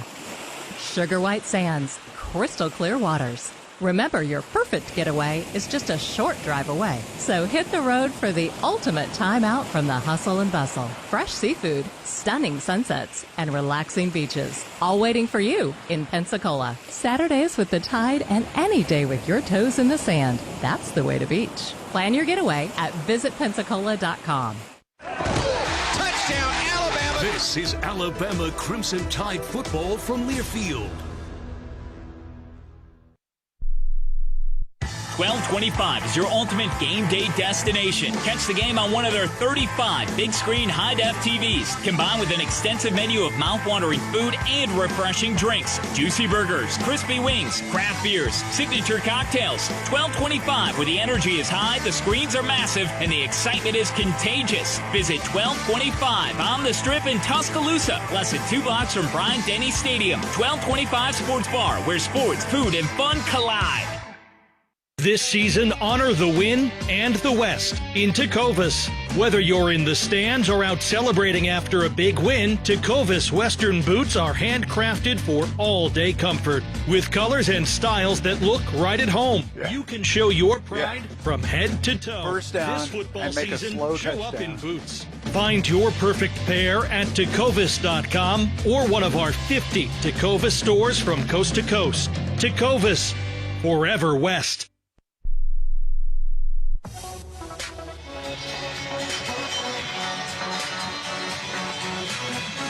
4:16 remaining. It's Alabama 20, Vanderbilt 14. We'd like to thank Regions Bank for being today's game sponsor. Just like Crimson Tide, Regions Bank always goes the extra mile.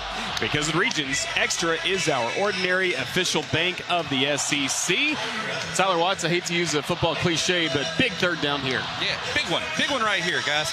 Now, 3rd and 5, you know, there's a part of you that you got to be aggressive. You got to get this first down because a touchdown, and you're in business. And you trust your quarterback with the ball. But this is also when Coach Grubb will dial up some sort of trickery, maybe a halfback pass with Jeremy Bernard throwing the football to Ryan Williams, because you're wondering, does Vandy sit back in zone on 3rd and medium, or do they pin their ears back and try to force you into a field goal? Jam Miller in the ball game for Alabama. He's in that huddle at the moment. Isaiah Hort and Ryan Williams, we know, are in the game. Josh Cuevas, the tight end, is as well. Yes, Caden Proctor. He's at left tackle. Bernard's in the slot to the right with Williams to his right. Isaiah's to the far left. Simpson on 3rd and 5 plus. Gets the snap, rolls the pocket right. Looking, firing. Catch is made, but it is no drop. I thought he had it. It was Ryan Williams who was diving and lost control, I believe, as he went to the ground. Yeah, and this was on Ty as well. I mean, he's wide open. They played zone. They playing a banjo, but they didn't trade out the routes. Ryan Williams is wide open on a 5-yard, and his throw low. He has to dive for it. And now you stop the clock. You didn't get the first down, and now you got to settle for 3. I said it wrong. It should have been called. It wasn't caused by the ground. He just couldn't hang on to it. Tried to catch it in his body instead of with his hands, and loses the opportunity there. Here's the field goal try of 31 yards. The kick is up. It's strong enough, and it is inside that right upright. It is good. So credit Connor Talty, his 3rd field goal of the second half. A Bromberg scoring drive for the Crimson Tide. Waiting on the stat monitor to update so we can give it to you. But with 4:08 to go, Alabama extends the lead now to 23-14. 16 plays, 69 yards, 8:29 off the clock, but unfortunately only 3, and yet that still makes it a 2-score game. And what you love about the ability to run the football is the flip side of that is sometimes you run 10 plays without your quarterback throwing it, and he gets a little stove up and is not quite as accurate as he has been throughout the course of the game. That was a big missed opportunity, though. Now the defense, once again, you got to figure They're going to have the ball at least twice more. You're only up 2 scores. You've got to get a stop. Talty's 5 for 5 on touchbacks today. Would love to make it 6 for 6 right here as Trey Richardson is the deep man. Kick is up, and the kick will be fielded at the goal line, and he's going to bring it back. Richardson gets hit, gets spun around, stays on his feet. He'll try to get to the edge. He's at the 20. He's at the 25. He turns it up. He gets run out of bounds finally around the 40-yard line, and a flag comes in late, well behind the play. Let's see what this will be for. Somebody after the play, so it'll back them up 15 yards. Unnecessary roughness on Vandy, I figure. Based on the reaction, I'd agree. I hope that's right. But it's a dead ball penalty, so it'll go from the end of the run. Talty took a bad angle right there. You really getting kickers on angles? Personal foul, unnecessary roughness, receiving team number 92. The penalty will be enforced half the distance to the goal from the spot of the foul, first down. Jalen Stone is the man guilty of the needless penalty that does not help the Vanderbilt cause. That's a 30-yard penalty. No doubt.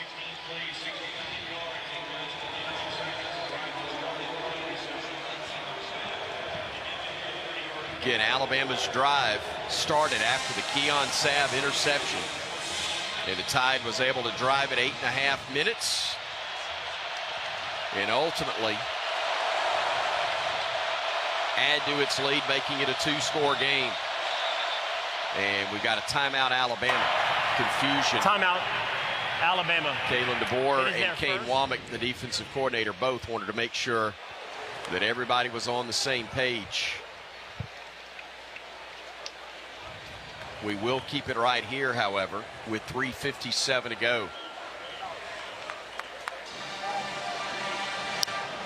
Corey, the Bama defense has been awfully big in the second half, 2 consecutive weeks, but need them to be big one more time. Yeah, actually, the biggest thing that's been helping them is this offense has been able to stay on the field for some sustained drives. Last year, we saw a lot of 3-and-outs, quick punts. Putting this defense on the field a ton last year. Today, been able to really eat some clock in this game. Single set back is Alexander to the left of Pavia, who works with 2 wide outs to the near side, make it 3. Is coming in motion will be Sherrill. They'll roll the pocket this direction. He'll fire, and that one is going to be incomplete. Great pressure put on by L.T. Overton. He was chasing the whole way and made Pavia throw that one a split second earlier. And Justin Jefferson from that middle linebacker position was able to get out to that flat defender and force that ball wide. Pavia has a receiver trying to work the sideline, but Justin Jefferson wouldn't allow him to make that completion. 2 wide outs near side, 2 to the far side as well for Vandy. Alabama with a 4-man front. Vanderbilt getting the snap to Pavia. Scrambling. Looking downfield. He's going to have to run. He will fight forward. He'll get to that first down mark. He got a good block about 3 yards shy of the first down that allowed him to get the needed yardage to move the chains. But time moves. 3.5 to go here in the 4th. Bama up 9. Pavia looking. Scrambling to his right. Firing near boundary, and stepping out of bounds will be Sherrill after a gain of about 7. We're trying to run some twist up front, but Edric Hill is not getting any depth. He's making contact and then not looping around, and therefore holding containment on that edge. L.T. Overton tries to dive in and create a rushing lane for him. Just mixed look up front. But got to be on the same page with this defensive front, guys. Overton and Renaud out for Alabama. As the Tide has again a 4-man front. Pierre, the Wolf, steps up as that 4th man. Here comes pressure. Pavia trying to avoid it, throws it. It is going to be incomplete. He just got that pass thrown forward. Keon Sabb has been the star in this second half defensively. The strong safety had a pick deep in the red zone earlier, and that time able to record the sack and force. Let's see, are they going to go sack or are they going to go incomplete pass? And they were they're talking about it right now. Let's see. Well, they're wanting to make sure there was a receiver in the area. No flags were thrown, so we'll just play on. But it's 3rd down and 5 for Vanderbilt from their own 29-yard line. 3rd down and 5. They've got to get to the 35-yard line to move the sticks. 2:53 to go. 2-down territory as they trail by 2 scores. Pavia getting the snap, looking, firing. It is caught, or was it? It either was on the shoe tops. They say it was a grab. It was close. It was real close. Definitely Richardson made the catch. It's enough for a 1st down. They'll hurry to the line of scrimmage. Let's see if they review it. They don't get the snap off in time. They're going to review it. Incomplete. And you saw the replay. You say it's incomplete. Incomplete pass right there. And I tell you what, an angry gentleman is Alabama's Kalen DeVore. He's calmed down, but he was like, how could y'all be so late to see that? Corey, what did you see across the way? Yeah, from this angle, it definitely hit the ground. Oh, yeah. It was, there's no doubt about it. There's a reason why Kalen DeVore is upset today. There's been some calls that have really been against us, going the wrong way. Reason for him to be upset. Shouldn't take this long for them to figure this out. That's a shortstop. That's a great pick, and he's making a throw to first. But instead, it's a wide receiver. That's an incomplete pass. Watching it in real time from as far away as we are, we couldn't tell if he had it right at the shoe tops or if it bounced, but it clearly did, and they're going to overturn it. Didn't take long. Prior to possession, it'll be 4th down and 5 at the 29.5-yard line, and the clock will start on the snap. So here's your ball game for Vandy, their last chance to keep it in reach, or to have a chance, I should say. Bama up 9, 23-14. Corey, what are you looking for? Yeah, if I'm Kane Womack, I'm coming after him. Don't give Pavia any time, but you got to do a good job up front of containing him. Pavia's made most of his plays when he's escaped the pocket, running from pressure. Got to keep him in, give him nowhere to go. Bama looks like they're bringing the house. They got a single safety, but they got a bunch of guys at the line of scrimmage. Vandy's got 3 men wide left. Pavia with some pressure coming. Fires near side, picked off Pierre. Picked off, and Alabama has it inside the 25. Check it. Xavier Mincy, 1-2 made the pick, and a flag on the play after the whistles blew on the Vandy sideline. Maybe too much celebration from Alabama, but the Tide picks it off. Xavier Mincy with the interception, and Alabama has it in Vandy territory, up 9 and only 2:36 to go. I'm scared they're going to get us for pass interference. It hit out of bounds. The back judge threw a flag. You're right. There is a flag at midfield. Where the pass was intercepted. That's the one I'm concerned with. There are fouls on each team during the play. Prior to the pass, holding defense number 14. That 10-yard penalty will be enforced from the previous spot and includes a 1st down. After the play, personal foul, unnecessary roughness, passing team number 55. The 15-yard penalty will be enforced after enforcing the defensive hold. 1st down, Vanderbilt. Bryce Henderson of Vandy, and I think they misidentified the guilty player for Alabama. It may have been the guy that had to pick, Xavier Mincy. They said 14, but I think it may have been 12. Yeah, we don't have a 14 on defense. Nope, we don't. So after the wash, the unfortunate thing is it's a fresh set of downs. Basically, you burn clock, which isn't bad. But you can tell Pavia doesn't like being in this situation. He has to throw the ball. There is no threat of the run. He has a defensive front that's teeing off on him. It's a different looking offense. We got a 14 on defense, but he wasn't out there. It was Fatuata Henry that is number 14, but he wasn't on the field. Vanderbilt football, 1st and 10, but now 2:36 to go, and they got the fresh set of downs from their 25. Looking, they'll throw it across the middle. Catch is made by Richardson, and he'll get brought down after a gain of about 5. Bama keeping things underneath. Again, a 2-score game favoring the Crimson Tide, and Vanderbilt having to chew up a lot of time and get very little yardage. Pavia looking downfield, fires deep. That one is incomplete. It was almost picked off by Damani Jackson, but it was intended for Richie Hoskins.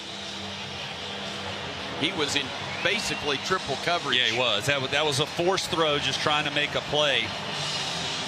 And he is very fortunate because Damani Jackson was there. It was just a step away from ending this game. 2:11 to go. Clock stopped. Play clock now down to 15 seconds. Vanderbilt with 4 wideouts, 3 to the right side. That's the near side of the field to us. Man in the backfield, Alexander. Pavia getting the snap, rolling to his right. Fires, catch is made by the tight end. He'll be close to the first down. Eli Stowers making the grab. And they will move the sticks. And Vanderbilt the 2-minute timeout. Will get the benefit of the 2-minute timeout. 2 minutes to go, but Bama leading it by 9, 23-14. When we come back to Tuscaloosa on the Crimson Tide Sports Network from Learfield.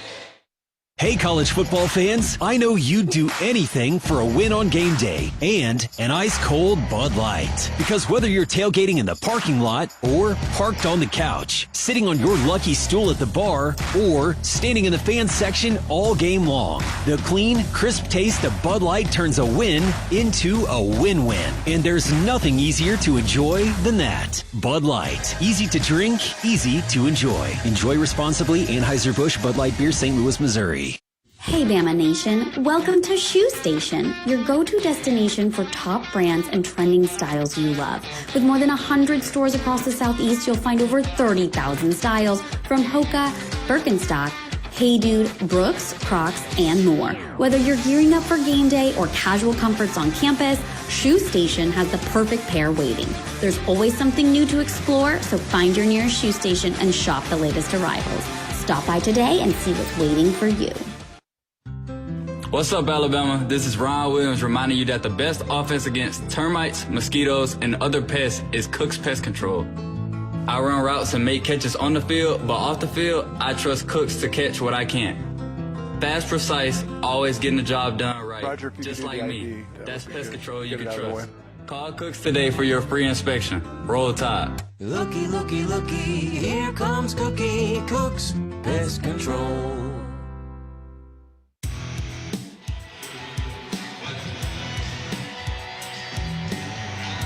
Two minutes to go in Tuscaloosa. Alabama 23 and Vanderbilt 14.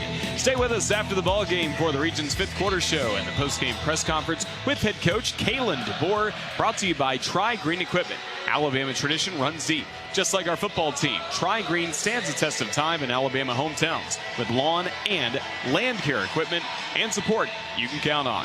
Visit TriGreenEquipment.com and roll Tide. Let's pause 10 seconds for station identification. This is the Crimson Tide Sports Network.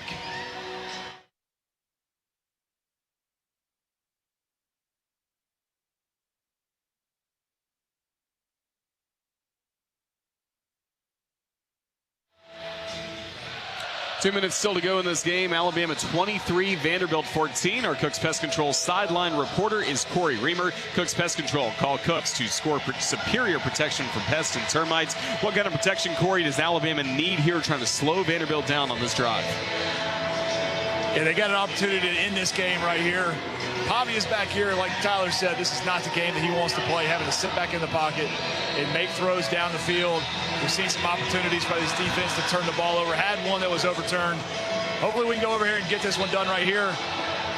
We got to stay in our rush lanes because you know he likes to get outside the pocket, try to find some stuff. But we can give up those little short passes. We're keeping everything in front of us on the defensive side of the ball right here. He tries to take some shots. Let's make him pay and create turnover.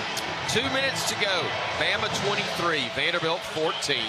Commodores with a football, operating from their own 39-yard line. They've got 2 timeouts left. Alexander to the left of Pavia, who works from the pistol. He's only 19 of 30 today. He rolls the pocket left. He's being chased. He'll be brought down. He gets caught. Justin Jefferson with a huge sack right there as Alabama forces Vanderbilt into a 2nd and more than 20. And Vanderbilt's having to wait for all the receivers to come 40 yards down from 40 yards downfield. 2nd and 21. Pavia across the middle, deflected and incomplete. It was in and out of the hands of Eli Stowers, the tight end. I don't think he dropped anything last year. Normally sure-handed, but once again, because of the urgency, everyone's trying to make a play as opposed to securing it and just trying to move the chains. It's a whole different game right now. Vanderbilt 5 of 10 on 3rd downs, obviously 2-down territory with only a minute 34 left to go in this football game. And again, so important, it is a 2-score game. Tristan Brown's in the backfield to the left of Pavia. He waits on the snap, gets it.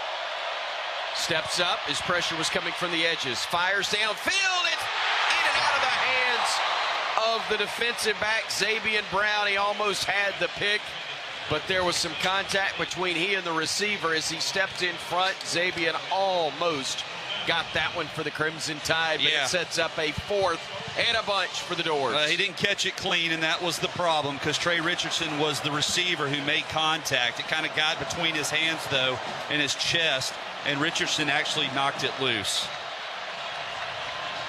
So the last chance for Vandy with a minute 26 to go. Bama's got 3 men back, 25 yards off the football, standing around midfield.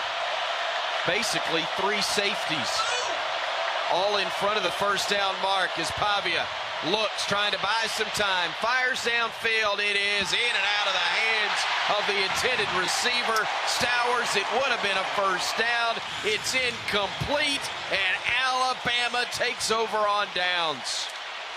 Whew, thankfully, he didn't reel that one in.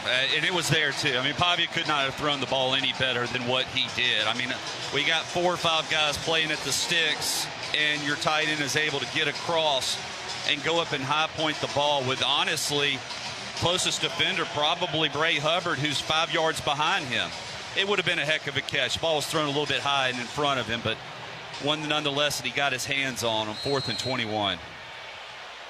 But Bama takes over on downs at the Vanderbilt 28-yard line. Look, and you can't take a knee here. I mean, Vandy still has 2 timeouts. They're going to stop the clock. You need to get a 1st down.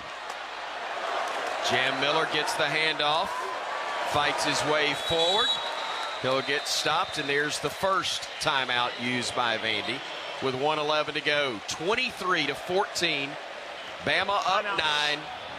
Vanderbilt down to 1 timeout. Boy, Brent Musburger wants one to squeeze out for a touchdown here, doesn't he? Probably so. Probably so. Corey Reamer, it's been a heck of an effort in the 2nd half of each of the last 2 games for the Tide. No points, I know, offensively a week ago, but still managed things well when they had to. Only 1 score given up then. No touchdowns, no points at all here in the 2nd half today. Yeah, big 2nd half from this defense. After we saw, especially the first 2 drives, what Vanderbilt was able to do, created a turnover after they drove the length of the field twice. Phenomenal performance today by this defense. Edwards and Lewis, the 2 tight ends for Alabama, both to the left side. From the pistol, Simpson with Miller to his left. Hands it off to Jam. He'll just fight forward, and he's going to be to the 20-yard line. That's a yard or so shy of the 1st down, but Vandy will use its final timeout with a minute 8 to go in 3rd and 2.5 for 3 upcoming for the Crimson Tide. Again, Jam Miller, I believe that was his 20th carry, Tyler, and now over 115 yards in this ball game. I tell you, he's had a well of a day, and his success is dependent on the success up front by those big offensive linemen. And we've called a lot of different names once again of guys coming in, getting their opportunities to play, and they have all done a really nice job. In the 2nd half, it was a different game. We didn't run the ball quite as much until about, 10 minutes to go in the 4th quarter, where we went on an 3rd quarter, where we go on that long drive and come away with a field goal to go up 9. But, you know, this has been a completely different running team offensively, their ability to run the football. Simpson 23 of 31, 340 and 2 scores. He did throw the 1 pick early his first of the year. Jam with 20 carries for 115 yards now, officially the longest, covering 22. Simpson on 3rd down and 3, trying to put it away so we can take an the rest of the way. Hands it off to Jam right side, cuts it back, gets brought down. And we may go for it here anyway. It's decision time. If you kick the field goal, they got to score 2 touchdowns. They still got to have 2 scores. That's regardless. We'll probably just try to run it down, maybe take a delay, throw it up for grabs. I don't guess there's any point in taking a delay. Just run the ball once again here. Do they dare run exactly what they did a week ago to ice the game? No. I didn't think so either. Yeah, we're going to call timeout here. They'll talk it over with only 1 second left on the play clock. 24 seconds remain on the game clock. And again, this game, barring the goofiest of endings, is over. Alabama's ensured that. Up 2 scores. It'd be, again, different if it's a 1-score game, but you're up 9, which makes that 3rd field goal of the second half by Connor Talty so very huge. And a chance to just go ahead and end this thing with the football in your hands. Be nice. For the 2nd straight week. That's right. And you definitely don't want to put it in the air. You don't want to hand it off to an offensive lineman. You give it to Jam Miller. You may not want to, but we're talking about Ryan Grubb. Run this thing down, run another 5 or 6 seconds. Vandy gets the ball with 19. 80 yards to go. Or we're taking a knee. All of the above. Simpson from the pistol. Everybody bunch left. He'll go on the toss to Jam. He cuts it back. He's got a first down. He's got a touchdown. Kate Proctor with the block that sprung him as he took it to the house. And forget just running out the clock. Forget just getting a first down. Bama scores again, and it's 29-14 with 17 seconds remaining. That is how you finish a ball game.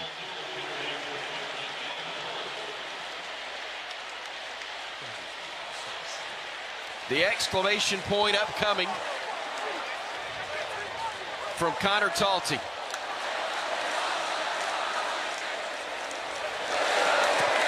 Kick is up. It is good, and it's now 30-14. Your Brombergs scoring drive recap. 4 plays, 28 yards. How about Jam Miller? 136 yards rushing on 22 carries. The last one giving him his first TD of the day. And the Crimson Tide leads it 30-14 with 17 seconds to go. Well, he deserved that one, didn't he? I mean, he has been the workhorse on this offensive unit. When they were really struggling early on, they were, 26, Jam Miller was a guy they could lean on, and he was picking up 8, 12 yards a carry, tough yards right between the tackles. Well rewarded for his efforts here today.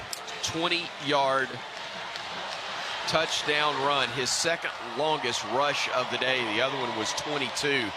Which to me only makes his rushing numbers all the more impressive. Right. It's not like he had a 70-yard run for the bulk of them. I'll give you an example. Pavia today, 58 yards rushing, but he got 36 on one of his 12 carries.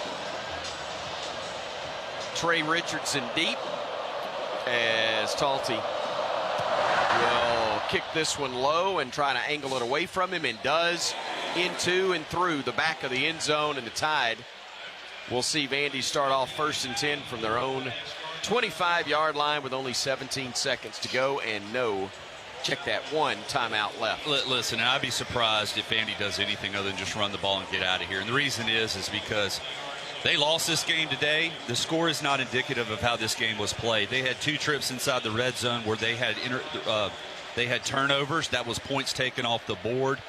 You have a good football team right here. You want to protect it and not get anybody injured on a meaningless snap.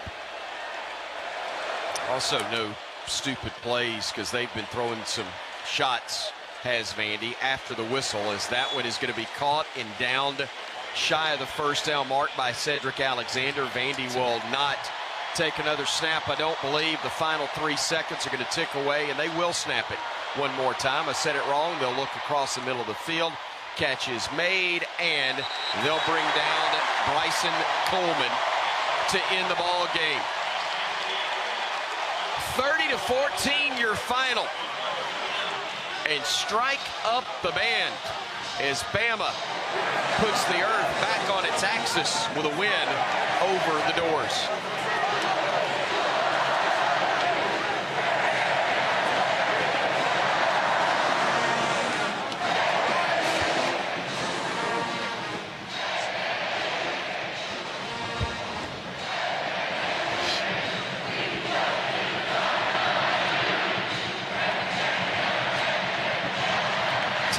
It by a final of 30-14. Tyler Watts, that's a big win against a good football team, handing them their first loss of the year. Yeah, in the preparation for this game, people just don't give Vanderbilt enough credit for how good they are on both sides of the team. They make it tough. Think about how explosive Ty Simpson, this offense, has been throughout the course of this early year. And they eliminated all of that. We had one explosive plays to Ron Williams down the field. Outside of that, they kept us in check, kept everything underneath. We won the turnover battle. We forced the 3 punts that we needed to win this game. The defense, we hadn't talked about it yet, y'all. We didn't give up any points in the second half to this Vanderbilt team who moved the ball. They had 2 takeaways inside the red zone. That ended up being the difference because they scored touchdowns on those possessions. Completely different ball game. No question. Bama able to win it. And the Crimson Tide with the victory, able to win their 4th straight after dropping the season opener in Tallahassee. Alabama with the win, likely to be even higher in the rankings this week as our squad goes to 4-1 overall, 2-0 in SEC play. Vandy now 1-1. They drop to 5-1 on the year. What do you say, folks? Let's get out of here. The Tide a winner over the Doors. And look forward to a trip next weekend in Columbia against the Missouri Tigers.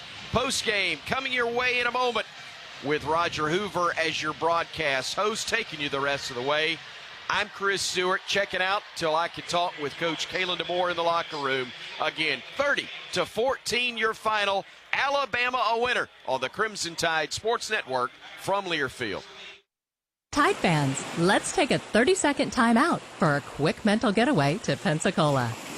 Sugar white sands, crystal clear waters. Remember, your perfect getaway is just a short drive away. So hit the road for the ultimate time out from the hustle and bustle. Fresh seafood, stunning sunsets, and relaxing beaches. I'm on here all now. Waiting for you in Pensacola. Saturdays with the Tide and any day with your toes in the sand. That's the way to beach. Plan your getaway at visitpensacola.com.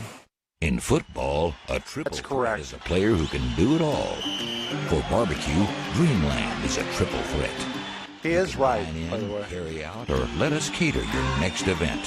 For the ultimate tailgating experience, nothing beats a rack of legendary Dreamland ribs with your favorite sides. If you got a taste for winning, treat your team to Dreamland. There ain't nothing like 'em nowhere. A proud supporter of the Alabama Crimson Tide.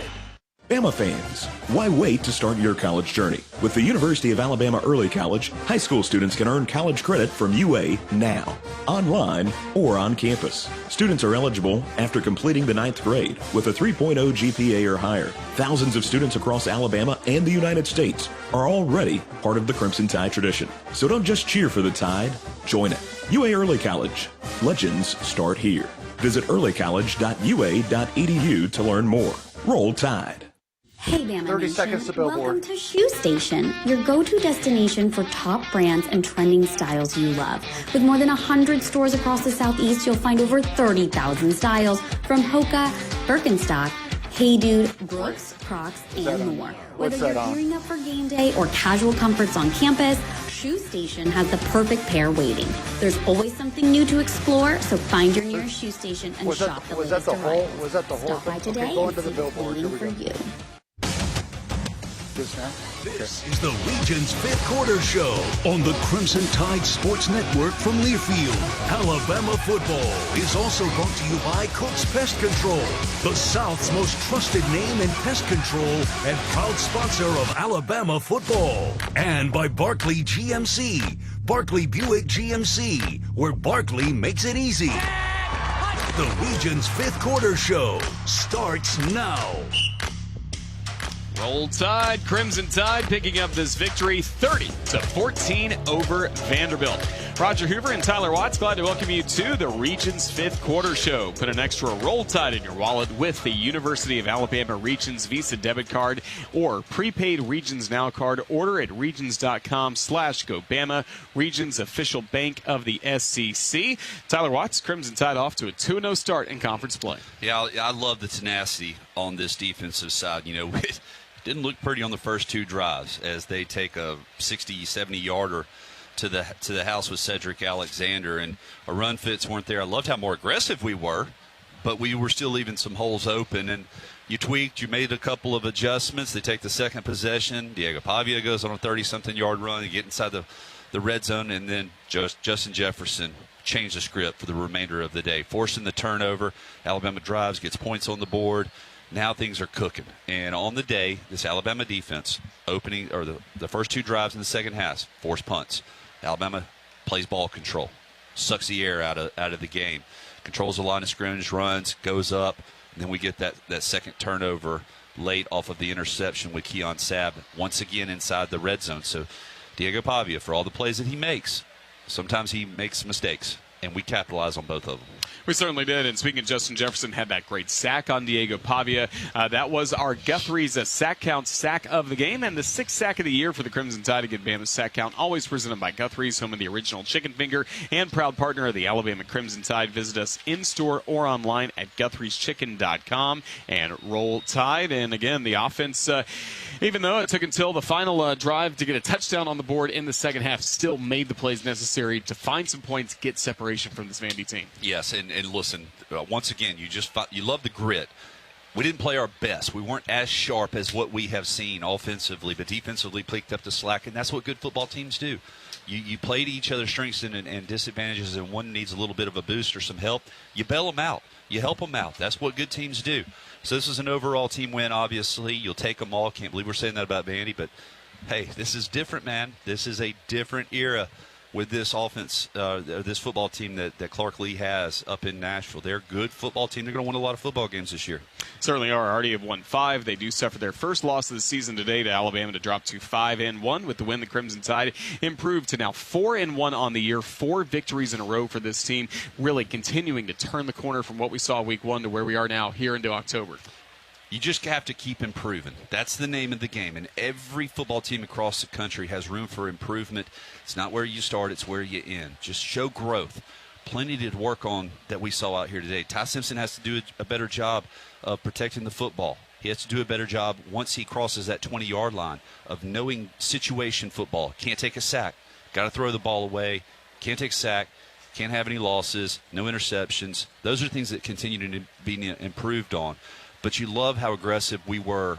And I tip my hat once again to this defensive unit. I thought they played outstanding considering the opponent that they were faced against. Kept Vanderbilt off the scoreboard in the second half, allowed Alabama to pick up this win. 30-14 is our final score. We're just getting started with the Region's Fifth Quarter Show. We'll be hearing from the head coach of the Crimson Tide, Kalen DeBoer, shortly after this 30-14 win over Vanderbilt. This is the Crimson Tide Sports Network from Learfield. With the Crimson Tide Sports Network, I'm fortunate to get to travel all over the country. But my favorite place to stay in Tuscaloosa is the Hampton Inn by Hilton. What stands out is their people. Roger, you're doing post courteous and willing to make my stay as comfortable as possible. With 2 convenient locations in Tuscaloosa, the Hampton Inn by Hilton is great for any visit to T-Town. Not just football weekends, but anytime you're in Tuscaloosa, stay with the fine folks at the Hampton Inn by Hilton and feel the Hamptonality. Coors Light presents. Yes, I'm doing you a favor. The drive of the game when your was friends get your favorite song on the playlist. End of friendship. Or choose chill because that song lives rent-free in your head anyway. And you planned ahead by bringing Coors Light to the party. And the sound of that ice-cold can cracking open was music to your ears already. Coors Light. Choose chill. Celebrate responsibly. 2024 Coors Brewing Company, Golden, Colorado. This sandwich, it's a complete game changer. Hello, this is Mike, and a little thing I love about the Chick-fil-A Pretzel Cheddar Club is that juicy chicken with that toasty pretzel bun. That bun, it's crispy, cozy, just amazing. With the pretzel bun, the Dijon mustard, and the chicken, it makes that sweet, savory kind of combination. It's everything that you love about food rolled into one. It looks phenomenal. It tastes great. It's delicious. Order the Pretzel Cheddar Club with cherry berry and Sprite for a limited time on the Chick-fil-A app. Real guests paid for their testimonial. Here's a club you want to get into, Club Citgo. It's the super easy app that opens the door to great fuel savings and more. Sign up and instantly save 23 cents per gallon on your first fill-up. Plus everyday savings that really add Turning point was Keenan's fumble recovery. Even though there's a hiccup in it, it sounded good free enough. gas for a year. And Club Citgo makes paying The drive of the game is the Williams touchdown. So welcome to the club where all the action is. Download Club Citgo today. Savings could up to 30 gallons. Only at participating locations. Data rates may apply. Oh, big time. The play of the game. Play of the game was Alabama Crimson Tide football from play of the game is INT, and then the player. From fajitas and gumbo to grilled fillets and fried fish baskets, U.S. farm-raised catfish is the ultimate ingredient for bringing people together. It's also low in calories, high in protein, and let's face it, just really, really good. Reel in the compliments with crowd-pleasing recipes from our friends at Sweet Grown Alabama. Trust me, you can't go wrong with their simple, delicious ideas for breakfast, lunch, and dinner. Learn more about U.S. farm-raised catfish today at sweetgrownalabama.org. That's sweetgrownalabama.org. On SEC Shorts. Are you ready for your winning moment? Find it at Wind Creek Casino, where the action never stops. Hottest games, loosest spins, more ways to win. We've got the highest payouts and the most epic rewards.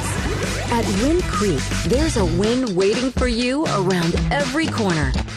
Wind Creek Casino. Find your winning 5 seconds moment. standby. Gambling problem? Call 1-800-GAMBLER.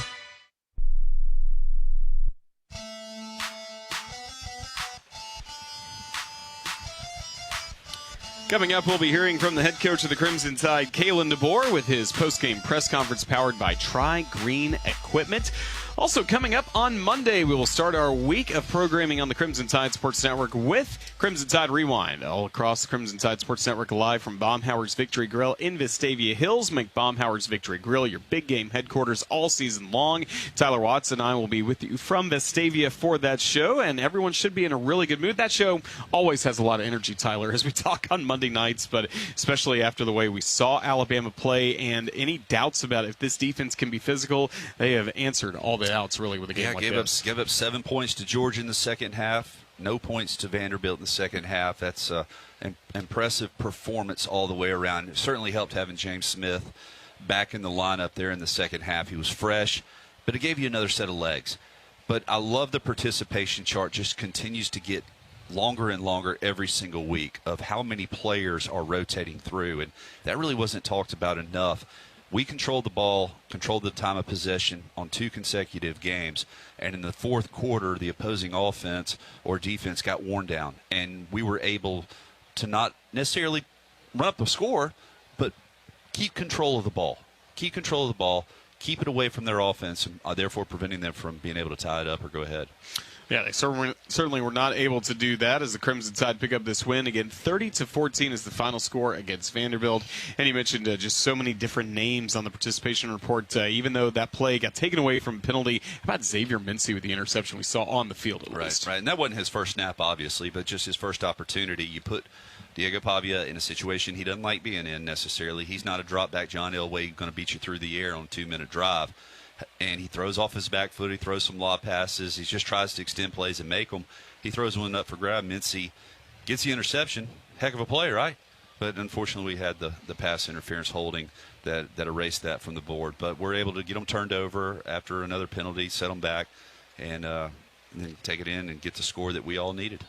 2 weeks in a row, we can really say what a difference Jam Miller makes. Yeah, I love his effort, and I think that Riley runs harder as well, not having to tote it 20 times. I mean, if he can just go in and carry it 5 to 10 carries, and he knows that's what he's going to get, he's going to make it work, make it happen.